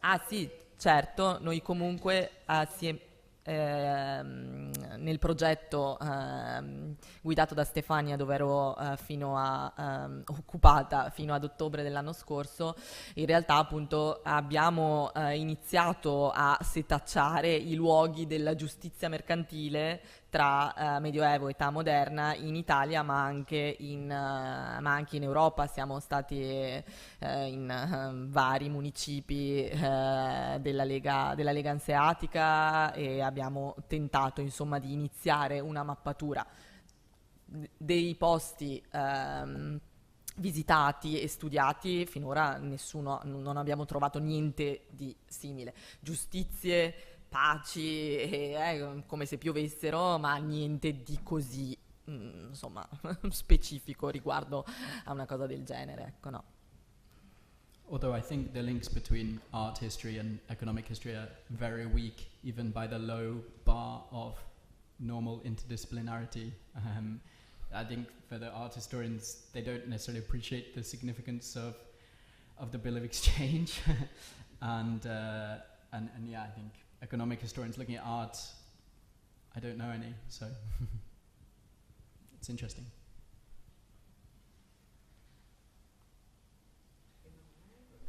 Emanuele Conte. Che i repertori di storia dell'arte non siano adeguati per cercare nelle banche dati rappresentazioni allegoriche di istituzioni giuridiche. Perché gli storici dell'arte, ho visto un paio di volte, mi è capitato nella carriera, non hanno capito che l'immagine rappresentava qualcosa che aveva a che fare con il diritto. È capitato una volta, quando ero molto giovane, un'amica che faceva la tesi sulle stanze di Raffaello, dove era rappresentata della gente che fa così, e gli storici dell'arte ne avevano dato strane interpretazioni. In realtà era la promulgazione del Corpus Juris di Giustiniano, e dall'altra parte c'era l'inizio del diritto canonico. No, sì, questo però sì. Che se tu non leggi il decreto di Graziano non ricolleghi quella cosa. Sì, non so, diciamo che nella stanza il significato di tutte le pareti della stanza della segnatura è una cosa abbastanza. Però per esempio questo misterioso foroneo che è menzionato nel decreto di Graziano, nessuno storico dell'arte l'aveva mai proposto, perché sta nel decreto di Graziano e gli storici dell'arte non leggono il decreto di Graziano, no? Così mi è capitato su quel mosaico della chiesa di San Savino di Piacenza, che rappresenta l'Ordalia e il processo razionale, messo in relazione con il gioco dei dadi e il gioco degli scacchi. Evidentemente è una bella... E invece lo storico dell'arte si era inventato una rappresentazione delle virtù, che non c'aveva niente a che fare con questo.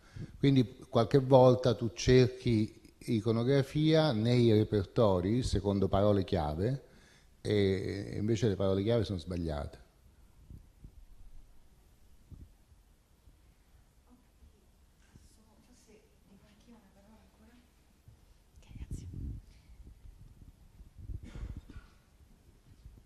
Allora, no, io sono rimasta colpita da molte cose, vi ringrazio per questa bella lezione.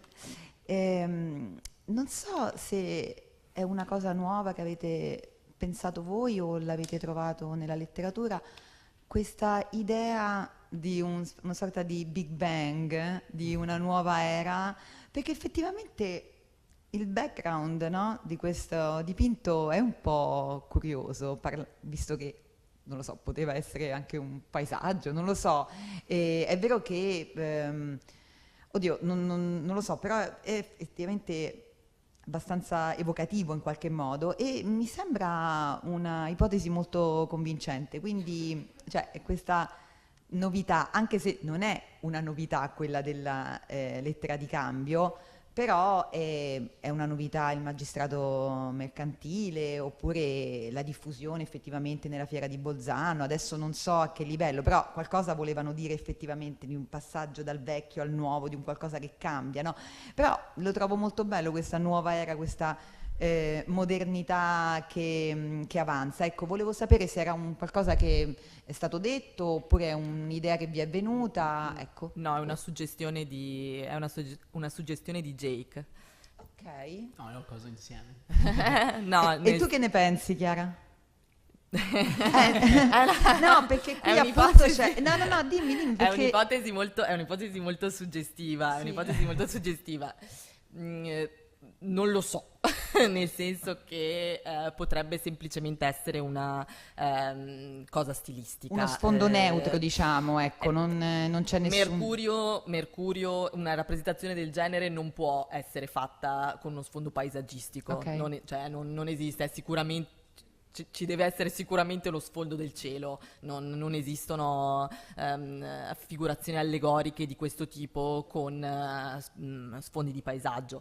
La gamma cromatica è effettivamente molto intensa, con questo arancione sullo sfondo e questo blu intenso, però potrebbe anche essere una cifra stilistica del... Va bene, quindi è più la gamma cromatica che effettivamente è un po' impressionante, Lo è. è la cosa più particolare, ma non il contesto. Vabbè, Però, insomma, però, stiamo... però appunto sì.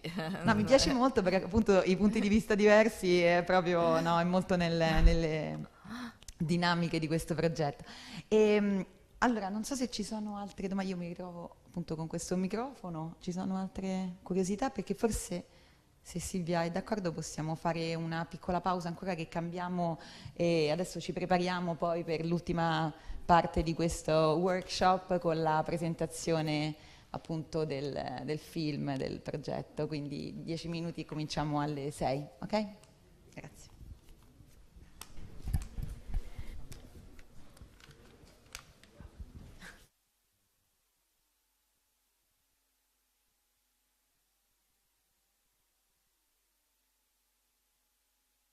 Parlato in queste 2 giornate di uno degli output del progetto, uno dei risultati della ricerca, il più importante, questo glossario o lessico concettuale, come ci è stato proposto da Roberta Cella, che potrebbe essere una soluzione e anche un risultato ulteriore di questo workshop. E quindi abbiamo parlato del glossario, ma parliamo adesso di un altro risultato della ricerca effettivamente un po' peculiare, cioè il film del progetto Micol. Ora, doveva essere un documentario all'inizio, poi è diventato un docu-movie, cioè una specie di ibrido, adesso è diventato un film vero e proprio. Quindi ormai siamo lanciati. E questo grazie alle idee di Fabio Masi, che è stato selezionato insieme appunto ai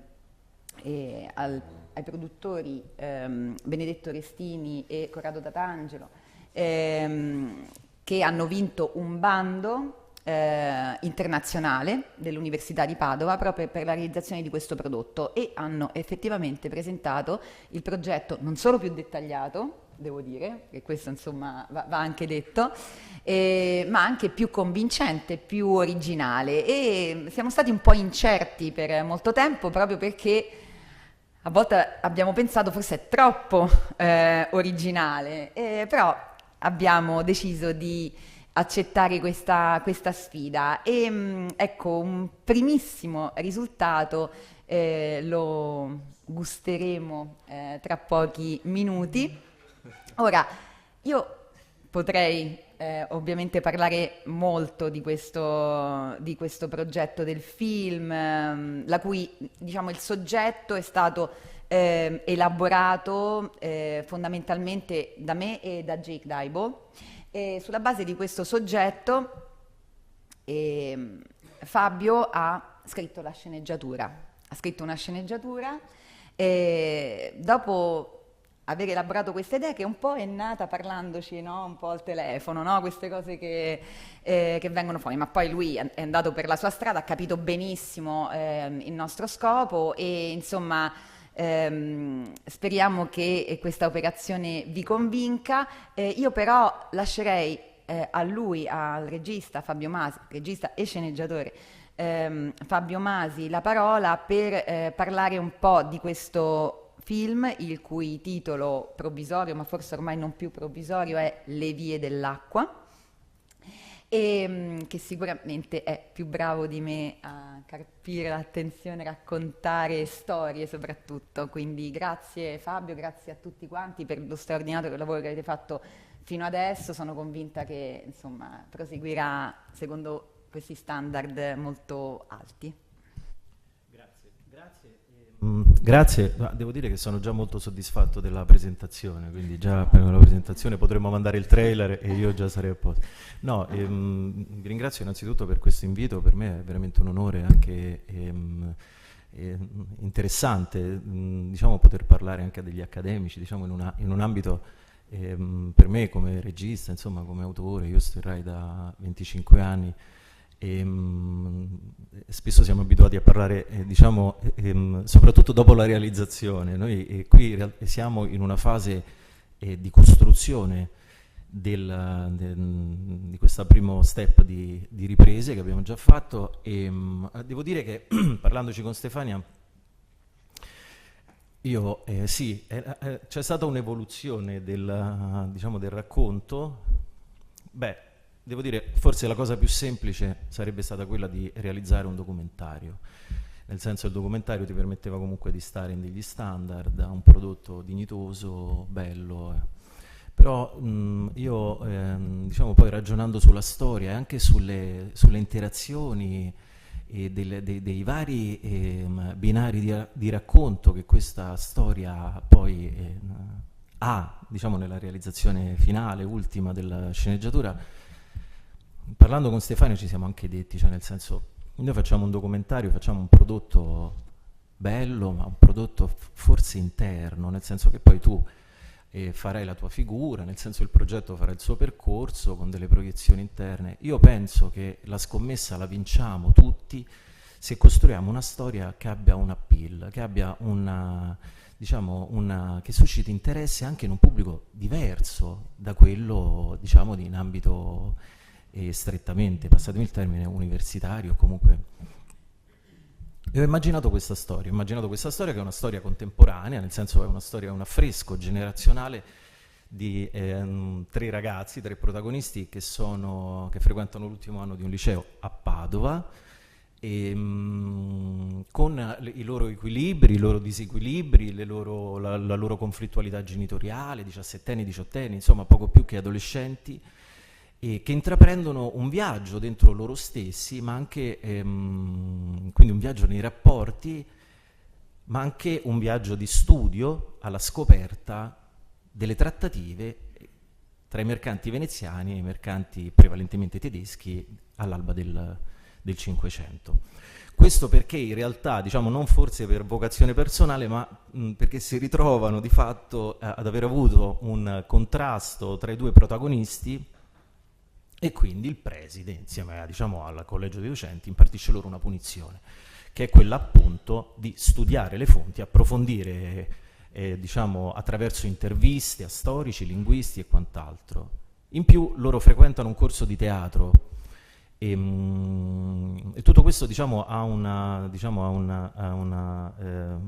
assonanza speculare, come posso dire, nel senso che lì al Tito Livio c'è una lunghissima tradizione di scuola di teatro, al liceo Tito Livio appunto a Padova, per cui frequentano questo corso di teatro e porteranno in scena uno spettacolo tratto dai Mercatanti di Carlo Goldoni. Quindi loro, diciamo, questi 3 percorsi, il loro, quello diciamo, delle interviste, della ricerca di studio e quello dello spettacolo teatrale praticamente scorrono paralleli, diciamo, nel tessuto narrativo del racconto, e questo e spesso ovviamente si intrecciano anche appunto nell'evoluzione dei loro rapporti.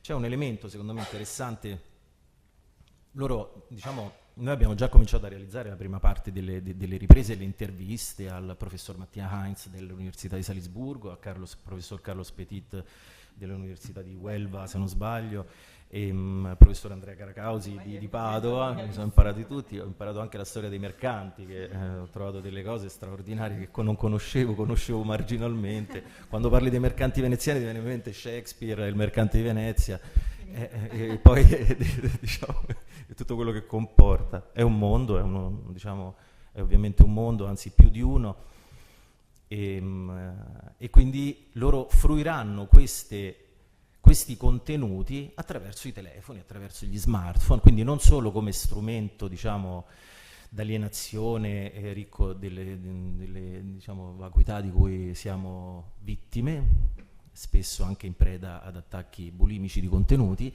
ma loro utilizzeranno anche questo strumento per andare appunto ad approfondire le fonti e a studiare questo. Quindi ci sono una serie di elementi su una storia che è una storia, diciamo, totalmente di finzione, quindi è proprio un racconto cinematografico, e a breve cominceremo una seconda parte praticamente delle riprese, entreremo nel vivo e saranno ambientate per la quasi totalità tra Padova e Venezia. E l'acqua è un elemento chiave, chiaramente perché i corsi d'acqua rappresentano le strade, le autostrade che venivano anche percorse, soprattutto in quel quadrante del Veneto che è ricco chiaramente di corsi d'acqua. Quindi l'acqua sarà una costante, lo sarà anche dalla prima scena e ritornerà in tutte le sue forme, le sue vie.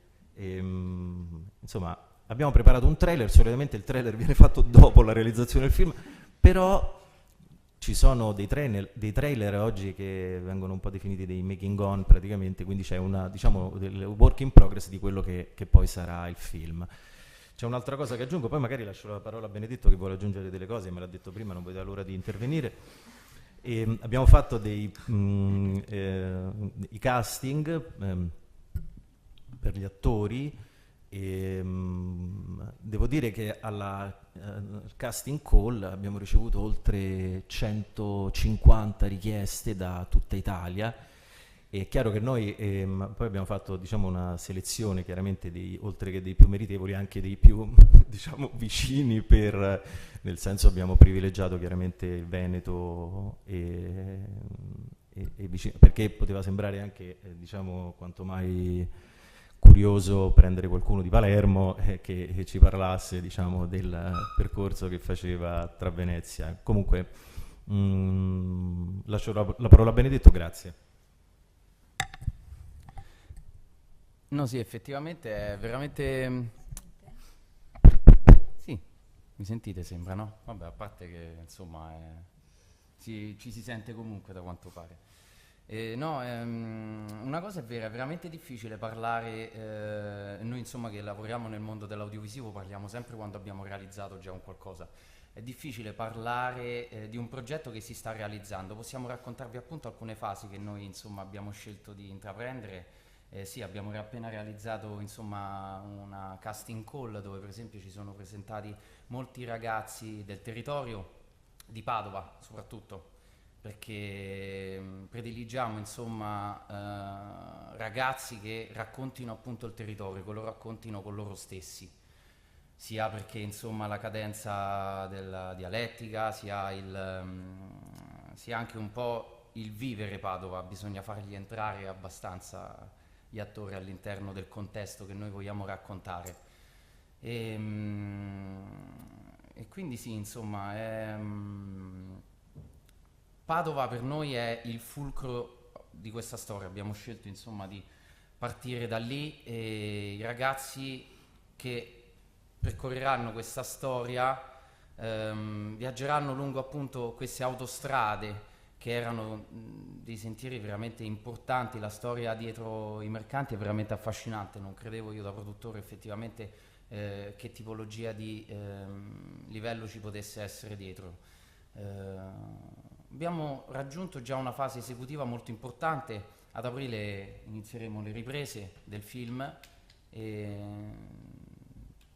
penso insomma che siamo arrivati al... No, volevo aggiungere una cosa, nel senso che abbiamo cercato e stiamo cercando di costruire, ci stiamo riuscendo anche una rete di partnership con degli enti importanti e abbiamo avuto, avremo chiaramente il Comune di Padova, l'Università, ma anche la Veneto Film Commission, la Venice Film Commission e il Comune di Venezia, quindi insomma queste non sono cose scontate in questi ambiti, perché tra l'altro abbiamo anche nella scorsa mostra del cinema di Venezia, abbiamo in una fase esplorativa di un primo contatto, abbiamo avuto un inaspettato, quanto mai gradito invito a una proiezione di un'anteprima alla prossima mostra al Lido. E quindi insomma questo in questi casi, sai, uno che fa teatro come me e fa cinema solitamente tocca tutto ciò che trova di ferro, però diciamo che l'ambizione c'è nel proporlo in un contesto di un festival internazionale. Vediamo se Stefania. Posso aggiungere? Allora, questo è un punto molto importante. Devo dire che in generale l'accoglienza è stata sempre ottima da parte di tutte le organizzazioni che si occupano di cinema con cui ci siamo confrontati, anche il Comune di Padova, il Comune di Venezia, e devo dire anche abbiamo avuto il pieno supporto dell'Università di Padova. Ovviamente è un progetto universitario, però è una cosa un po' peculiare dentro un dipartimento di giurisprudenza. Forse altri dipartimenti sono più abituati, ecco, noi il Dipartimento di Diritto Privato e Critica del Diritto dell'Università di Padova forse non è proprio abituato al format film. Quindi, però ecco, abbiamo avuto tutto il supporto. Un'ultima cosa volevo sottolineare. Ora, abbiamo pensato a questo tipo di prodotto perché volevamo, come ha detto Fabio, rivolgerci ad un pubblico non solo accademico e anche a un pubblico giovane potenzialmente, anche partendo dall'idea iniziale che avevamo avuto con Jake di in qualche modo far ruotare il tutto intorno al fondaco dei tedeschi e intorno a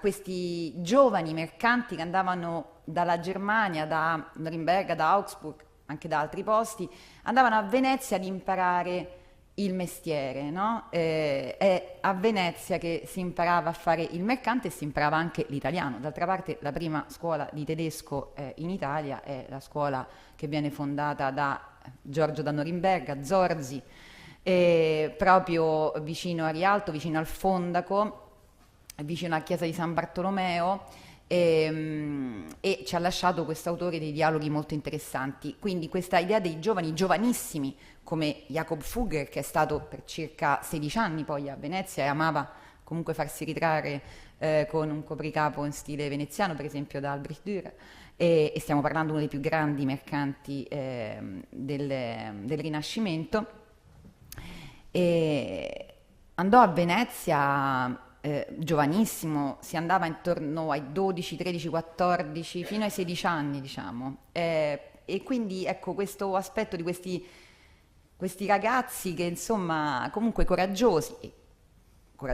perché si lasciava casa, si andava magari a incontrare dei familiari e dei conoscenti, ma insomma non c'erano appunto gli smartphone, si stava lontano da casa per un periodo, a volte anche in luoghi molto più lontani, come poi ci ha raccontato per esempio Carlos Petit, e di giovani magari ecco quindicenni che partivano per le Americhe addirittura.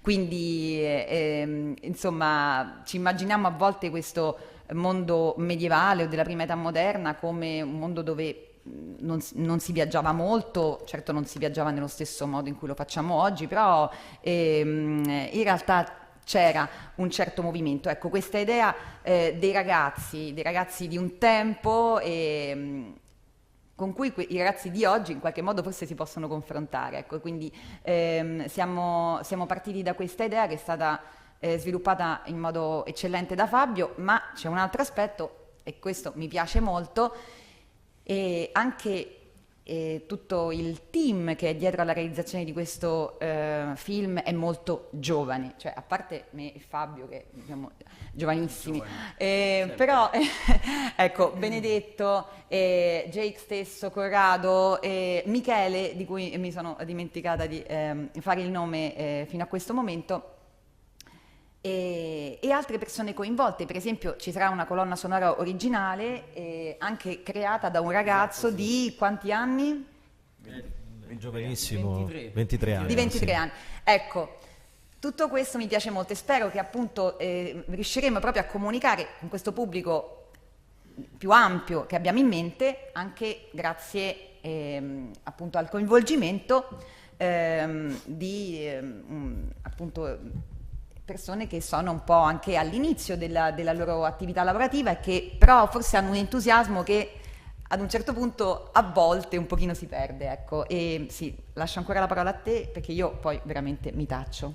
No, ma solo forse prima del treno, veramente per aggiungere una cosa che mi veniva in mente, insomma, sentendo parlare dei rapporti, quando hai nominato i dialoghi di Giorgio da Norimberga, noi, diciamo, io ho preso lì ci sono degli estratti straordinari, e quindi ci sono anche in sceneggiatura, ci sono dei dialoghi, e ho preso molta ispirazione da lì. Alcuni sono proprio dei passaggi quasi diciamo speculari su alcuni dialoghi che c'erano tra questo garzone di bottega e questo ragazzo tedesco.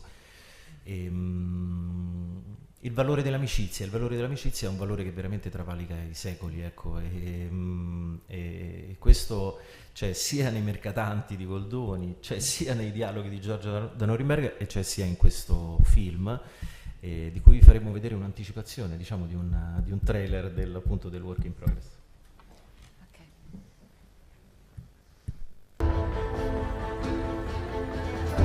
Il mercante, diceva Benedetto Cotrugli, che era un mercante raguseo del 400, doveva essere una persona universalissima. I mercanti imparavano le lingue e andavano ad imparare le lingue all'estero anche molto giovani.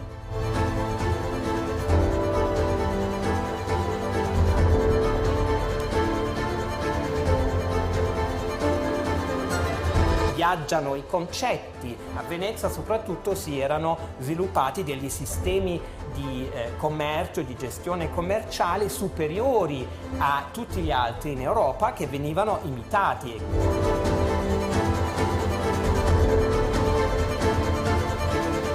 E il mercante era questa figura che vendeva e comprava. Era visto come funzionale al benessere della città. Le donne avevano un rapporto stretto con il mondo della mercatura. L'unica professione legittima esercitata in antico regime dalle donne forse la professione di mercante. È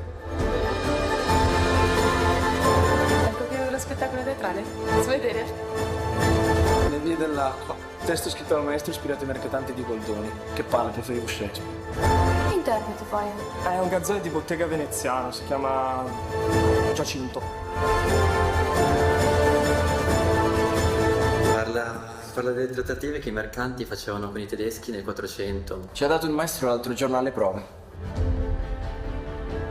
L'idea dell'amicizia era trasversale nel mondo mercantile, proprio perché la fiducia, anche per persone molto distanti, era assolutamente fondamentale. Come si chiama lo spettacolo? Le vie dell'acqua. Vedi, senza volerlo sei già nel personaggio.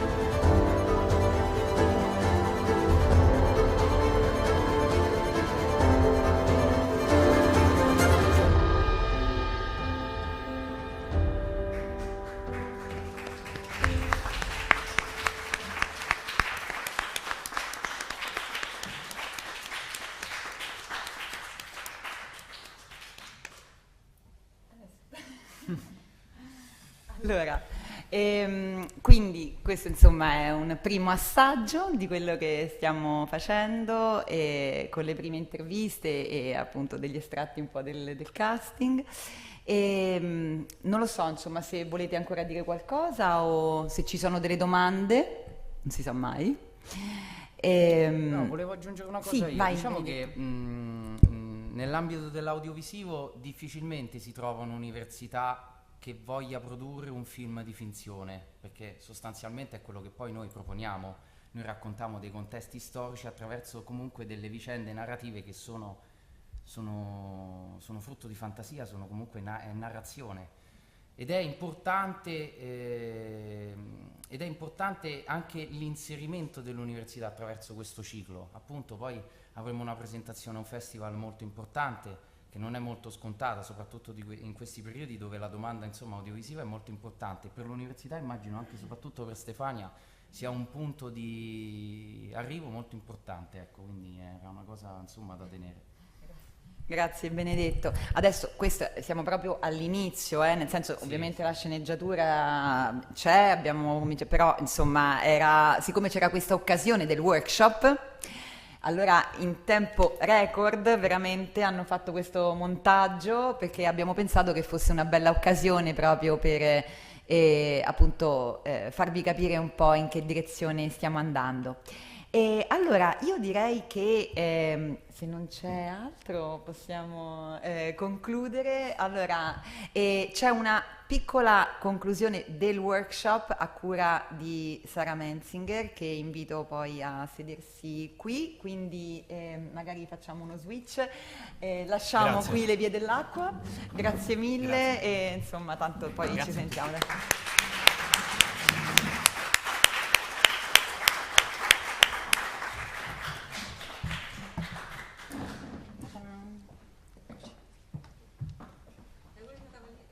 Come no? C'era pure quello di Michele Fosca. Se sono sbagliati hanno fatto quello del mercante. Cioè, figurati se non c'è il tuo.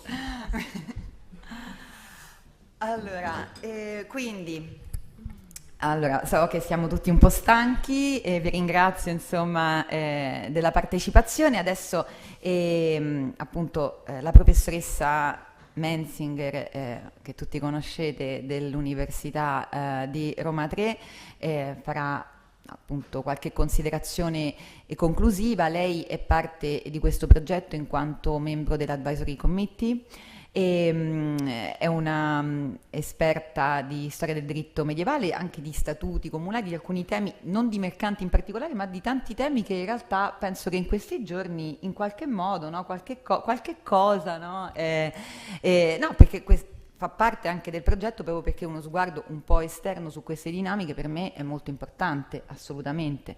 E quindi lascio a lei la parola e la ringrazio.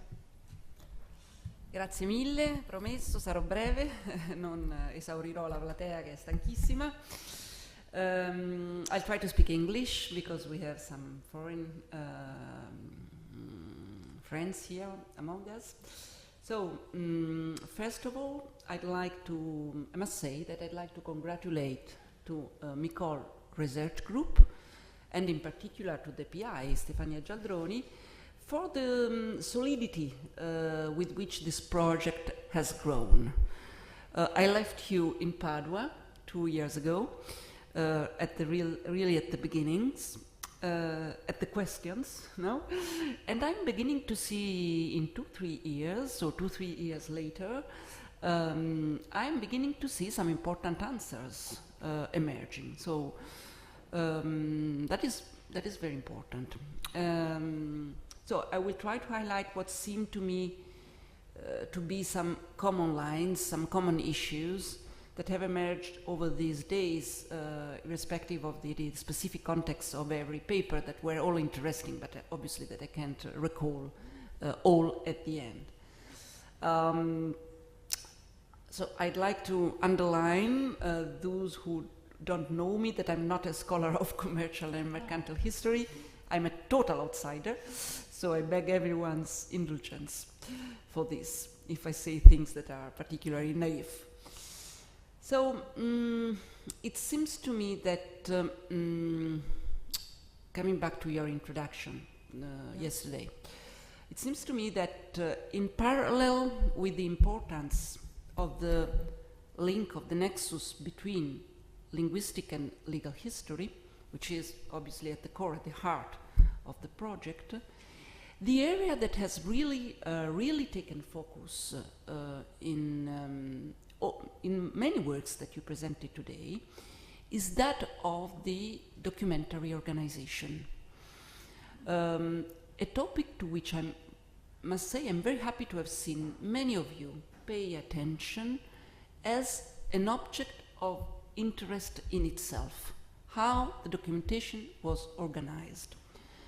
In many of the papers I've heard today and also yesterday, the document is not treated as a mere container of mercantile or commercial or economical information, nor is the document treated simply as a witness to linguistic expressions. In other words, so the document is not treated as a tool or just as a tool, just as a weapon, but as an object of research in itself.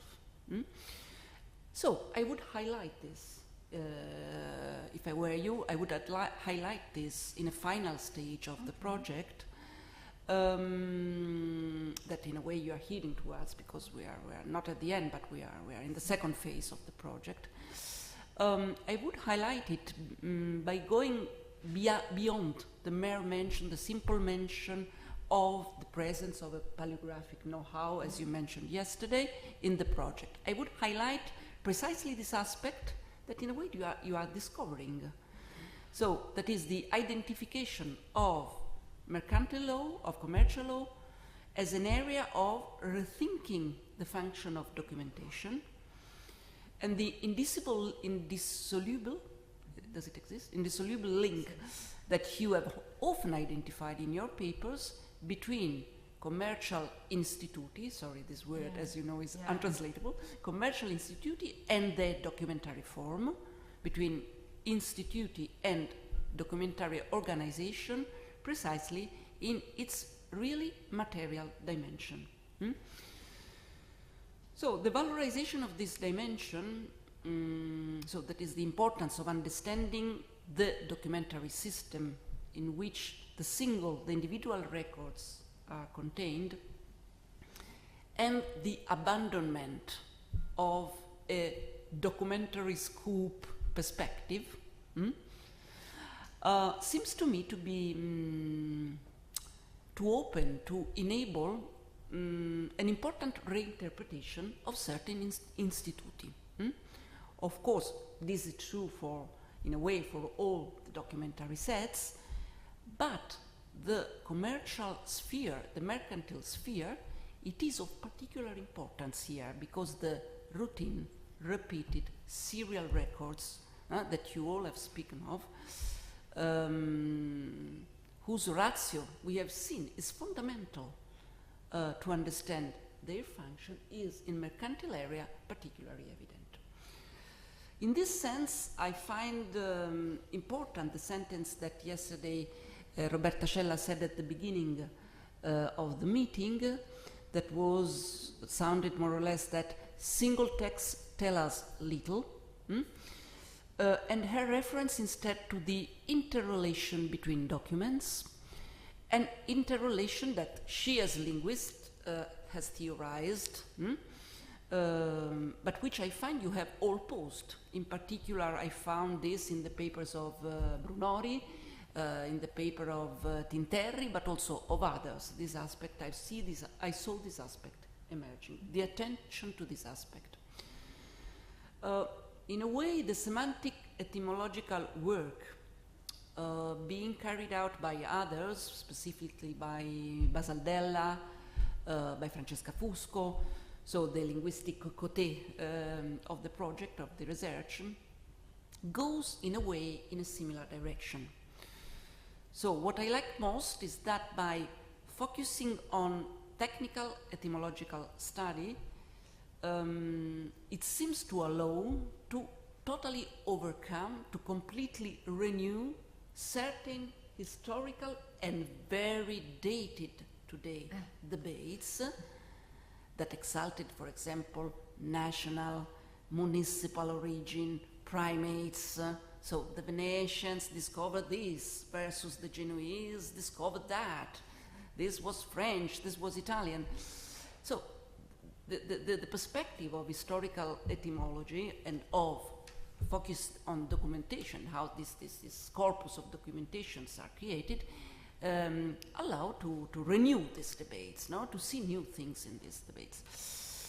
Also, as Brunori said, or Moro pointed out, it allows to overcome myths of confessional identifications, not just national, municipal, but also confessional. So Jewish invention, Muslim invention, now these are vulgate that we have been hearing, I think in some cases, the only that I know, during the decades, and in a way with which we fell in love, no, in the past especially. But as for example Moro pointed out, created in debates that were also between two very important historians and scholars, but has a specific origin in a way. So by focusing on the organization of documentation or the meaning of words in their historical evolution, it is possible in a way to empty many of these prejudicial beliefs.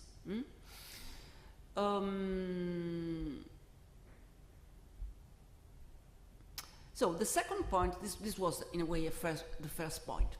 So the second point that seems to me to have come up often and on which it would perhaps be worthwhile to undertake a comparative reflection in conclusion, is the function of notaries and their culture. You have all repeated in different contexts that there is no pre-existing, obviously, universal customary law, but mercantile law is created in case by case and create, obviously, a common custom. No, that is a very, very thorny question, so I will not delve in.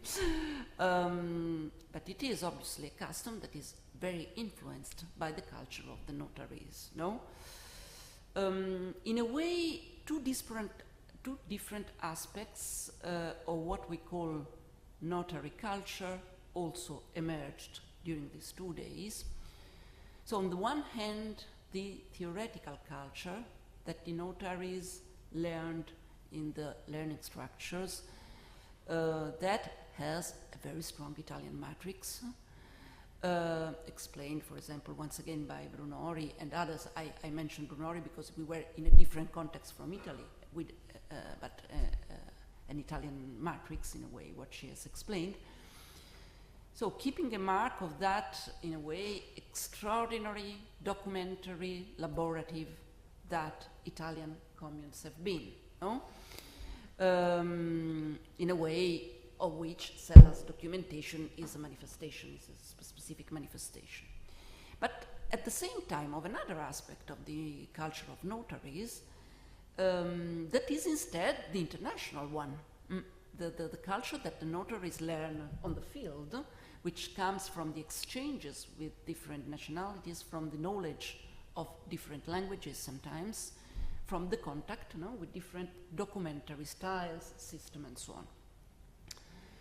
So I said yesterday that in the case of the Gallerani merchants, the fund studied by Cella, I recognized a matrix of Italian communal culture, of Sienese communal culture, especially of the 14th century, a reality, that of Siena, where the mercantile vernacular was in exactly the same years of that font, so first decade of the 14th century, was performing an important political function.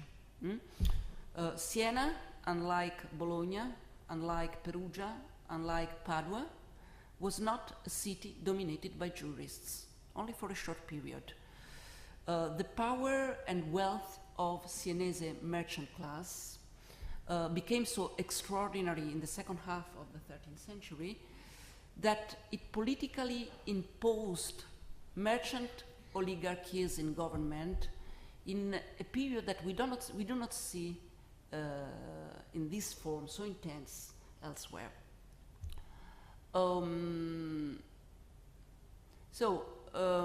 the substitution, in a way, of merchants for jurists in Siena led to a fundamental linguistic enterprise in 1309, namely the translation into the vernacular of the statute of the city. An unicum in the sense that Italian sources of statutes law remain latent for a long period.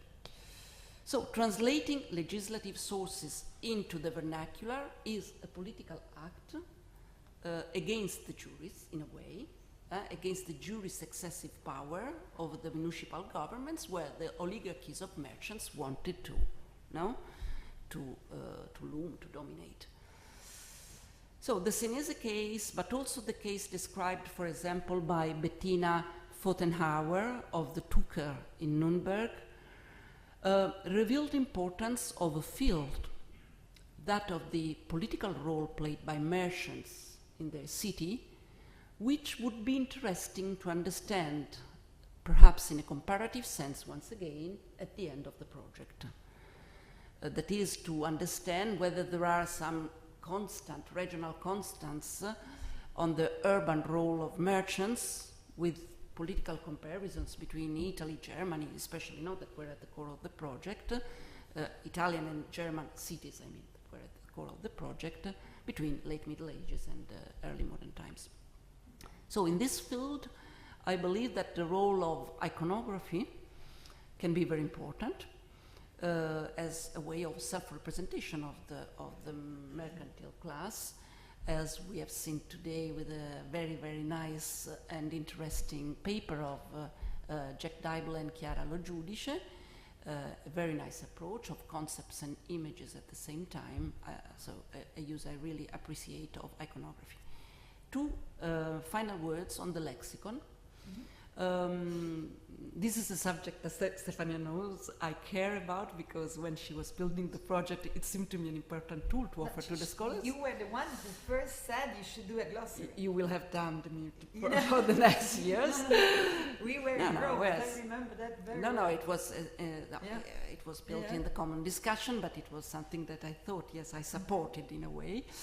So I believe that the so-called conceptual lexicon that you are in a way starting to think that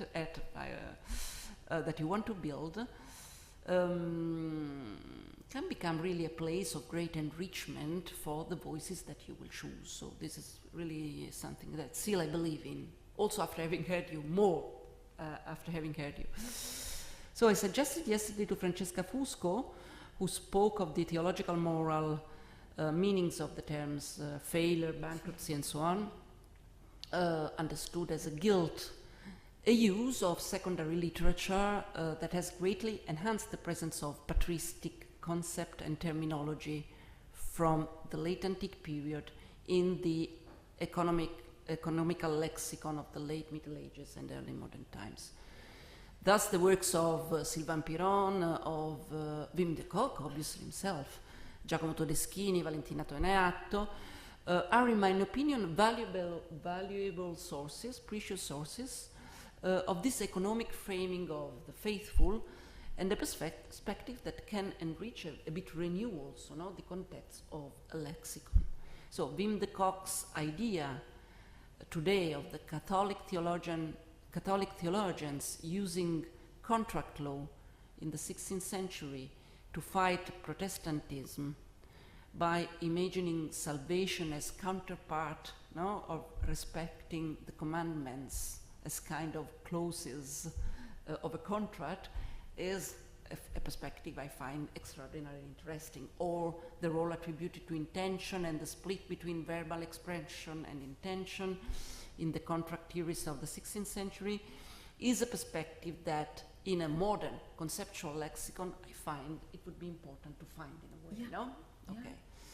So I finished with a final, really, not question perhaps, that has to do also with one of the interviews we've seen in the trailer, that to Carlos Petit.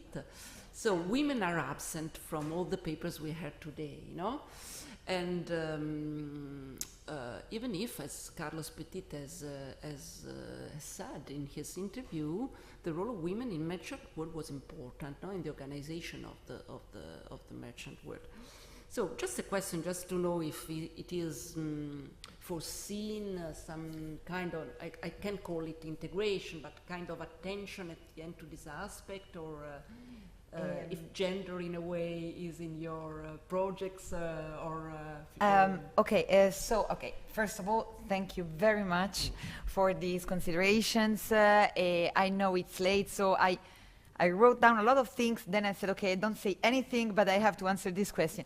So I know it's for me, it's a very interesting issue, of course, but it's not foreseen really. I'm not an expert. We just came across a couple of names, but not really in the documents we are interested in. It depends on several things, but in reality, there is another dissemination tool that we should develop. I hope we will do that. It's like a podcast in which we would like to talk about some, anecdotes, etc. So maybe this part with maybe experts on, gender studies about these, trade in the past. That could be something we could do, because I think it's very, very interesting, but as far as the research is concerned, I don't think so. But okay, it is something, of course, very important. Okay, so thank you very much for being here, for supporting this project, and so see you on the next workshop in Genoa, probably, but especially remember Venice, June 2026. 10 to 13th, it's already in your agenda, I'm sure. Okay, so I can close the workshop.